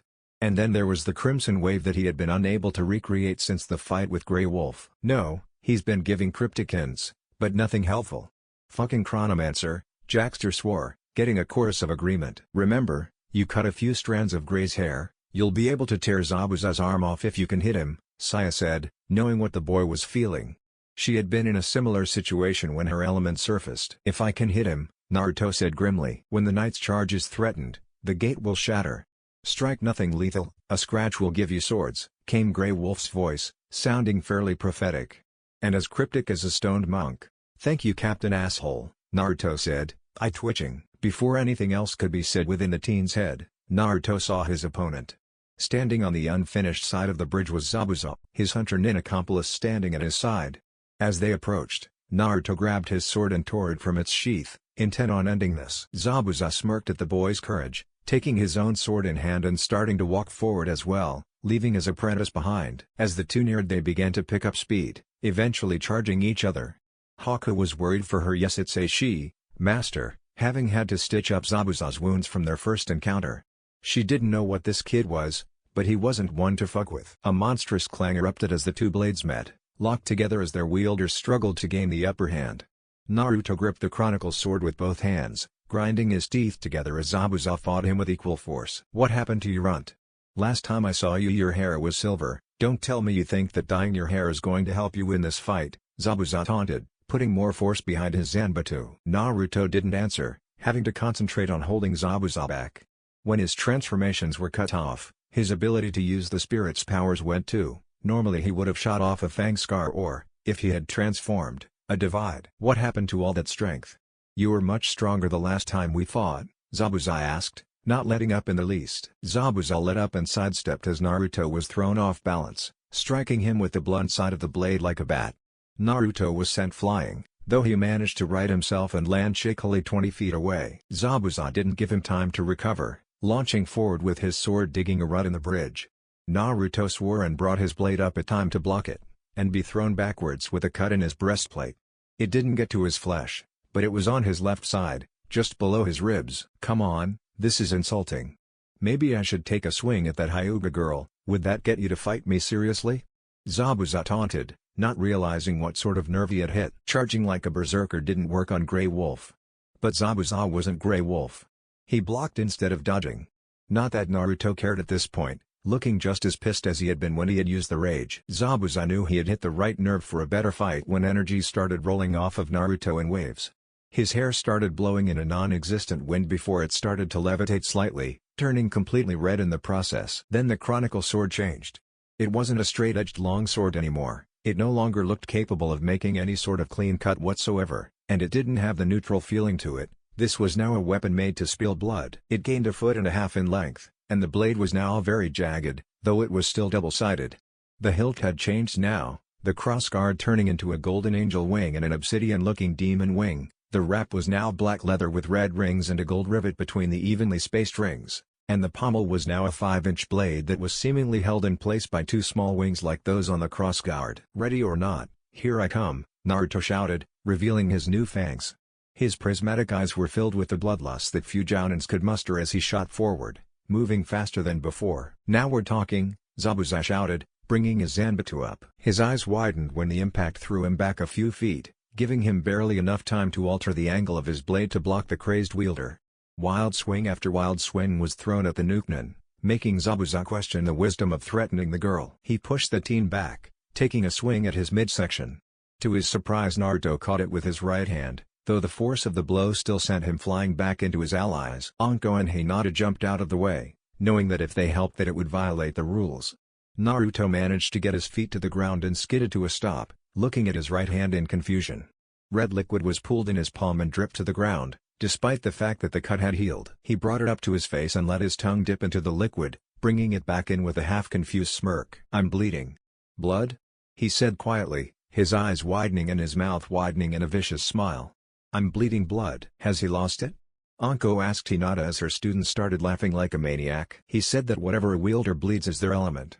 So Naruto's element is blood, Naruto shouted psychotically, the blood in his hand forming a dagger. It lacked detail, but it looked wickedly sharp as he held it in a reverse grip in his right hand as he held the new chronicle sword in his left. He shot off towards Zabuza, remembering Gray's words. He didn't need to hit Zabuza with a lethal blow, he just needed to make him bleed. Drops to daggers. He lashed out with the chronicle sword, locking blades with Zabuza. He brought the dagger around and went for Zabuza's sword arm, though the older ninja saw the maneuver and jumped back to avoid losing the use of his arm. Naruto jumped after him, swinging the chronicle sword in a broad arc. Zabuza brought up his Zanbatsu to block it, surprised when the force of it pushed him with the arc. His eyes widened as he watched Naruto bring his other arm back, spinning the dagger into a throwing position. He jumped back as Naruto threw the dagger, though as soon as it left his hand it lost its form and hit Zabuza's leg with all the force of a water balloon. Full of blood. Well. Shit, Naruto said. That meant that he had to be in contact with the blood to control it. Don't you space out on me, Zabuza shouted, snapping Naruto from his thoughts in time to see the massive blade of Kubikiri heading for him. Shit, he swore as he jumped over the blade, knowing he was vulnerable for a few seconds. Zabuza let the momentum carry the blade out of his way as he moved forward and planted his elbow into Naruto's gut, both winding him and throwing him back a few feet. Zabuza still let the momentum carry the sword, spinning himself around to catch it and bring it up above his head. Naruto's eye widened and he rolled out of the way as the Zanbato came crashing down where he had been a moment before. He quickly got to his feet and swung the Chronicle Sword at Zabuza while his blade was stuck in the ground. The Nukenin's response was to front flip out of the way, tearing Kubikiri from the cement in the process. He jumped about 20 feet away to put some space between Naruto and himself. "Dodge this," Naruto shouted, gripping the jagged blade of the Chronicle Sword with his right hand and, in an unsheathing motion, tore his hand down it, covering the blade in blood. The wound healed near instantly, but Naruto didn't care as he gripped the sword with both hands and summoned forth a torrent of energy from his center. Zabuza had already turned to see Naruto cut his hand, and by the time he was swinging Zabuza had Kubikiri at the ready. Crimson. Naruto watched as the blood flew to the edge of the blade, tearing a crimson arc in the air. The instantly flew at the Nukenin. Zabuza slammed Kubikiri into the ground, broadside to Naruto, and crouched behind the blade in a way that none of him was exposed.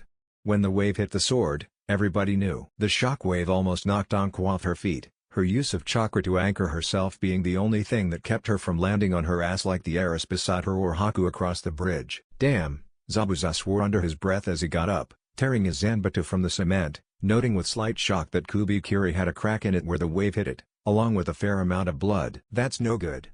The wave didn't carry nearly as much power as it should have. "It was all discharged in the shockwave," Naruto said calmly, a little annoyed. "Let's try again." In a flash the blade was coated in crimson blood once more. But instead of launching it then, Naruto got a smirk. "What the hell are you grinning about?" Zabuza asked, making a note to dodge the next one. "Your sword will break if I hit it with another crimson," Naruto said calmly, though the smirk was turning psychotic. "That wouldn't be a problem normally. But you've never faced someone like me. Can you keep up?" Naruto felt within him now, the strong flow of energy throughout his body. He started to focus it around his body, bringing forth the flowing feeling of air. Soon enough he had the winds kicking up on the bridge, but he was oddly unaffected by the small gusts. Then, he was gone. Zabuza's eyes widened as he felt the boy's presence behind him, knowing he had been moving at high down and level speeds.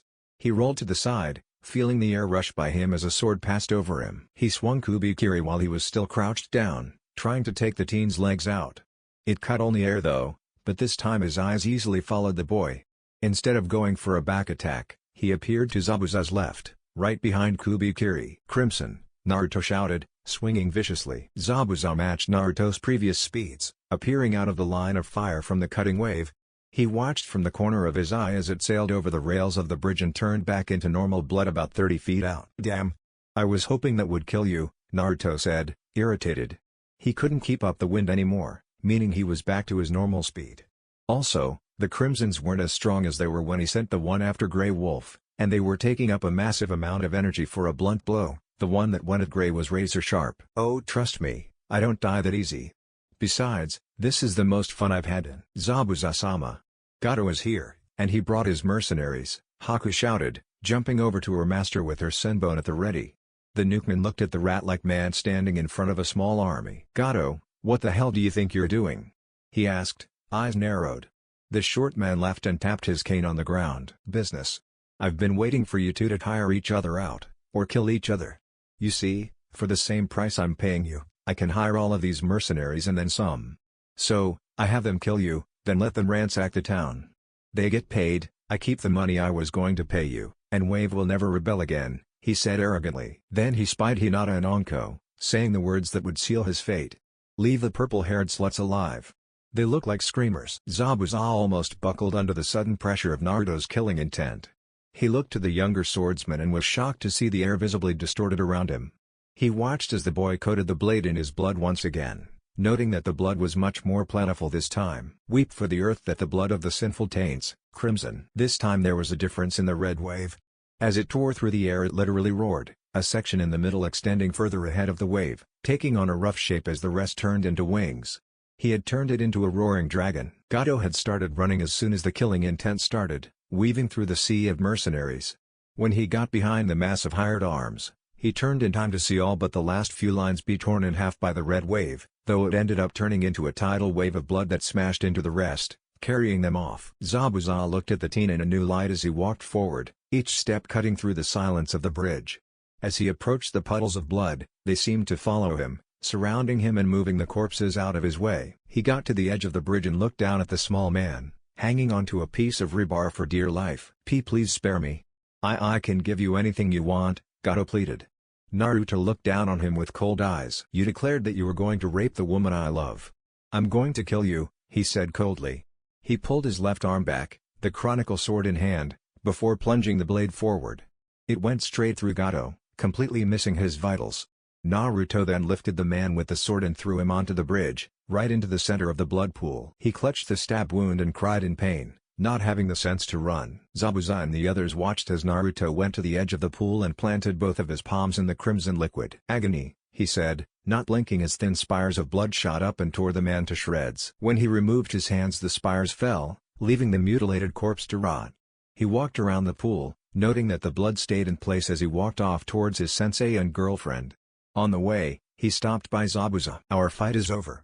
Your contract is moot now, we are no longer enemies," he said calmly, starting to feel the drain of the battle. "Rematch," Zabuza said simply as Naruto continued walking. "When the bridge is done and we are both healed.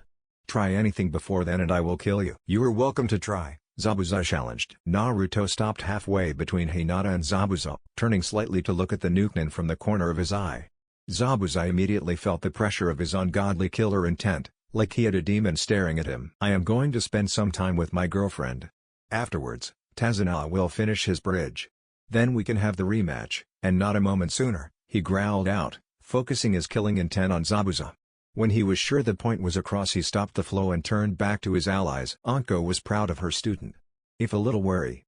While that had been incredibly cool, and an impressive display of what he was capable of, it had also been wholly disturbing for the same reasons. Hinata was silent as Naruto approached, though the soft smile and relieved look on her face spoke volumes for the both of them. "Blood is very difficult to get out of clothes," he said innocently, his face getting a softer look as he held his hands palm up for the heiress to see. She smiled and stepped between his arms, wrapping her arms around him. "You can just hug me back later," she said as she buried her face into the crook of his neck. Anko turned her eyes to Zabuza and his apprentice to find them gone from the bridge. She didn't know if that was a good thing or not, but he wasn't getting paid to stick around. If he really wanted a fight, he would wait for Naruto. "Come on. We need to head back to the house and make sure that the family is alright. We don't know if Gato sent mercenaries," she said, using her sensei voice. Hinata hesitantly detached herself from Naruto and nodded, stepping away from her boyfriend.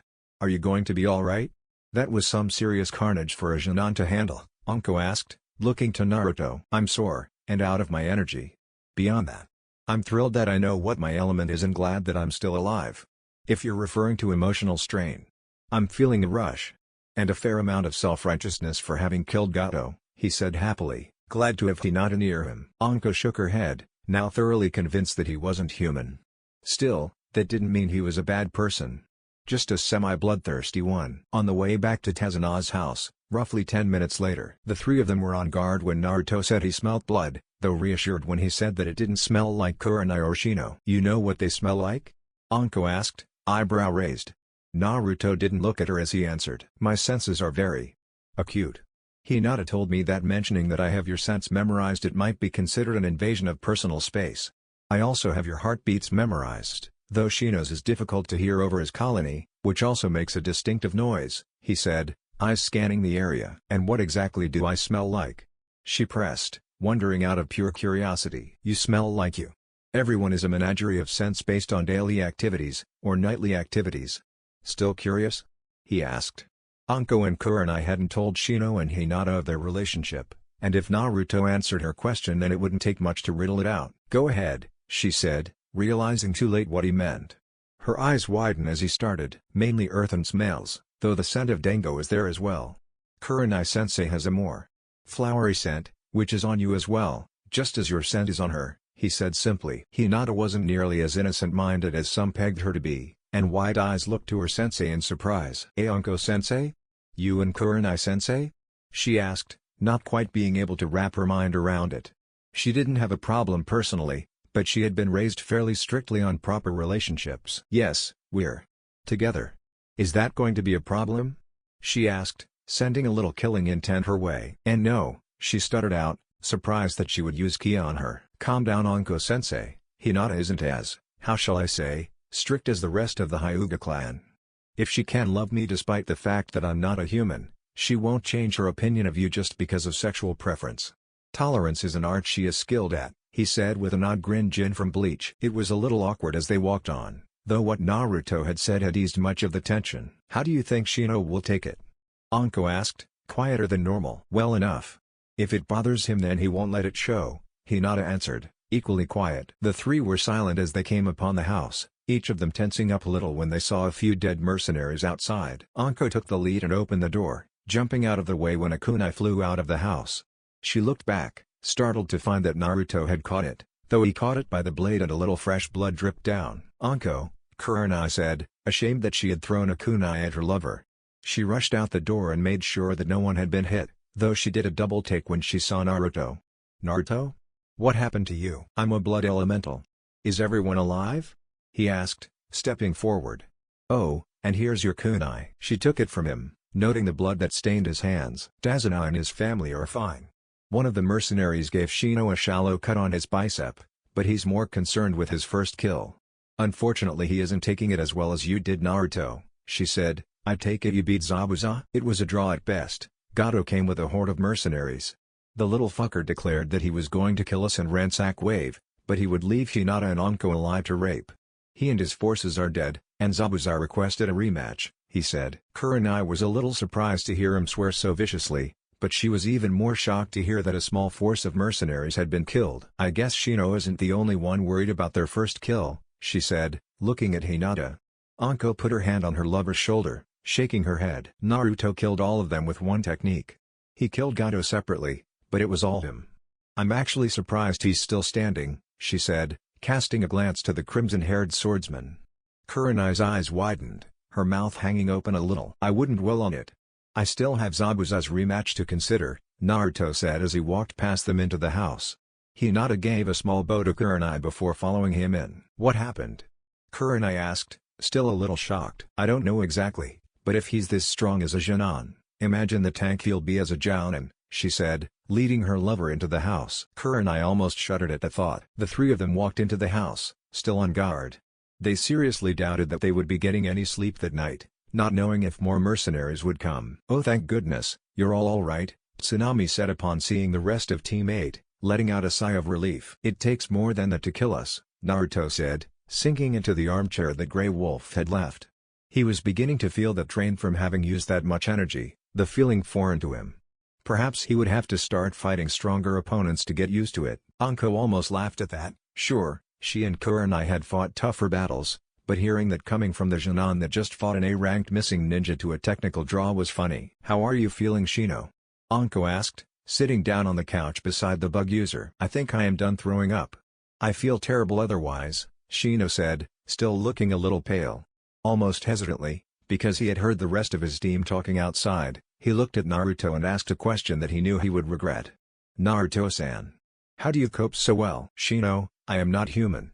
Do not take this the wrong way, but would you feel a terrible amount of remorse for having killed a dog or a cat?" he said, eyes closed. He sighed when he felt the discomfort that the answer had caused and opened his eyes. "Perhaps that was not the best explanation to comfort you, but I answered you truthfully. If you wish to have a way to justify their deaths, if you hadn't killed them, they would have killed you and the family." "Psycho in battle, but at least you can halfway justify a death," Anko joked as Hinata sat down in a chair beside the armchair. Naruto scoffed. "It's not my fault that I enjoy the feeling of my sword tearing through flesh, the drain of energy, the crimson stake, the sight of a tidal wave of blood roaring towards my enemies," Naruto said, going on to a few more things as his eyes glazed over a little and his lips curved into a vicious smile. After a moment his eyes snapped shut and his entire expression went from bloodthirsty to neutral in a split second. "On second thought, I might just be psychotic." Naruto opened his eyes once more, though his face stayed neutral. He straightened himself in the chair and rolled his shoulders, trying to figure out if he should even remotely hide the fact that he loved killing. Or maybe he just liked blood. Killing people did provide a massive amount of blood. "Indeed it does. Personally I just fought for the adrenaline," Nakuro said as if remembering some great battle. Blood is a very powerful element, Naruto, especially when you fight things with blood in their veins, Cyrus said, proud of the new blood elemental. How so? I mean, crimson is inspiring, but I haven't felt anything else, Naruto thought to his spirits as his team spoke. Don't forget how you killed Gato. Agony. I like that, Jackster said, wondering what else the boy was capable of. What we mean is that blood is one of the fusion elements we told you about, but it's a little more versatile than what most would think at first, Saya explained, having taken a moment to whack Jackster upside the head.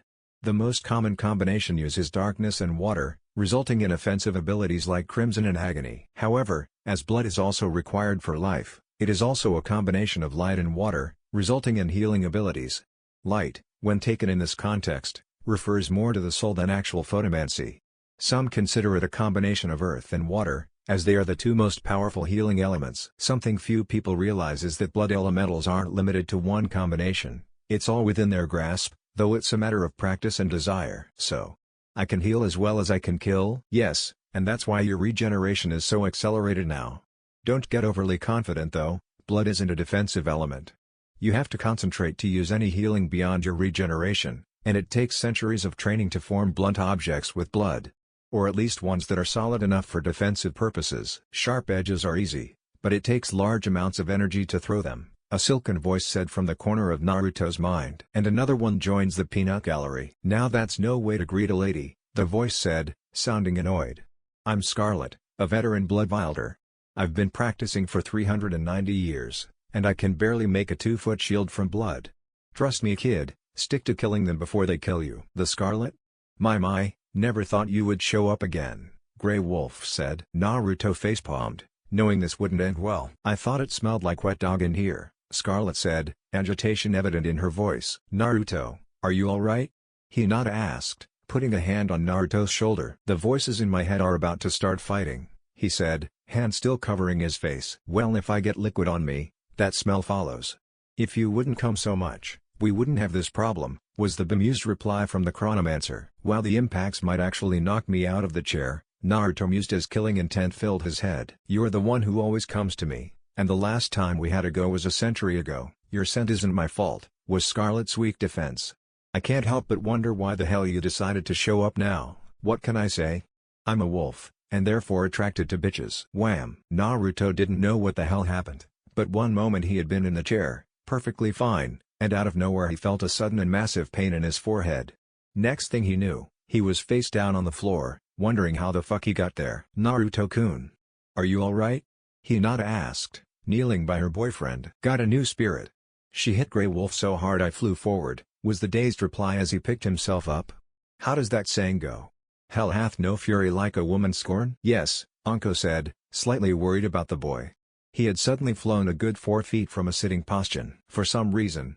I don't think Grey has heard that, Naruto said as he listened to the rant that Scarlet was going on, noting that she was still wailing on Grey by the sound of it. For a moment, he almost pitied the bastard. Almost. 4 days later, bridge. Dazuna had cracked open several bottles of sake for his workers as they stared at the finished bridge, knowing that their tough times were about to be over. Tsunami stood by her father while Inari stood silently, having nothing to say. The tears that streaked the boy's face and the smile that he bore spoke volumes though. Finally. I guess we can head back now, Kurenai said, ready to get back to Konoha and take a nice long, hot, relaxing bath. With Anko, perhaps, Naruto said, ready to fight. He was glad he had rearranged a few things about himself though, it might make both traveling and fighting a little easier. His hair had apparently grown a fair bit when he unlocked his element, though he had only noticed when he took a shower that night that the crimson hair fell to just above his arse. In response, he had tied it back, though it seemed to spike wildly. 2 bangs also lined his face, think foxtail hairstyle from WoW. Also, due to the increased length of the chronicle sword, he now wore it diagonally across his back with the hilt above his right shoulder. The weird part was that he didn't need the sheath now, as the sword stuck to his back like it was glued until he wanted to fight with it. Can we please just forget about Zabuza? I don't want to lose you, Hinata said quietly to her boyfriend. Naruto turned to her and smiled before enveloping her in a hug. I'll take that as a no, she said as she returned the hug. Don't worry about me, I love you too much to die now, he said lovingly, stroking her hair. Well, doesn't that just make you want to puke? A voice called out from behind the pair. All those present whipped their heads around to look at the source, finding Zabuza standing a few meters away with his Zanbatsu in hand. Beside him stood a nervous-looking Haku, without her mask. "And here I was hoping you had forgotten," Naruto said calmly, giving Hinata one last squeeze before letting go to face Zabuza. "I suppose one can rarely get what one desires though." "I don't know about that, I get my rematch, and that's just what I wanted," Zabuza said, resting Kubikiri Hushu on his shoulder. Naruto pulled the chronicle sword from his back and gripped it in his left hand, wondering what the odd look in Zabuza's eyes was. "What are the rules then? Sword techniques only?" he asked, getting ready to coat the blade in his blood. "That, and there are two new stipulations. First of all, this is a fight to the death. Then I have already won.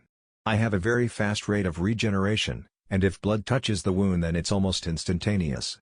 Blood also increases the severity of the wound that I can regenerate. This fight is futile," Naruto said, skipping the fact that it could take up to 5 minutes to regenerate a limb, and he would eventually run out of blood. "Then we'll move on to the second stipulation, and this only applies if you beat me," Zabuza said seriously, taking his Zanbatsu off of his shoulder and pointing it at the young wielder.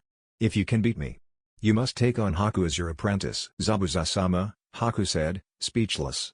She couldn't fathom why he would ask Naruto to take her as an apprentice. "Unless, why?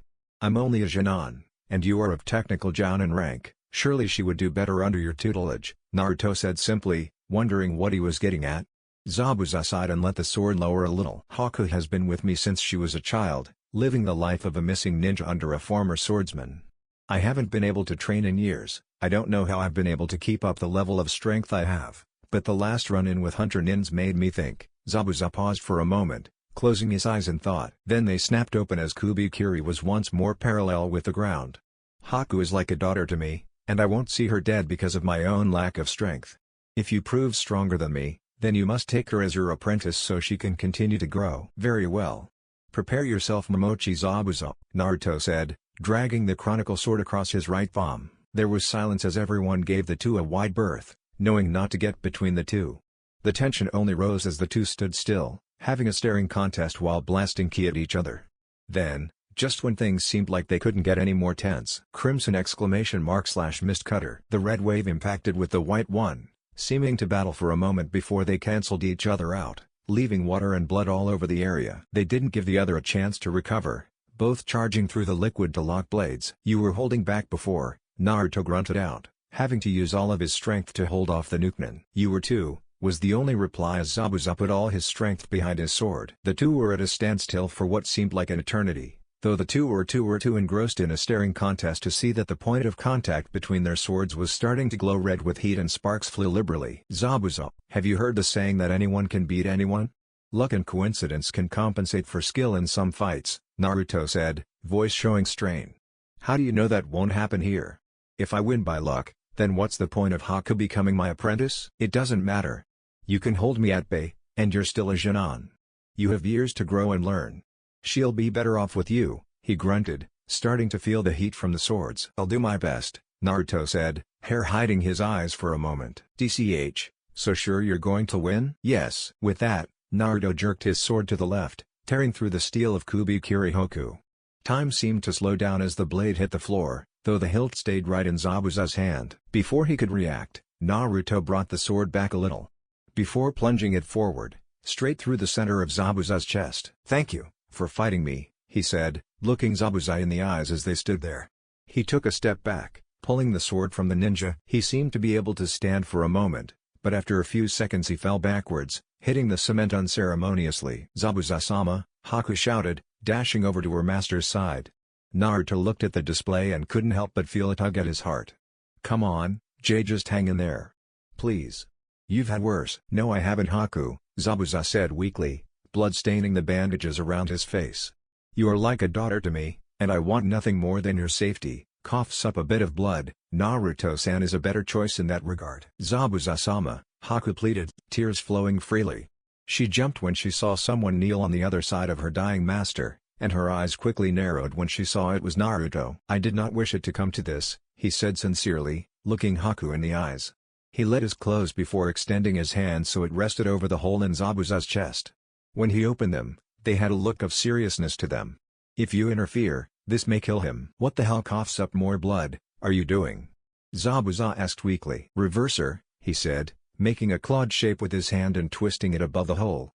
Zabuza's eyes widened and a roar of agony flew from the blood-soaked bandages, and Haku almost grabbed her senbone. She saw what was happening though, and it shocked her into stillness. Zabuza's wound was healing at an incredible pace, and the blood the lie on his chest moved back in, as morbid as that was.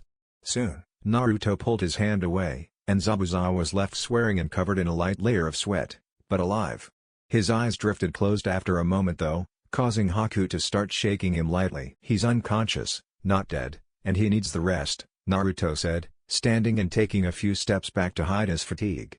Reverser felt like it took roughly 4 times the energy of a crimson or in agony. "Thank you, Naruto-sama," Haku said, remembering Zabuza's wish. "Don't call me that. As soon as Zabuza wakes up, I need to talk to him about both of the bets we made," Naruto replied, putting the chronicle sword back on his back. "Naruto-kun," Hinata shouted as she ran over and wrapped her arms around him in a relieved embrace, muttering how worried she was, how proud she was, how happy she was, and several threats regarding his lack of a self-preservation instinct. "I love you too, Hinata-chan," he said, cutting her off as he returned the embrace. She sighed, a sort of mix of joy and relief, as she let her head rest against his chest, enjoying the warmth.